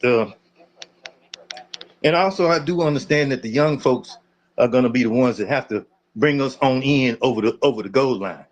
Right. And I understand that. I secede to that. But as far as that, the dropping the ball notion, the way they want to spill it and the way the narrative is going, I mean, it's pretty damn good to be able to learn how to fight human beings and German shepherds at the same time. Right, and I get it. I get it. Sometimes there's a lot of criticism to a lot of the older people, but I give props where props to do. You do have a lot of the people who were around in the 50s and 60s and 70s who were putting in work, and we owe a debt of gratitude to them, because you did have a lot of brothers and sisters who were like, hey, we're going to protect the community and we're going to put our lives on the line and not let you guys harm the community. Apia, speaking of tether, we got a Ghanaian tether. See, one thing I like about you is your sense of humor. Anyway. Yes. Now, Apia, let me ask you this. Why do y'all really hate on us getting reparations? What's that about? You guys really, really have a bug in your ass about us getting reparations. Why are you guys always hating on that idea? That's a fallacy. It's not a fallacy, dude. That's a fallacy. That's not a fallacy. I mean, you guys you up all the time for what we're not going to get. You guys are always trying to tell us what we're not going to get. You guys celebrate when you think we're not going to get anything. That's not a fallacy. To celebrate, you know what we celebrate about? What you celebrate? We celebrate our achievements. That's what we do. We're not interested in anybody's whatever. We celebrate what we make for ourselves.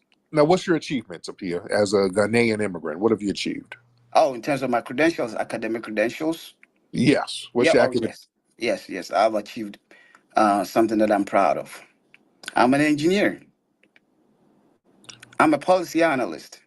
I did banking and finance as well. What else you want to know? I'm a management consultant. What else you want to know? For what firm? You want me to give you my family credentials too? For what firm do you do financial management? For what? What firm do you? Well, I work with one of the top banks in the United States. Which And one? currently, I'm not going to tell you. I worked with Right. one of the yes, and The currently, bank of Wakanda. well, Okay. you can call it whatever that you want. Right. Right. At least what I can do for a fact is you can bring your top whatever you got right here, and let's have a conversation on corporate matters, on policy Okay. issues, on engineering issues. I'll be here. I'm not going anywhere. Okay. You can Let's pull talk that about person up. engineering. Let's talk about engineering issues. Okay, we can discuss computer engineering, cloud So management. what? Get it? Okay. Hold on. Oh, don't. Hold on. Wait. Which wait? You just said you do engineering and you do financing, but now it's computer engineering. So you do a lot of shit. How do you Oh do yes, all? yes, I do because I went to school. I went to school for all that. Really? You went to school for computer and finance? You do all of that? Okay, so let me Come on now.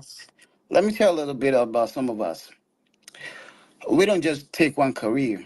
We build and build and build. We go with the market, and that's what we do. We don't stay in one corporate circles and let it be there. No. When the system changes, we change, we adapt. I did economics as well. So I can tell you also about oil and gas. What can you tell us about oil and gas? Well, I can tell you about the production. I can tell you about the levels and the layers of it. I can tell you about rigging. I can tell you about all the production layers. I can tell you about refinery. No, you can't. You Well, can't tell. I'm just giving them to you on top of my You, head, right? you're just saying stuff. Okay. Well, You're let saying somebody that come you and. do oil, gas, and finance and computers. You don't do all of that. You Okay. just Well, don't. listen. You don't. That, Up here, so up see, here, up here. You why don't you drive. put? Hey, why don't you drop your best person? Okay, he's babbling. Oh, yeah. Okay, this is what I'm talking about. This is that Prince of Zamunda. I have degrees in computer, oil, gas, finance, economics. I work for a bank, but I can't tell you the bank. I do economics. Yeah, okay. Y'all do remember this dude was on the phone and we heard Uber orders coming in one night. Y'all remember that? Yeah. Do y'all remember when we had him on the phone a few weeks ago and we heard Uber orders coming in the background? He was in his car and we're hearing the ding of orders coming in. We heard the orders coming in, dude. But you let these dudes tell it. I'm an executive at JP Morgan, nigga. I work for Merrill Lynch, nigga. You know, you let them tell it. He's a financial whiz kid. Notice every time I try to get him to talk about something in depth, he keeps changing the subject. I can tell you about oil. Okay, let's talk about it. I can tell you about computers. Okay, let's talk about the computers. Nigga, I can tell you about financing and production of grape juice. And all right, nigga. He's just going to keep talking about all the stuff that he does, but he's never going to go in depth about it. He's going to keep talking in circles. Typical scam mindset. He ain't got nothing going on. Y'all ain't slick. Be lying y'all ass off. DeVoe, you good, man? You want to get in here? Uh-oh, speaking of musty tether, is this Johnny Somali? Let's get Johnny Somali in the building. Speaking of musty calorie tether, Johnny Somali in the building. How you doing? Happy Juneteenth, Donkey Kong. Your Diddy Kong son is here. I want to wish you happy Juneteenth. How'd you celebrate, Tariq? I'm really curious. Oh, I had a great celebration. I stayed here with my FBA family, and we didn't flee. That was the perfect time. You didn't flee. Okay, so you guys grilled some barbecue. What'd you guys eat? Some soul food? Not fleeing is always a great thing. Now, what'd you say about soul food? You guys ate some soul food today or something? How'd you like? What's the Juneteenth plate? I actually did. I did eat some soul food. My wife got some soul food from some place at a farmer's market. It was a little salty. I think a tether might have made it. But it was, Can you so explain the term tether? I want you to explain because a lot of people hear tether and they don't know what it means.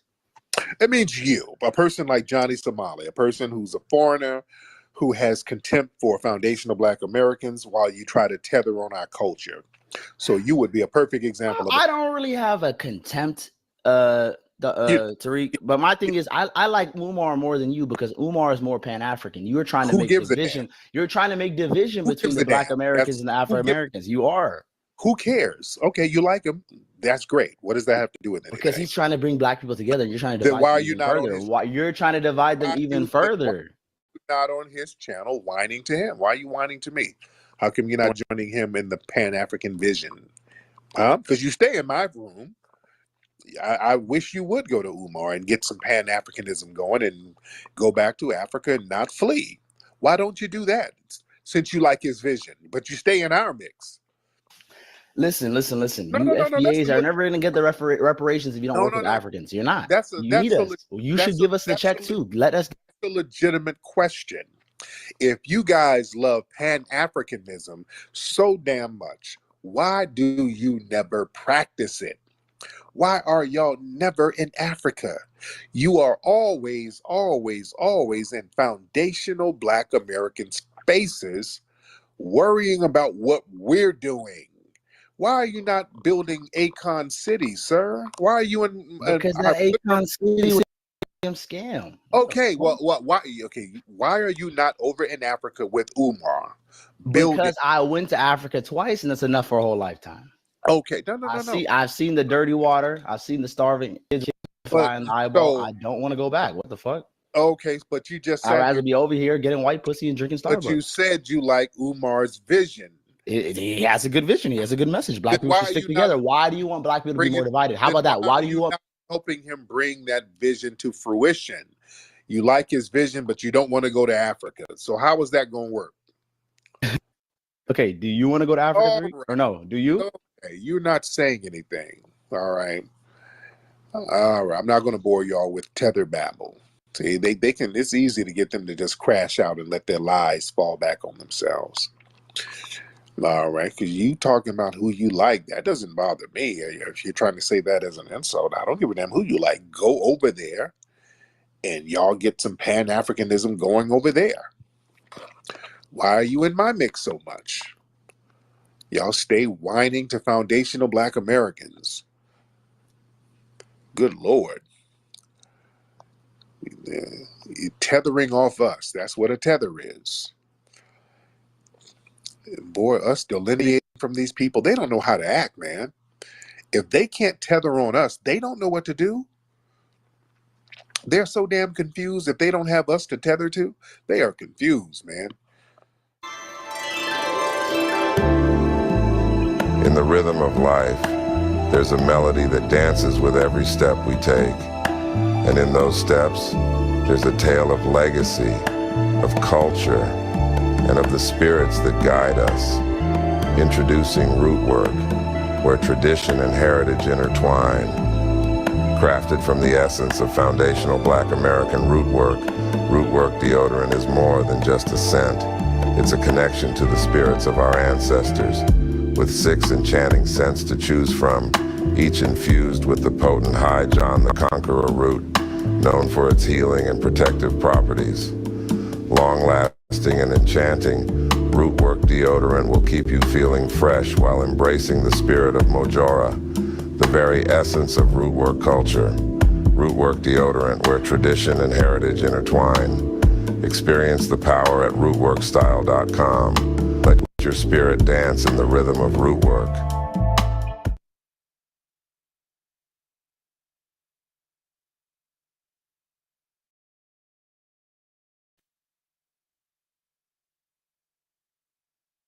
He gets offended when you suggest that he goes back to the country of his family, saying he's been here his entire life.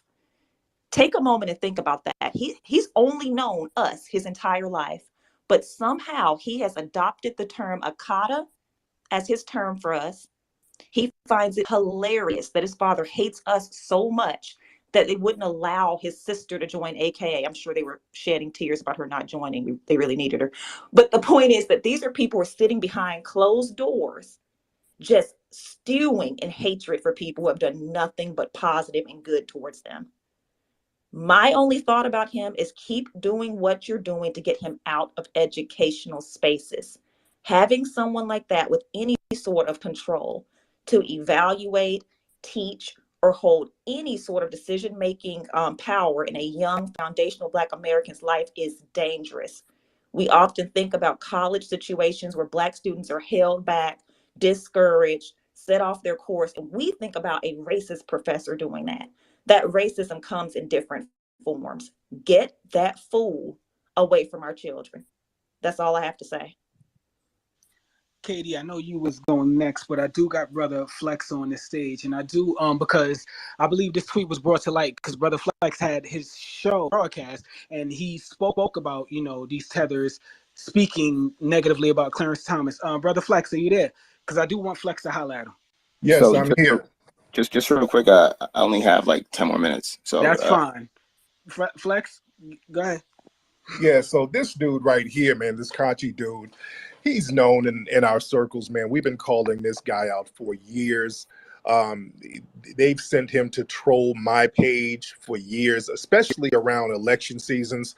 I think this guy is one of these Democratic shield ops that they send to our circles to spew specific talking points and to kind of disrupt a lot of our conversations. He always pops his head around our circles right around election season. Again, you can go back tweets 3 or 4 years of me calling this guy out. He just randomly hops in our mentions, really disparaging me and other foundational Black Americans. Whenever we talk about getting tangibles or doing something for our vote, getting something, he pops up and just spews a lot of vitriol towards us. People like that, I'm so glad that the family is calling people like this out. This guy has nothing but contempt for foundational Black Americans, while he comes over here and eats off of all of the programs that we fought for his family, all of that Akata stuff. I brought that stuff up. I've been pointing this stuff out. He's been calling us Akatas for over a decade. I just got in the room. Did anybody come in here try to do the splaining about how Akata ain't really bad? They love doing that. They like to sit up and call us Akata and then explain how it really ain't that bad. It's always meant to be an epithet. This guy, again, he's catching us in a wave right now because us as foundational Black Americans, we are just completely tired of the disrespect from the people that we've bent our backs over to help. Other groups are slaughtering his people over there in Africa right now. We're the only people that have helped this guy and his family and others like him, and they show us nothing but disrespect, and we're saying no more. And I'm so proud of the foundational Black American family for not allowing this type of disrespect from these raggedy ass tethers. If he's teaching in an educational capacity, we need to shut that down. We don't need our children and our teenagers being subjected to an anti-FBA tether who has nothing but contempt for them. We have a education system. We have a lot of these people who are from foreign places being put in positions where they're teaching our children. That stuff has to stop. This is why we get a lot of miseducation. We get these black-faced white supremacists out here, these wannabe white supremacists, and that's a problem. Again, if you look at this guy's talking points, he sounds just like the run-of-the-mill white supremacists. This is why we've been disaggregating ourselves from all of these other groups and looking out for our particular foundational Black American family. And we have seen over and over and over again the contempt that these people have already had for us. We don't owe them anything. They're not bringing anything to us. Do not be ashamed to call these people out, family. That's what it is.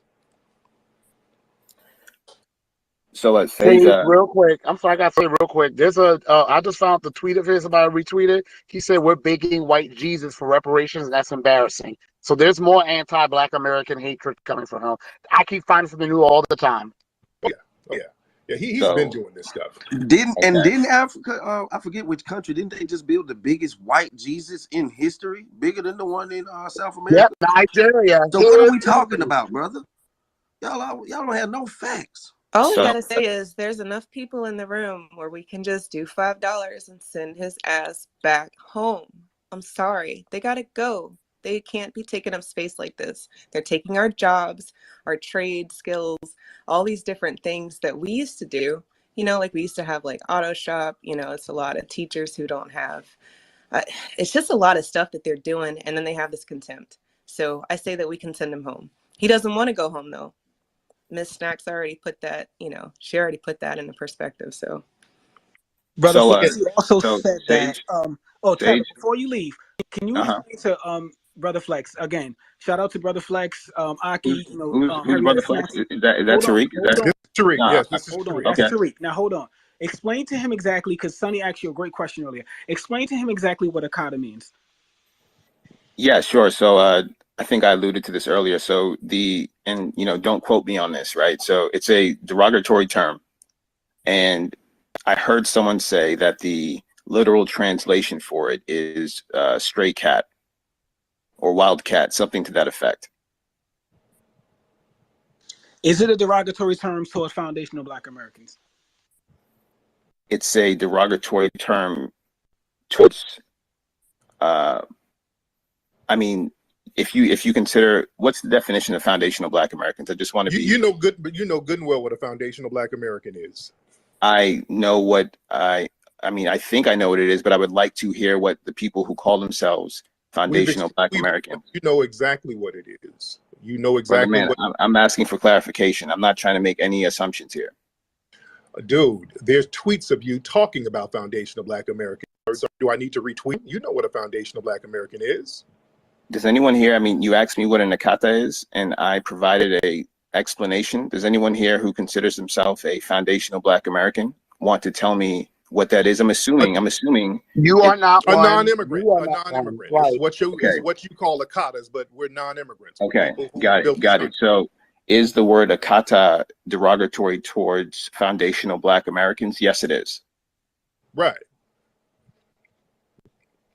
And you said akatas were born useless. So that's how you've been feeling about us. So, I've been trying my hardest to not respond to Marcel, but, I just can't let that flat out lie continue to fester. That's not a lie. You tweeted that. It's in your tweet. That's your tweet, bro. Let me speak. I've literally sat back and let all of you in here speak. Now let me speak, please. Thank you so much. You're too kind, by the way. All right. That tweet was by another person, and I retweeted it and laughed. That's why there's an RT in front of it. The actual poster of that tweet was another person, right? So you can hold me accountable for all of my past tweets / jokes, but I'm not going to be accused of saying something that wasn't a retweet. That wasn't a retweet, dude. You tweeted that. And then you stood by it. And then you stood by the tweet. You were bragging about it. So what does the RT in that tweet mean? What do you think that stands for? No, hold on. Wait a minute. You wrote the RT. That doesn't mean it was a retweet. When you retweet because there was no, I don't know how long you've been on Twitter. There was no retweet button. When you retweet something, I've been on Twitter since 2011. When you retweet something, it will still show the original tweet. I've been on Twitter since 2011, lost several accounts. You wrote the retweet. That don't mean it was retweeted. Anyone who has been on Twitter. All right. You know what? Look, so Sage, look, man. I told you before. Bye. Go get before you go, that I only had an hour. I just want to say this before you go. Heed my words very carefully, what I told you earlier. Again, that's when you invoke the Ku Klux Klan, there's nothing funny about that. And again, brother, you're in New York, which means you're in my territory. So what I'm asking you for, peacefully, delete that tweet, okay? Because, that's not funny. Again, I told you my story. My family from the South Carolina, I lost some family members due to that fucking group. So that's nothing to be, make jokes about. And what I would ask for you to do, again, if you want to move forward, if you're genuine, like my brother Sonny said, I ask you, delete that tweet. And again, it's not funny in jokes. I retweet, brother Tariq all the time. And I support what the fuck he's saying. It's not like, oh, it's just a joke. Ha, ha, ha. I support what the fuck that man says. Why? Because he's speaking for us. When I retweet Marcel, when I retweet Sonny, KD, anyone, the Hard Black Truth, I support what they're saying. So that's what I'm saying, brother. When you retweet something, RT, whatever, you're supporting what this person is saying. So whether it be Akata, whatever y'all niggas call that shit, or it be the Ku Klux Klan, what I strongly urge you, brother, in Harlem, delete that tweet. Okay, so can I just say my piece before I leave? I promise it won't take too much time. So Sage, as I've alluded to a bunch of times, I've heard what you've said. I'm going to sit on it, process everything that you've said, and I will take the action that I deem. Why in the fuck is why in the fuck is he getting so much fucking grace?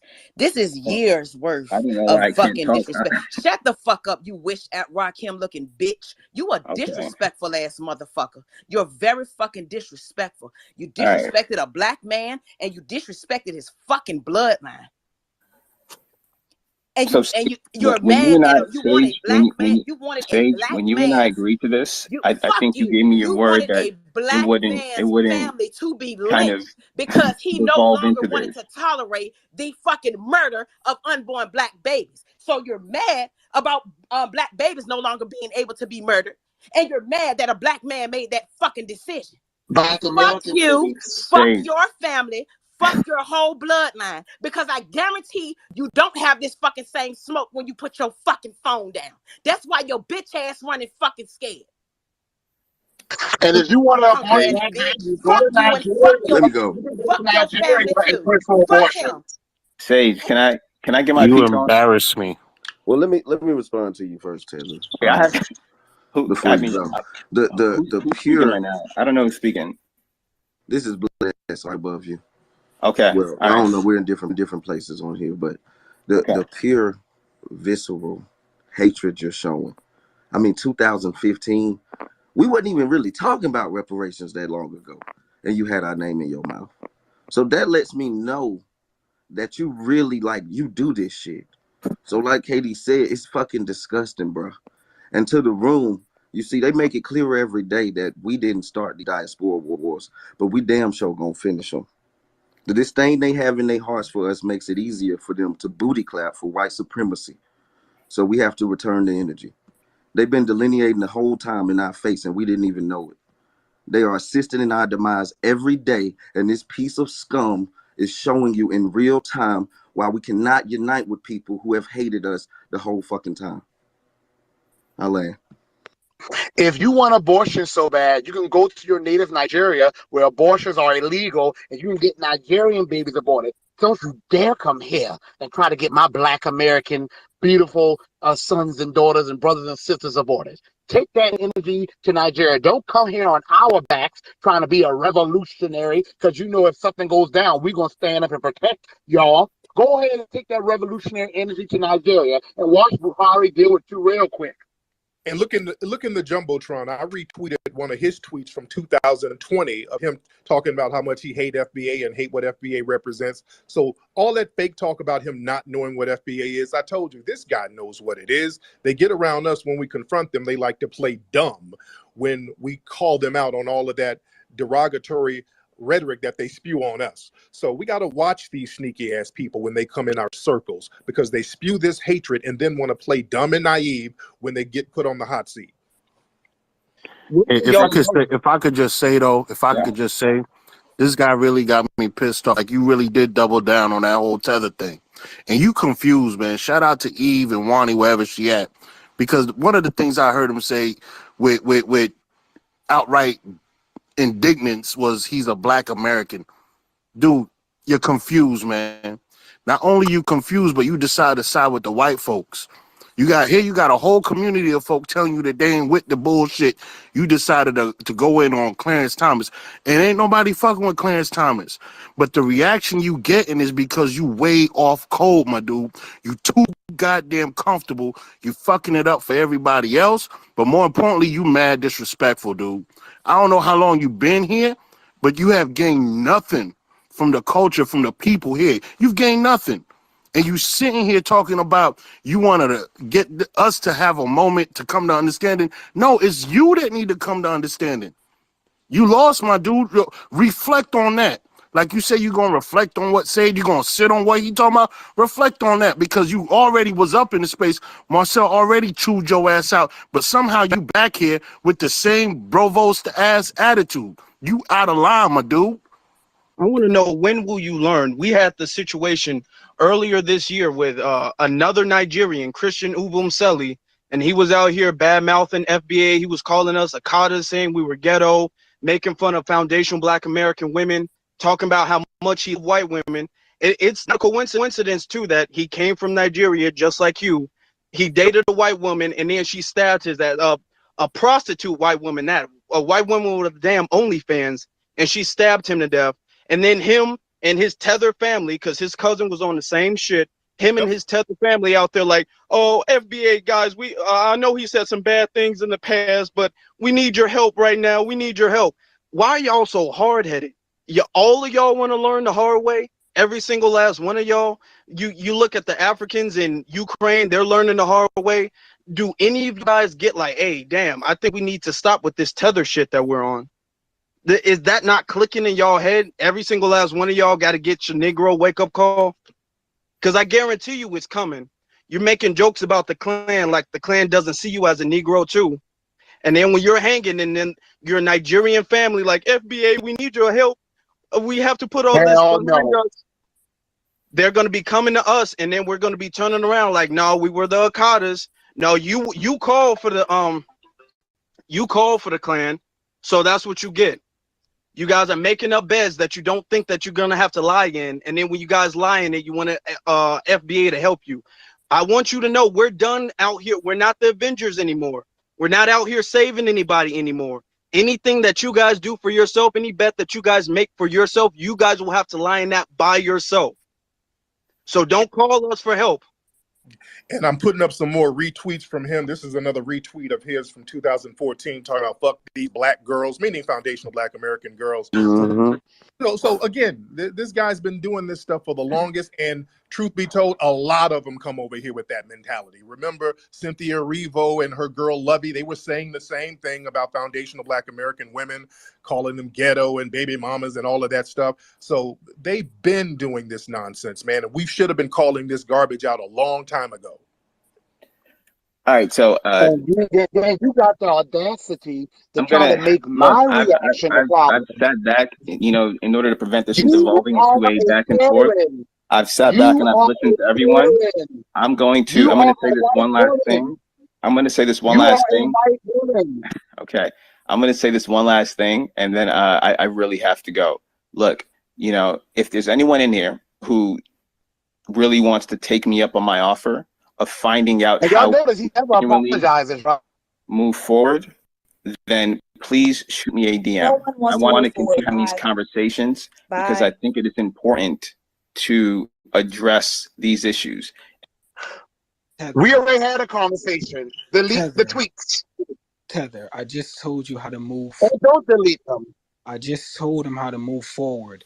Delete the tweet. It's 3 words. Delete the tweet. Looking at the Jumbotron again. I mean, this dude has been doing Olaf Kunin for years. It's like, how do I get white women to like me? I mean, this dude is an OG Kunin. That is funny. That is funny. I don't know if y'all don't have a sense. That's funny to me. I'm not going to apologize for that tweet. That's funny to me. Look, brothers and sisters in here, Sage, I've told you, I've said this a bunch of times. This is not about people calling pace. This is not about people saying I live in Harlem. I am going to sit on this conversation, and that might result in me deleting the tweet. It might result in me not feeling that I have to, but I'm going to do the appropriate action when I need to. I'm sorry. I'm going to. Yeah, it's time for a check. Fuck you. He is worse than a white racist. He is worse than the white racist. Y'all have a good night, okay? Like I said, if anyone here wants to DM me and continue having this conversation, please let's do that. You an embarrassment. Fuck you, bitch. You are an embarrassment to your tribe. For the record, ASAP. all of y'all was in here. I wanted to do this public with this dude because he was tweeting me all day. So like I told him, I'm gonna tell y'all earlier. I know Marcel, you was here from earlier. There's nothing that I had to say in the dark that I can't say in front of my family. That's why I wanted to do this in such a public space. I have nothing to hide from my family. And also for the record, I did not threaten that man not one bit. I said, you live in New York, I live in New York. That's all I said. I didn't threaten that man. So again, if he tries to say that I threatened him, I didn't threaten shit. Look, if you're afraid, that's fine. But all I Dr. said is that I Kadara, live in New York. That's it. Dr. Kadara said the same thing, and he was like, "Oh, she's threatening me, but I don't fight a girl." So she was like, "I can get my brother." And then he was like, "Oh no, I don't do violence." See, Yeah, this you is do the violence. problem. You try This to is get the around problem with fucking No, this you're Twitter Twitter. shit. fine. You fine, Sage. The recordings are on. Don't even Absolutely. worry This is the about that, problem. brother. This is why I record. This is the problem with this Twitter game. Y'all get up here and y'all try to troll Tariq and you know Jason Black. Y'all try to troll these brothers and you know whatever. You know, but when the real niggas come on out, the street niggas, and they want to see y'all, then y'all act like we threatened y'all. Y'all run scared. And that's what I don't like about some of y'all. You know what I mean? And I'm not, you know, obviously nobody's speaking up here, but like I said, when shit gets real and the streets really start talking, and I drive my ass from Brooklyn to Harlem to go see you because I have the information. You know what I mean? That you know, you play the victim. You act like a real Karen, and that's what y'all need to stop doing. You know, when we say y'all need to get on code as Tethers, you know, we're not asking. We're telling y'all need to get on code and follow us. That's all we're saying. But you know, with that, I'll end. Y'all go ahead. Yeah, or go back and fix your own country.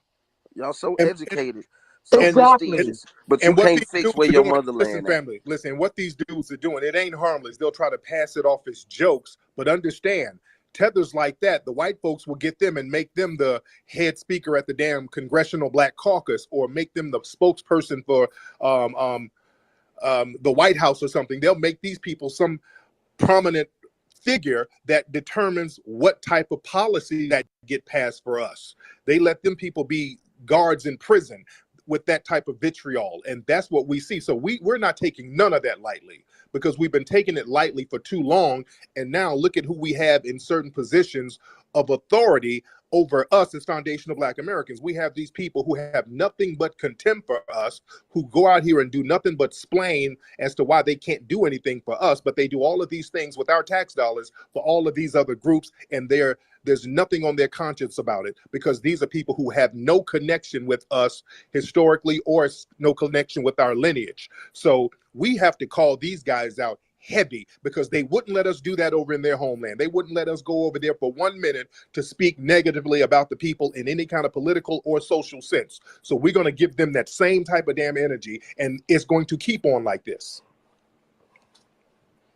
And I just want to say, y'all, I looked him up. I Hold looked up on his 1 second, record. Marcel. I'm gonna let you go, Marcel. Before, brother Flex, I want to congratulate you on raising that money for that Maroon movie. That is needed. Yes. I know that you know the trolls are probably gonna say, you know, you got extra money, nigga. What you gonna do with that? That's fine. Yes. There's Jollof heartburn all over the hood right now. The Tethers are so mad. These nigga did it again. Oh my God. So yeah, of course they're going to hate, because they hate to see us codified. When we get on code and get stuff done in a short period of time, they know that reflects badly on them, where it's a gazillion of them and they can't even build a damn toilet together. They can't get stuff together in their homeland with all of those resources and all of those people. They got every excuse in the world for not building anything or getting together and getting rid of that tribal garbage that is played out and outdated. They're still holding on to that while failing, and then come over here pointing the finger to us about what the hell we should do. I don't want to hear nothing from anybody who fled over here. You can't say nothing to me or any other foundational Black American about nothing. Just come over here, sit over there and chill out and watch what we do, and you be the cheerleader. All I want to see from you are pom bombs, and then go back to your homeland and do the same thing we do. But I don't want to hear nothing from none of these tethers. I spent $300 on a Michi Munchie. I just want the family to know that. But take, you know, I'm happy he woke that up. We can't. They always telling us to go back to Africa, and all of them is coming over here. Exactly. And if you look in my PTR, you'll see I have this woman and her family got killed when they repatriated over there. The sister from Detroit, yeah. Yep, exactly. Mm-hmm. So what are we really? And that's just 2 people. So what you think gonna happen? And these were old women, 75 years old, and they did that to them. poison their dogs 2 weeks prior. So what you think if all 40 million of us go over there and start excelling, which you know we're going to do? What do you think is going to happen? Let's be Yo, serious. I looked at this. And then that's firstly. And secondly, y'all coming here. So why the hell y'all telling us to go over there? Y'all want to trade places? So they are booty clapping Exactly. white supremacy to assist in our oppression. Yo, I looked at this guy's record, and I did find some comments saying that he was a tough grader, and it seemed inconsistent. Something tells me those people saying that were probably Black American descendants of American slaves. Something is something. Because they have raped my professor, and I find out people saying, "Oh, he was a tough grader." I'm willing to bet you that was probably a person who's a descendant of American slave. If he says Akata is referring to us, if he says we're born useless, you know that's going to carry with him in the classroom. I'm a teacher, and I've seen teachers bring their biases against and for certain students. Another thing I want to bring out is that this guy here, he, like someone said, he's been saying that he has a long record of saying things like this. A long record. So just let that be known. This ain't something he just started with Clarence Thomas. I didn't even know about the stuff Tariq said. I didn't know he was well known on the circuit. So this is not some one-off. Right. That was new to me. Yeah, guys, I think he's trying to follow the same path as Lovey and Cynthia Erivo and all of these other marginally talented people who come over from their country. And their only pathway forward is to start signaling to white supremacists that they're willing to go after us. That's what he's been doing for 10 years. So I don't want y'all to look past what Tariq said about the way that he pops up, particularly around election time. The things that he's saying is really what his white liberal handlers think about us. When he describes reparations as begging, that's what they want to say, but they're saying it through him. So I think it's really important, like Marcel said, for us to get after his employer and get some things officially on his record, denoting him as an anti-Black bigot, so that when they do reach out to try and put him on some type of official committees or elevate him and he pops out of nowhere doing spots on MSNBC, we will already have the paperwork on him to show that he's not valid. He does not speak for us. We've got to cut this one off at the knees because he's been trying to angle for that position for a very long time. And he is using us and our children and those students at Pace to get where he's trying to go. So please don't And let using our blackness. He's got to come out He's of using our blackness. Look at his tweets. Because He has a bunch of guy. If he was a white guy and said this, all hell will be breaking loose. But you see, they are mad because we're not letting them get the black pass anymore, where they can say nigga and we let them get away with it. Now we're saying to them, hey, you are not foundational Black American. That is not for you to say. You see, he thought he could say that and get away with it. So his real attitude is, wait, why y'all treating me like I'm not Black like one of y'all? They want to be Black when they get the heat put on them. Other than that, he identifies as Igbo or Yoruba or whatever the hell he classifies himself as. I'm glad we're bringing the heat here to him, and I don't plan to stop. And this guy, if you look at his tweets, I mean, he has dozens and dozens of tweets bigging up Biden and bigging up Kamala. Well, nobody does that in real life. Let's keep it a buck. Don't no Black folks sit up online co-signing no damn Biden or Kamala. There's absolutely no reason for that. So again, this dude is a shill from the white liberals. They put him out there to spew these talking points and to spew this vitriol towards us. They have a lot of these people that they put on the payroll to get online and to really just denigrate us around election season. Remember that other guy who was trying to denigrate our brother Marcel and denigrate all of us using these Democratic talking points when Marcel was running, talking about how we shouldn't get reparations and how Biden did the Build Back Better plan and all of these old jive-ass talking points that don't nobody believe. So understand where these people are coming from. These people are being sent to us to spew dissension and to waste our time with a lot of vitriolic trolling. Facts, family. Let me add on that, man. What's happening to Tariq Nasheed, to the whole security crowd gang and shit? Look, I call them damage control, Brody. That's what I call them. These motherfuckers is damage control. You know what I'm saying? They trying to psyop our shit. They know what the fuck it is. For one, you hating on Clarence Thomas for some shit that the Black community fuck with. We don't fuck with Clarence. I understand. We don't fuck with Buddy. But it was some shit that got put in play that actually benefited us. So what the fuck is you getting mad for? You see all of us over here fucking with it. You see we on call. Bitch, shut your ass up, sit in the back, and fall in line. See, that's what's wrong with these Nigerians. And Tariq Nasheed, you said it best, man. If I go to Nigeria talking that shit, bro, they gonna cut my fucking arms off. What the fuck going on? If you really being real, Bro, they gonna have me out there, you know what I'm saying? Eating me and shit, all type of weird ass shit they got going on over there. You see what they did to that lady? She's 75 years old. Yeah. That shit was... And the statement you made, Tariq, about the jokes, that's very important too. Because if we know our FBA history, we know the KKK and Jim Crow, all that stuff started with jokes. So Yes. jokes aren't harmless. No, You they're have not. white supremacists who troll. Those are not harmless jokes that he's talking about, the KKK lynching and murdering black people. Now, had that been Asians, the Asians wouldn't be taking that lightly at all. They had the whole stop Asian hate. You couldn't say you didn't like Chinese food. Otherwise, that'd be a damn hate crime. They took everything that was said to them negatively. You have other religious groups. I don't even need to say their name.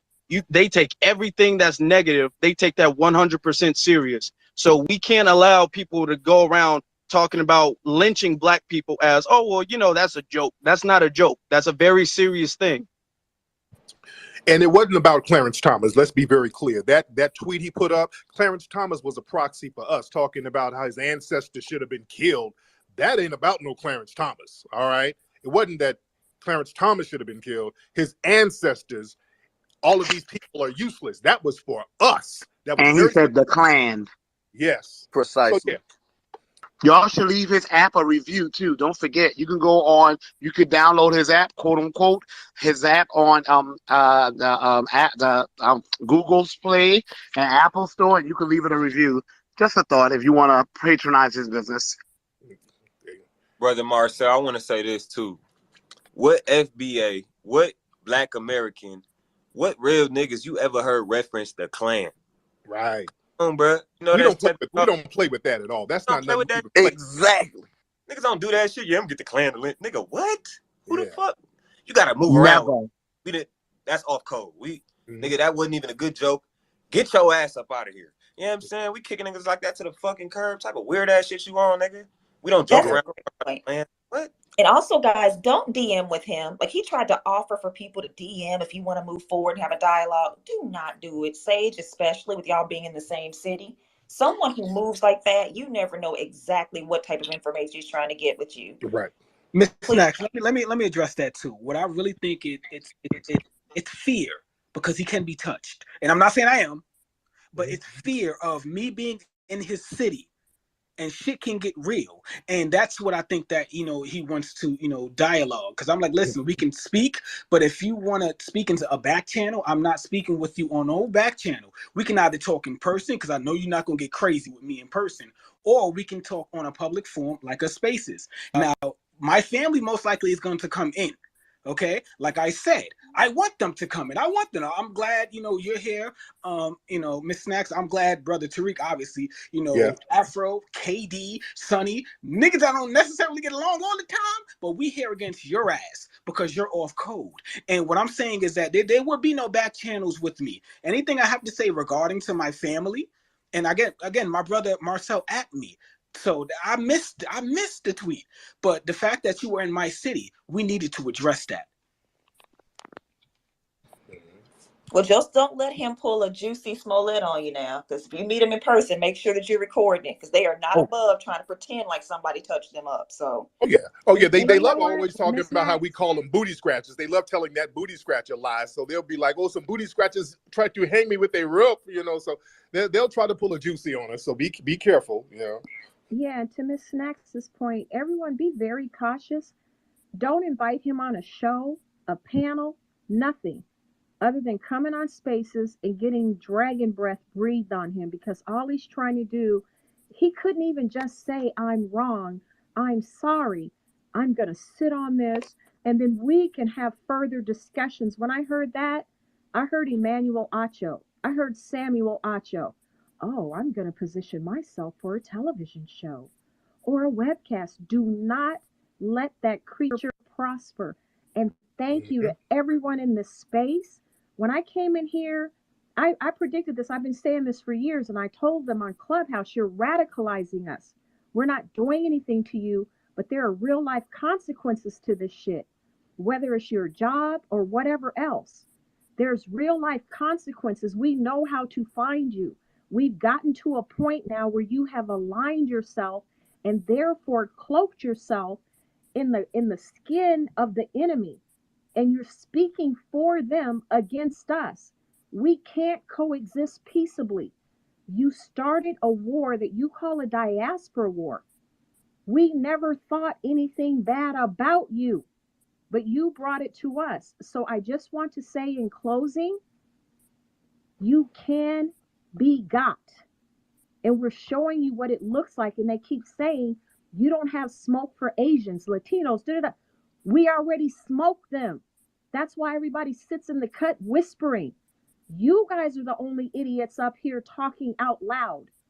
They sent your dumbasses bucking and cooning from your country to come here with that backwards, ignorant tribalism that is a disservice to the whole Black continent.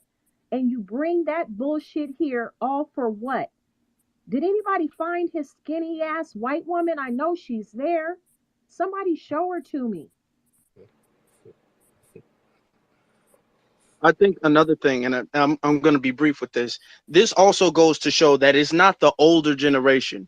When we talk about the Tethers coming in and how much vitriol and disdain they have for foundational Black Americans, we're always told, oh, well, that's the older generation that's just stuck in their ways. And, but the younger generation, we rock with you. We don't think that way. This dude is the same generation as we are. The Ubum Seli who got stabbed by his prostitute girlfriend, the same generation, the same age.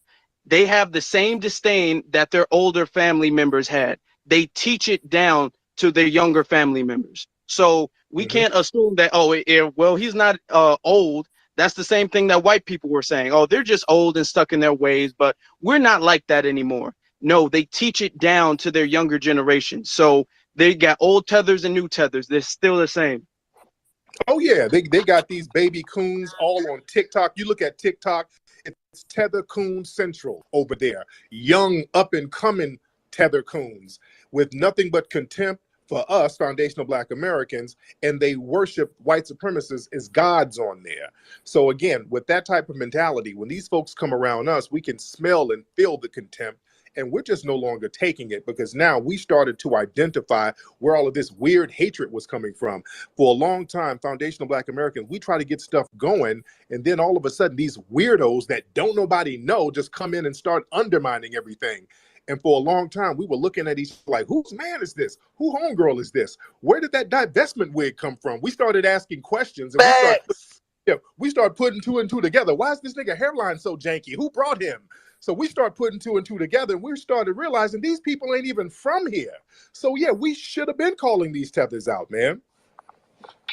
And he's a classic Tether because his name on here was Tukach Shakur. His real name is Oyekachi Nawabasi. So you see, he was cloaking himself in our culture. And the way, and I forgot how I came about it, but once I found out his real name, I was able to identify where he was because he didn't have that on LinkedIn. But if I had to come to New York City, turn it upside down and shake it, I was going to find him. I done found the old employee said he hasn't worked for them since 2017. I'm going to find everything I can. The thing that bothers me about him is the way he doubled down, tripled down on the disrespect. He sees we are offended and he's doubling down on it. So since he wants to be adamant, I'm going to be adamant. Yep. And that's what my man Marcel hit on something very important. Marcel, how they cloak themselves. See, now this thing, a lot of them will try to tether themselves and pretend to be damn near FBA to a certain degree, and they will anglicize some of their names. Remember out there in Oklahoma when that dude shot up the doctor and shot up the hospital, they were calling this guy a certain name, and the name was anglicized. But when they showed the mugshot of this dude, I said, hell, that ain't no damn FBA with that janky ass hairline. Hell no. I started to investigate, found out that nigga was Haitian. I said, there we go. Sister KD? I just want to know, is these the people that we supposed to be on one accord with? I'm just going to say the shit. I don't give a fuck. Is these the people that we supposed to be on one accord with? These are the people that we're supposed to take by the hand and lead to the water and make them drink. These are not isolated incidents. These are individuals time and time again showing their hatred and their vitriol for us. And these are the people that we're supposed to be on one accord with when they showing us every single day, whether it be on this app, whether it be outside in the street, whether it be in the classroom, whether it be in Congress, whether it be in the lowest fucking political office, that they don't fuck with us. I don't have time to waste on these fucking disrespectful ass tethers because they don't want to do shit but bring us harm. I'm not trying to get on one accord with these motherfuckers. They showing us every day why it's necessary for us not to fuck with them.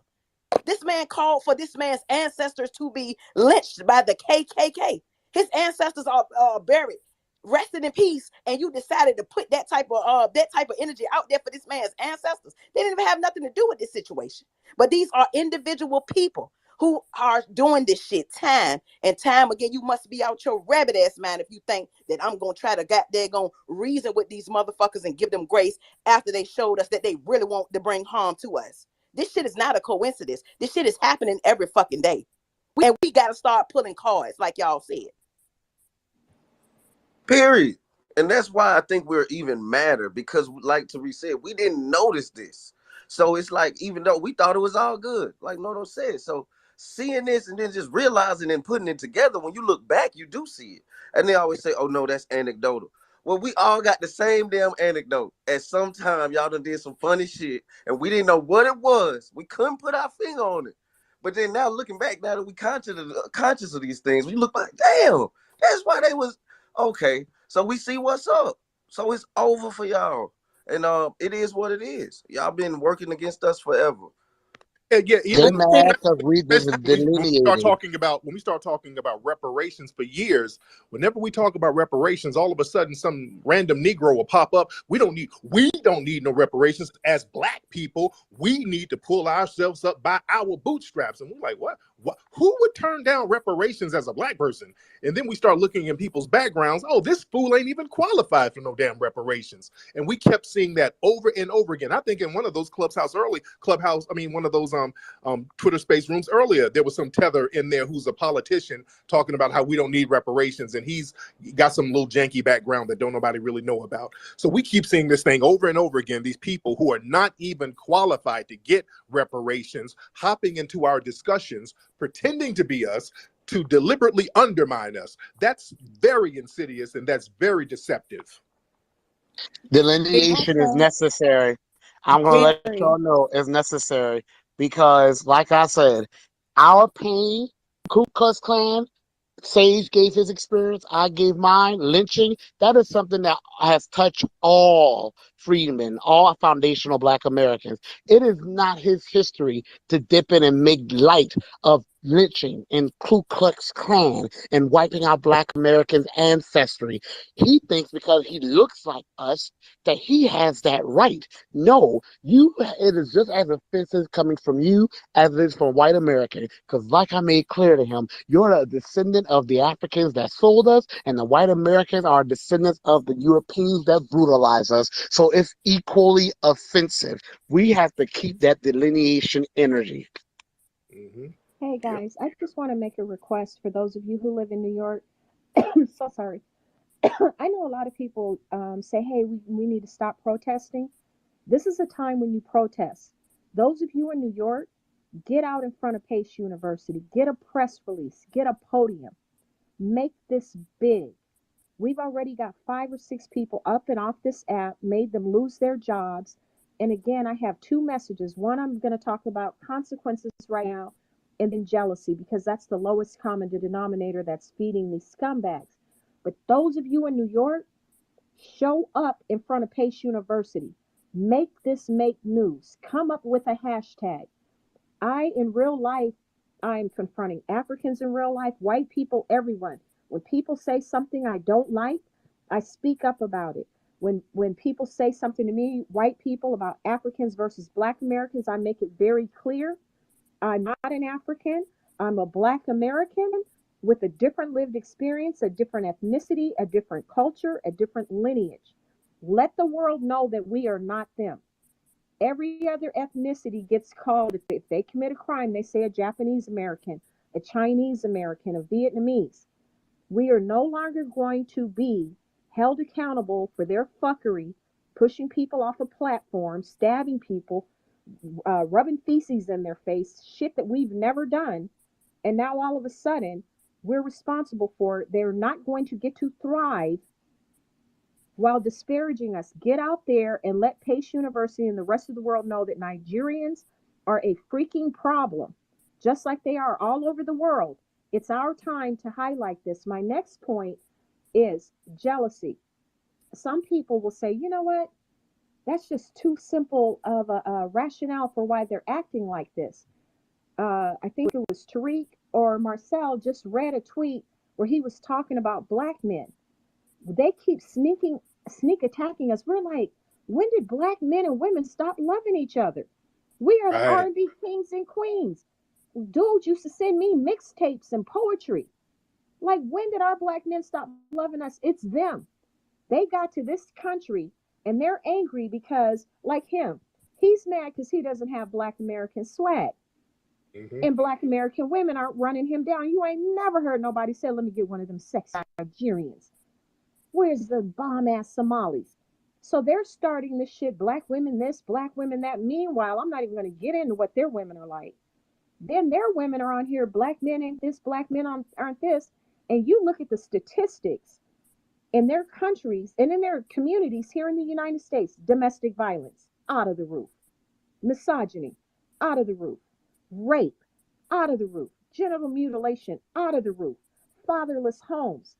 Nigerians have the highest rate of paternity fraud. Those Negroes don't even know if those kids are theirs. The Dominicans, they call them the fatherless country. But then they want to come here and disparage our black men, disparage our black women. Look at the wholeness in music. I started tracing this years ago. Lil' Kim and all those guys, they're not us. All those chicks doing that nasty, nasty, nasty stuff never has been us. That's where all this shit is coming from. So the last thing I'm going to say is it's jealousy. They come here. Statistically, it's shown that immigrants of all ethnicities have a very hard time assimilating into a new culture. It's hard to give up who you are, right? But imagine coming here and being in the shadow of the great black Americans. So they're sitting over there in the cut, jealous, watching us. And then they want to be us, and they don't want to work hard like they claim they do. So they just decided one day, we're just going to start saying we're black Americans. We want instant success and prosperity. So they're capitalizing on all of our accomplishments while at the same time gaslighting us like white people, saying we have no accomplishments or culture. They don't want to put in hard work. They don't want to come here and build a name for themselves as Nigerians or whomever. They don't want to do that. So they would rather tell us we're not shit so they can get over on us. I'm going to close with that. But they are coming from countries with no successes to brag about. Not a damn thing. Not even above ground plumbing. And then they want to come here and talk shit. And then this fool comes in this room and can't humble himself. So again, I'm going to close with this. Make sure you see him in New York. Let him and his people know there's consequences to this. Let me build on what the sister brought up. She brought up a very good point, how a lot of their culture, the dynamic between the men and women is very janky. And then what happens is they bring that degenerate culture here, and then they start blaming us and tying us in with their degenerate behavior. Y'all remember a few years ago when they had that "You okay, sis" stuff, where these white feminists got with these tether feminists to denigrate black men and pretend that it was foundational black American men street harassing these Caribbean and African women in New York. They were running around talking about how they can't walk the streets because the black men are harassing them. All of these fraudulent tether women who are clicked in with the Democrats and these white feminist groups, including Tarana Burke. Tarana Burke was one of them. And that made me raise my flag, because when she was talking about how somebody was street harassing her, I said, hell no, ain't no foundational black American man harassing no damn Tarana Burke or anybody else who looked like her. So I knew right then that they were talking about those men from their communities, and they try to put their dirt and their garbage on us. And that's when I said, hell no. We have to delineate. We have to let people know you're talking about dudes from your culture. Don't put that thirsty ass nonsense on us. I was offended just by you implying that foundational black Americans were trying to holler at that. Sister Jessie, and then Brother Sonny. Thank you. Katie, I know you're very passionate about delineating, and I agree with you. Off-code people are off-code. Nobody's saying to be on code with an off-code person. And I think Tariq was just talking about how we've got these visual cues, like with white supremacists, the OK sign is not the OK sign no more. Divestment wigs might be something, you know, that hairline might be something. They start talking crazy. Like Kamala probably has always talked crazy.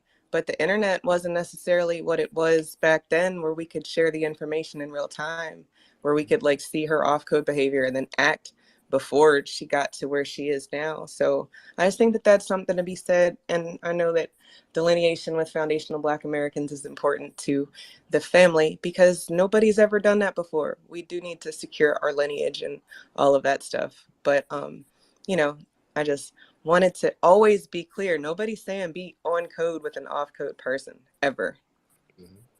I understand what you're saying, sis, and we can agree to disagree.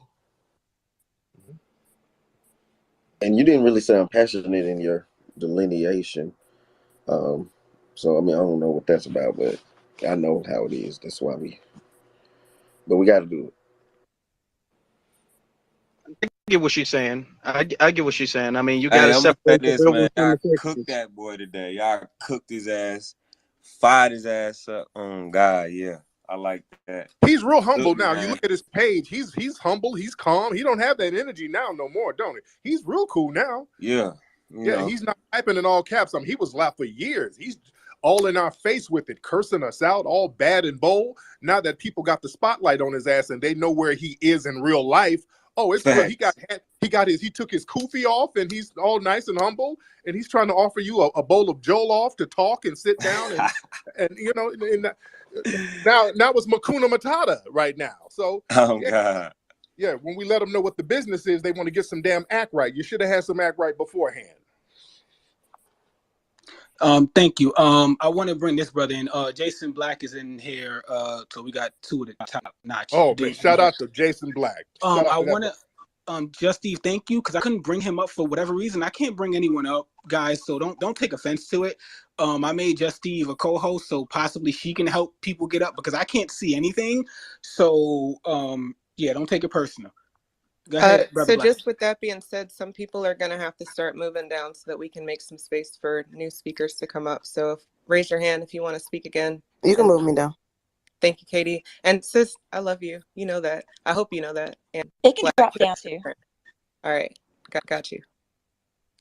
Yeah, I'm about to drop down. I just want to land with this. Look, with this whole new era that we coming in, Web3, now we have the public, like, you know what I'm saying, whatever you want to call this, public platform to be able to do this. You feel what I'm saying? And really do it on a mass level and trust. I don't want to say nothing about Buddy, but, you know, just trust. Niggas gonna find that motherfucker. You know what I'm saying? But I'll land there, man. What's up, man? What's up? Brother Black, it's on you. Well, thank you very much. I've been listening to the Twitter space here tonight. And if I may be just totally honest, I have to say I'm kind of disappointed. I'm disappointed that we didn't do this 40 damn years ago. That's what I'm disappointed about. This has been a problem for a long damn time. And if Pan-Africanism has had a flaw to it, it has been the flaw that we didn't listen to Dr. John Henry Clark, or at least execute the way that he said, which is you can't form a coalition with people who are willing to break the coalition, and you cannot or you will not punish them for doing so. So we've had this coalition in our minds, or at least the previous generation fed us that, and we haven't really been on code with ourselves. So everybody else has obviously been taking advantage. So, you know, I have been a proponent when I said it a decade ago that there needs to be a black civil war. This is exactly what the hell I was talking about. You need to cut the wheat from the chaff. You need to move out the riffraff. You need to make it very, very clear where you stand. You cannot accept people disrespecting you. There have to be consequences for that. And by the way, you all know I'm the billboard man. So Pace University, it ain't nothing but a thing. It really, really isn't. But I'm very, very glad that I think it's a good look for them to see that a lot of folks got on code about that. When you kick a beehive, something needs to get stung. So I want to say I'm on code. I'm on par with everything you're saying here. Everything is going exactly the way I would have it. So I can't do anything but show love and appreciation for what you're saying. And it sends a very clear message to people. If we want folk to respect us, forget liking us. If we want them to respect us, this is how you get respect, not like. And one last word about Nigerians in general, and I'm not here to bash on them, but let's just keep it 110. If you go into any Nigerian space on Facebook, and this has been the case since Facebook started, and on MySpace before then, when you go onto their pages, the Yoruba, the Husafalani, the Delta, the Igbo, they are constantly going at each other, hammer and tong, all damn day, for politics, for personal. The way that you hear them talking about us, that's how they talk about their women over there in between their groups. That's how they talk over there.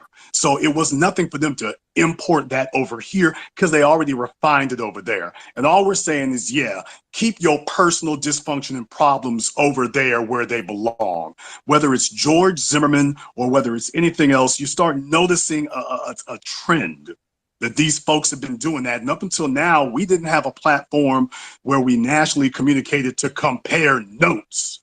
And the only difference is now we compared some damn notes with each other. And we said, hey, Tariq, out there in Los Angeles, are you seeing that? Yeah, I'm seeing that. You seeing that in New York? Yeah, we're seeing that. Are y'all seeing that in Louisiana? Yeah, we're seeing that down here too. How about in Florida? Yeah, us too. Well, I'll be damned.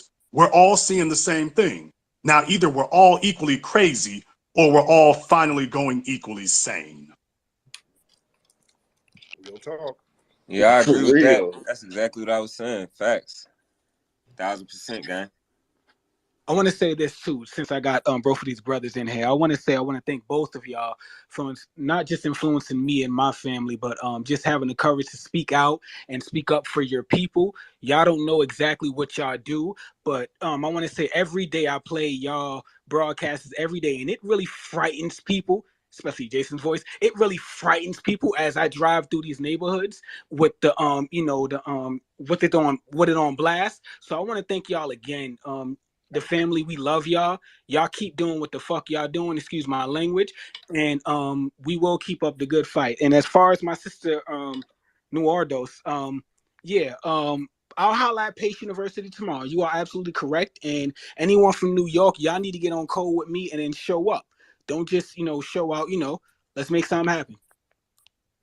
Yeah, let's make this an organized effort. I'll put you with Tony Blunt, but there are a lot of people out there, whether they call themselves FBA, Foundational Black Americans, Black American Descendants of Chattel Slavery, freedmen.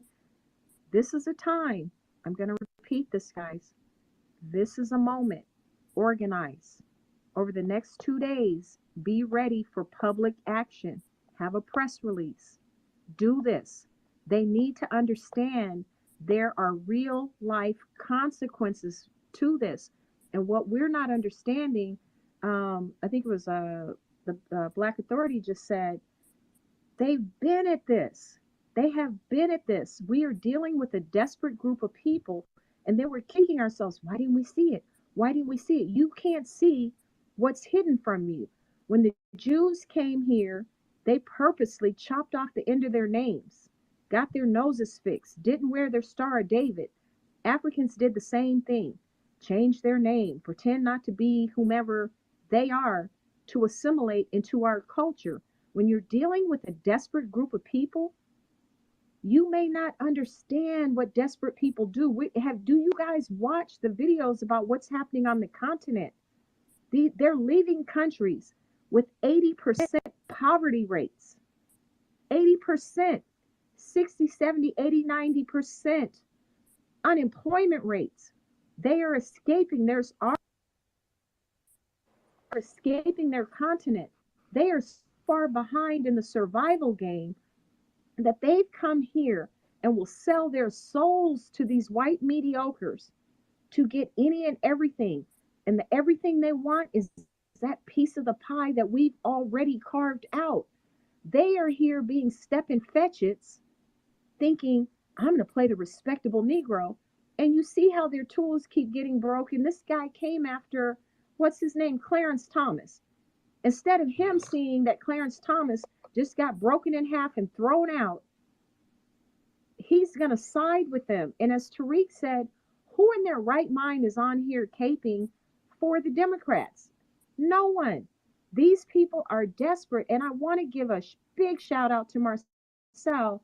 This same guy tried to come after Marcel this morning saying, oh, he's a loser. You guys are falsely worshiping him, blah, blah, blah. What they don't understand is Marcel is a man of courage. They don't understand that we as individuals put ourselves in danger to tear down this regime, the most demonic, corrupt regime known to mankind. They're so busy running, fleeing, being cowards, licking white butt that they don't even understand what Marcel did. They don't understand that his career has suffered because of what he did. But they would rather tear him down and call him a whiner, me a whiner, us a whiner. Stop whining, stop begging. Why? Because that's what you do in your country. You put your head down instead of 90 billion of you running up on that 10,000. They don't understand what it is to be a people of courage, a people of great confidence. So what they would rather do is sit around and be jealous. You didn't invent this. You don't have no culture. You don't have nothing the white man didn't give you. That's called projection. Now project everything onto his ass and make sure that this hits the news, guys. Be in front of Pace University. Have his name trending. Send a message to each and every Nigerian, Somali, Kenyan, whomever, Caribbean, whomever. Just make sure you do it. I think that the provost, when I spoke with her, she sounded pretty angry. So I think he's probably been getting phone calls or been ignoring it because she was like she was gonna get on it right away. Like she wanted me to send her the screenshot while I was on the phone, but I told her I would have to look for it. So I think Pace University is not taking it lightly at all because I emailed a former employee and they wrote me back right away. They was like, we don't condone that. He hasn't worked for us since 2017, but they still asked for me to send the screenshot. I didn't attach it. So I think Pace University is going to be on it. I'm pretty sure I called them like around before it was almost 5 o'clock. But I'm pretty sure they're going to be on it. You know what? This would have never came to this had he just, in the first Twitter space we had, just humbled himself, apologized, and deleted the tweet. But y'all saw what happened when he came here tonight. He was like, oh, I changed my name to Tether Locklear because, that's me. I just troll people. So he really thinks talking about the Klan and lynching and killing our ancestors is something for him to troll. He's trying to do that Mark Zuckerberg, totally do, you know who my father is type thing. That like I'm a smart alecky type guy thing. But he's going to realize this is a new era. We are not our parents' generation. We're not going to we should overcome stuff no more. We're going for you. Marcel, There are before consequences. hold on, Waldo. Marcel, before Sonny goes, 'cause I know Sonny's been waiting for a little while. I want to. Can you put in the jumbotron exactly which number we should reach out to from Pace University so that the family, everyone in here, can see it? Yep, I'm doing it now. Sonny, it's on you.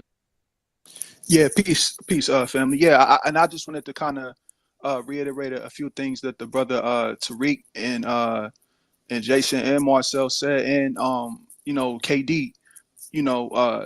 This is the year. This is the year of delineation. There's nothing you could do about it. It's going to be uncomfortable.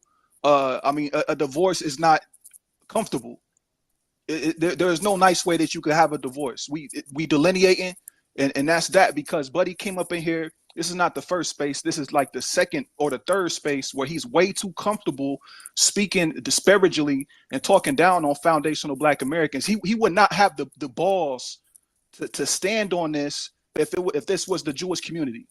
If he was saying, I wish that whatever Jewish politician that you want to use, I wish that it would have thrown him in a gas chamber. That this shit wouldn't have been funny. So we need to flex our muscles as foundational Black American family and moving forward. We got to get these people up out of the paint. It's going to it may get ugly, family. We got to box these people out economically. and let them know that you cannot disrespect us no more. You cannot show me a group of foundational Black Americans by the thought. And another thing too, we don't need you to call out our coons. You got way too many Nigerian coons to deal with. You got maybe a million or more. We can handle our own coons. Clarence Thomas is ours. We'll take care of him. We need you to take care of yours. We cannot. The foundational Black Americans cannot be. Listen, man. We cannot be policing the whole fucking diaspora, bro. Get on your shit. Get on your game and take care of your people. I gotta call out my coons. We gotta call out your coons. We the parents of the whole diaspora, bro. This shit is getting tiring. So yeah, you need to get on your shit, get on your game, and take that shit back to your country and to your people and call your people out. We'll handle Clarence Thomas accordingly. You don't have to worry about that at all. So we need to make sure that, moving forward, that people understand that you cannot come over here and just be comfortable, because he's still comfortable. Sage, I think about it. I'll let you know, by Tuesday, after this nigga have a long 3-day weekend for 4th of July. Way too comfortable, family. So yeah, we need to make sure and put our foot down and start making an example out of these peoples, not violently, but economically. You will not be able to make a dollar on the land and the soil that my ancestors built. It's blood and it's dirt. So I just need for the family to understand that. So, and I'm gonna go ahead and drop my mic right there, Brother Sage. And let me build on what my brother said. Very good stuff what my brother was saying. And I want us to understand, as a foundational Black American family, a lot of these folks come over and they get into these diaspora wars with us, and then they start saying, well, we need to sit down and have a dialogue. Let's sit down and have a powwow. Let's sit down and talk it out. I'm going to remind the FBA family, we don't have to sit down and talk out anything with them as if there's some kind of negotiation. They don't bring anything to the table. You negotiate with people who have equal tangibles to bring to the table. We don't get one single solitary benefit from them coming over here. It is 100% one-sided. So we don't need to sit down at the table to negotiate with them. Get your ass in line or sit down somewhere. Either back us up or back up somewhere. That's all there is to it. We're telling you what you need to do. And a lot of them will get this arrogant attitude where I'm a citizen now, nigga. You can't do nothing to me now. You look at some of these laws that's going down now with some of these immigration laws that ain't following through like they need them to follow through. That's because we ain't supporting it. Look at what happened to the Haitians. They got sent back because we weren't supporting it. Look at that new law in New York where they're not letting non-citizens vote no more. That's because we didn't get behind it. So now they want to get some act right. We're letting them know we will make things real crazy for you in the political sense if you don't back up what we're trying to do, because we're not playing those games no more. It's in the jumbotron, y'all. Let me say something one more time, because this shit is serious as foundational Black Americans family. Because when we look around, all around the corners of what we trying to move politically, when we start looking at NARC and then Cobra, these people are holding up our reparations check. You know what I'm saying? So, if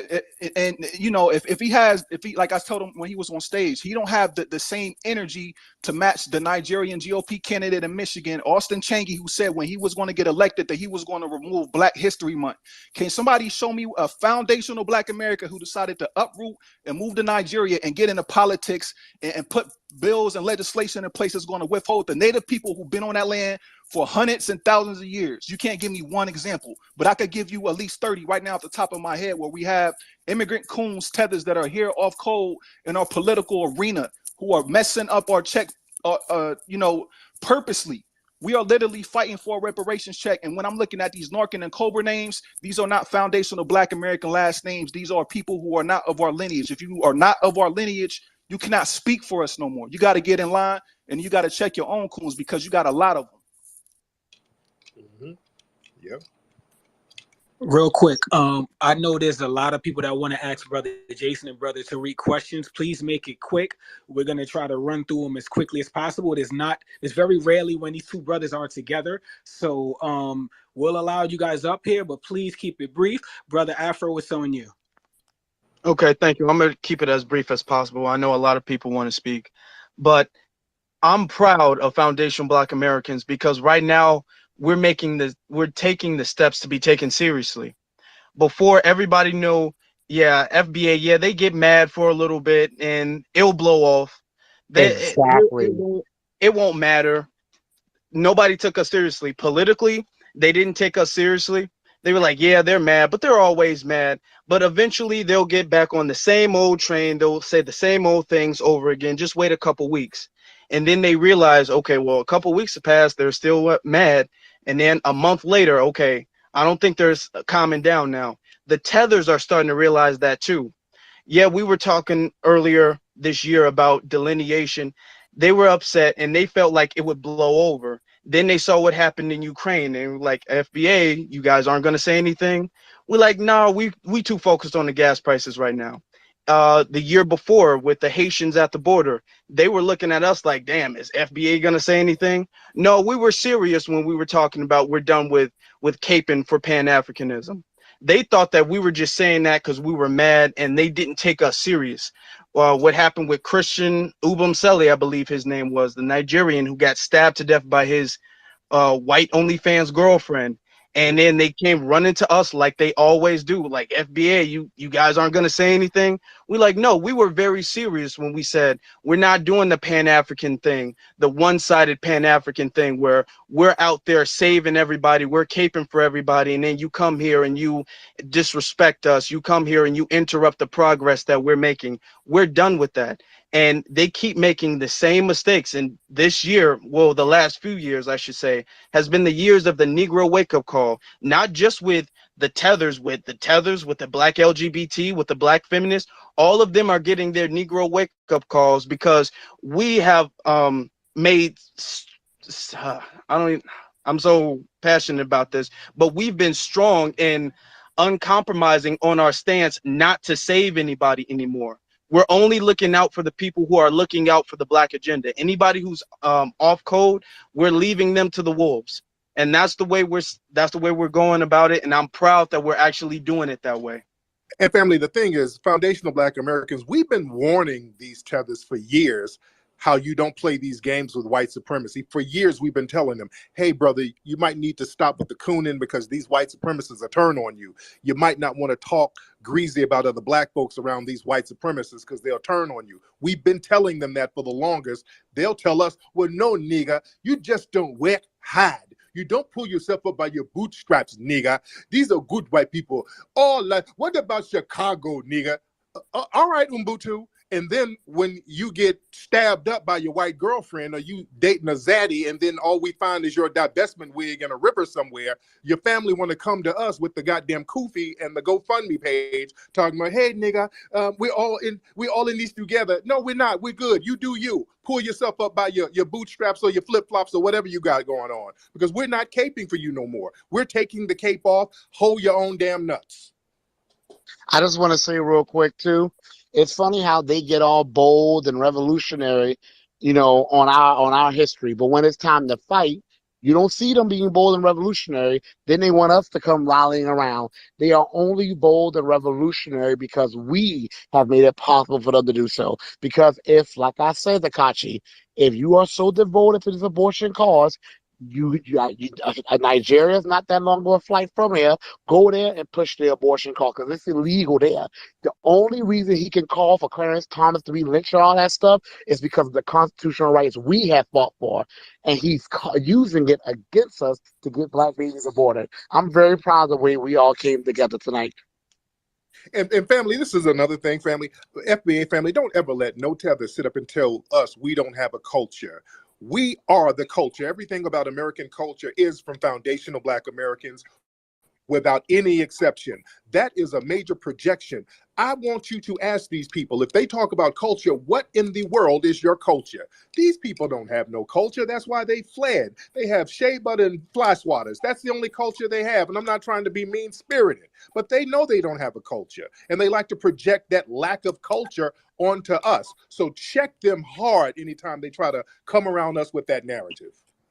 Nollywood is not a culture. Maybe someone should send them a tweet. Nollywood's not a culture. It's a knockoff.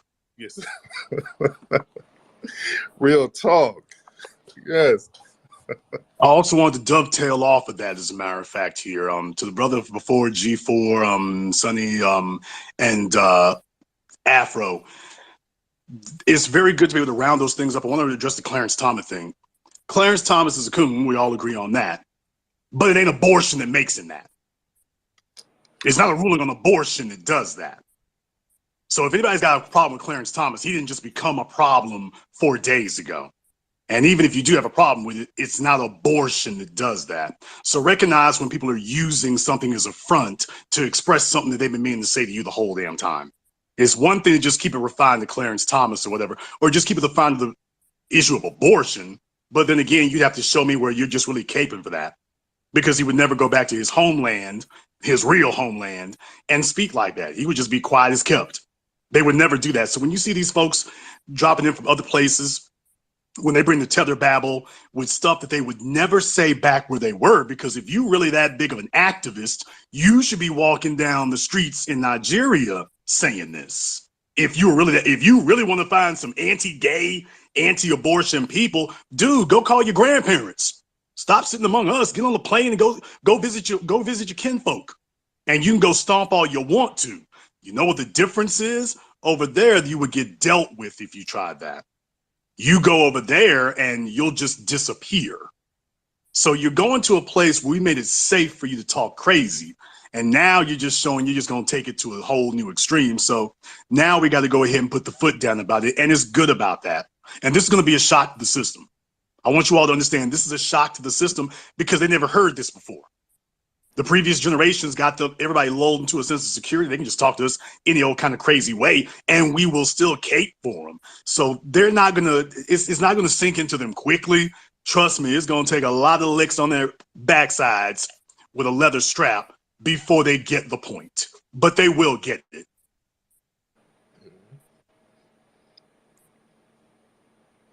Brother Jonathan. And one more thing, if they want to say what black culture is, if you want to know what black American culture is a foot up your ass.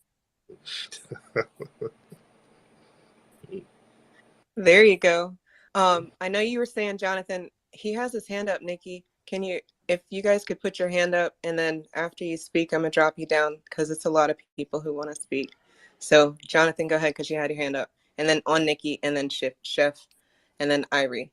And please keep it brief, guys. I don't know how much time these brothers got. Y'all know they are very busy. One brother's working on the Maroons, the other brother's working on 8 a.m. So please keep it brief. Thank you so much. Yes, indeed, man. You guys can hear me clearly? Yes, sir. Yes, sir. Shout out to Tariq and Jason Black pulling up to the space. Shout out to Sage, man. Yeah, I'll be brief, man. I agree with everything that's been said. Well, I do want to say this. It's good to see everybody kind of come together on the space right here. You know, after the